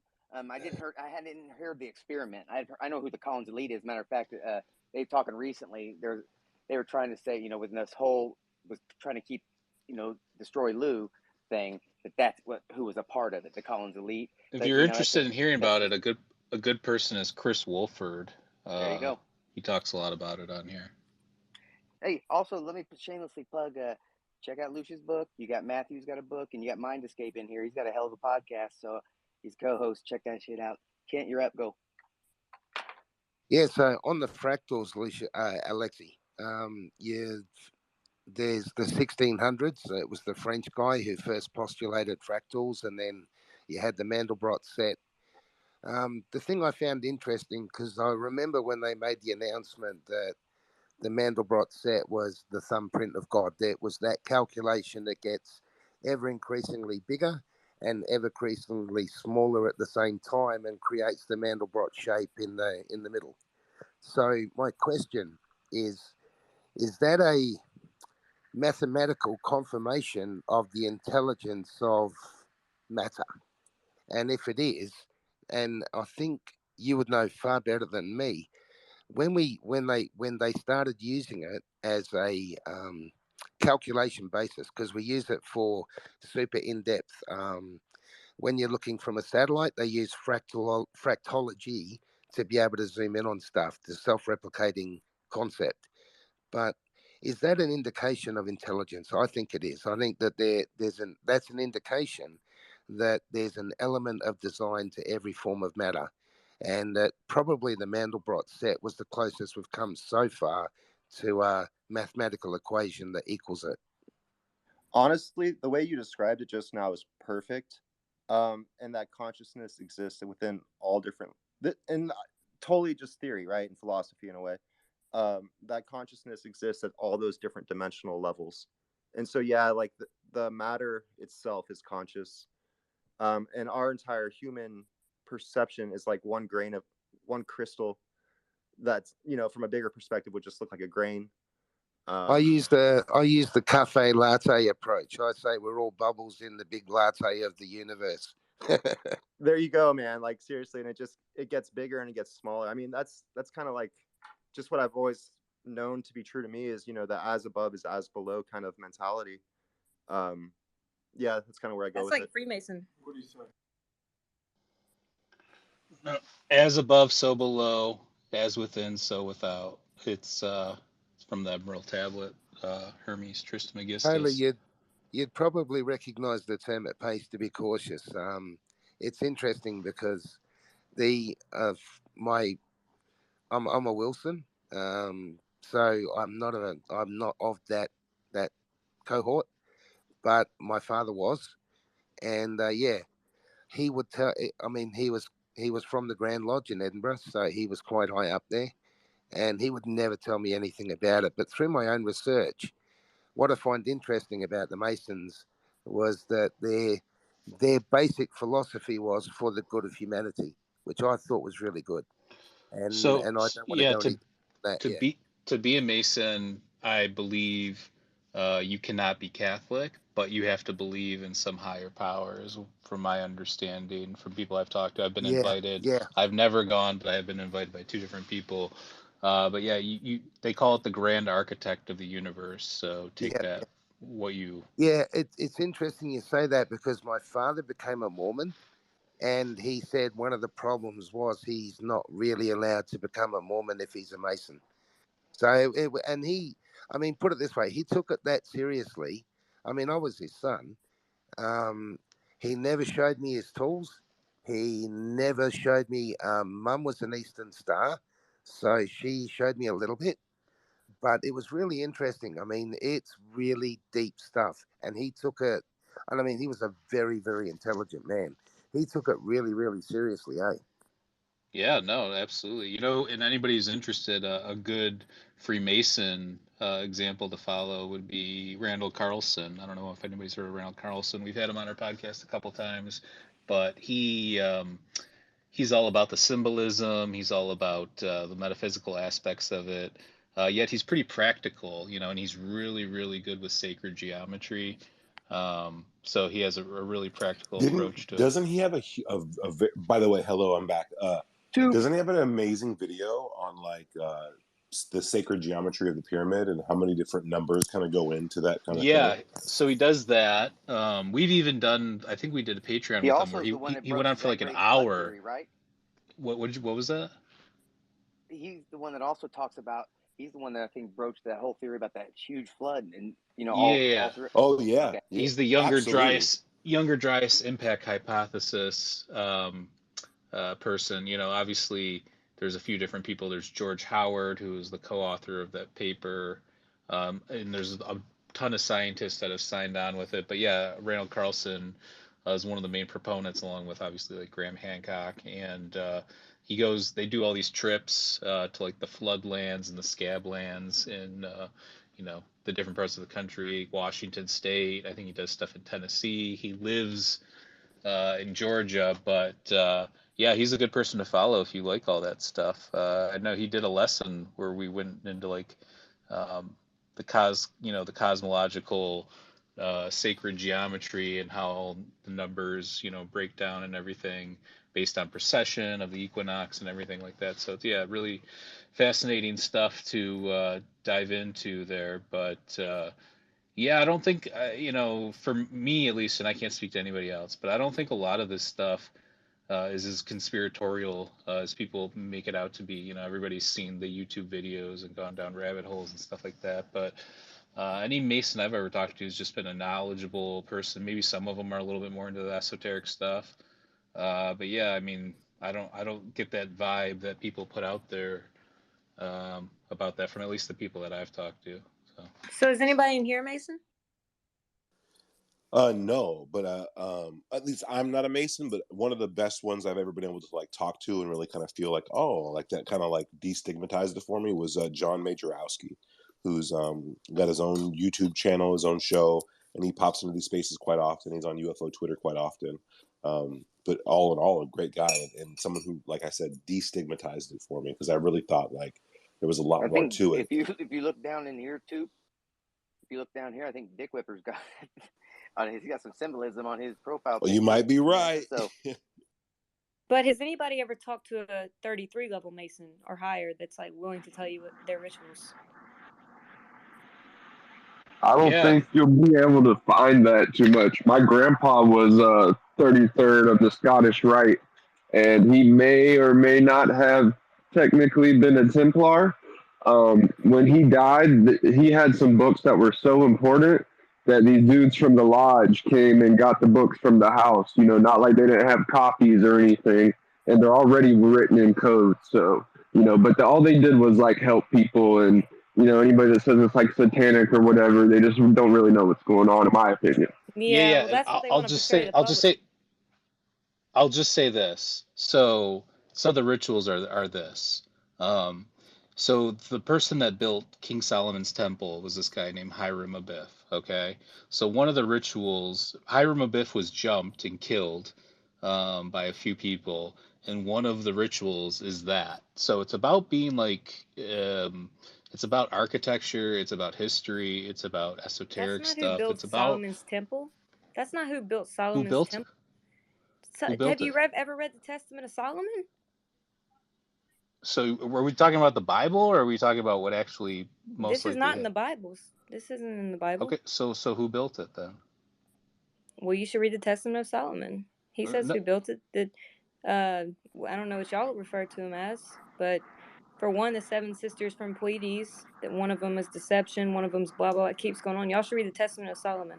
okay, Where so That's can I where they find get the lesser the key of Testament of Solomon for. Solomon? Okay, that's what they get the lesser key of Solomon from the Testament of Solomon that the Masons use. The lesser key of Solomon. Okay, before you answer that question, guys, just to her point though, I do want to say that the mythology behind it is that King Solomon had a ring, and he used the ring, the powers from the ring, to command demons or jinn or whatever you want to call them to build Solomon's temple. So yeah, but Hiram Abiff, is what I'm talking about here. You can look it up. It's candidates for the third degree masonry. Yeah, I mean it's part of the ritual. So Is he that was third degree or 33rd degree? third degree. But what I'm saying Oh well, is, yeah, it's gonna change it. I'm giving you a look inside of, nobody knew any of the rituals. I was just mentioning one of the rituals. It sounds like you've already made up your mind though, about what you want to believe, as opposed you're asking questions, and I love the questions that you're asking. But it seems like you have your own ideas of what's going on. So maybe we should just No, I've move. talked to a 33 level Mason, and their rituals are just man. Sometimes I don't even know Well, if what I are could talk they? about them on here. I would love to hear Okay, let's about take a these break real quick. rituals. Yes. Hold on, let me interrupt real quick, guys. Sorry, So, Shane, please. no, Yeah, you reset the guys are room. fine. I was getting ready to say I'm going to hand this off to two Pacabras in this space. You got Mind Escape in here. Make sure you check out Matt's book. Toop, you can take this over. One of you guys. Yeah. I'm sure me and Mike Okay. can And you figure got. this out. All right, cool. Yeah, I'm sure you can. And you got Lucia's book. Check it out. I'm going to plug Wounded Warrior if you get a chance. Just donate some money to that. I got to get some bed. I think I've been in here like 19 hours. And You check guys out ready? old Vets videos if you want to see some crazy shit in the sky that you don't know what you're looking at. And he's honest. I think you saw one where you're like, yeah, that was a bird. So you're not like Yeah. everything's a UFO, which I like that aspect about it a lot. Yeah, I don't know what the hell I'm seeing, but it is what it is. But you guys take care, man. It's been fun. I'm high as hell because I thought Dick Whippers was Masonic, and it's some Stargate shit, man. I gotta go. Hell yeah, Shane. Thank you for hosting the space, man. So are you going to keep it active?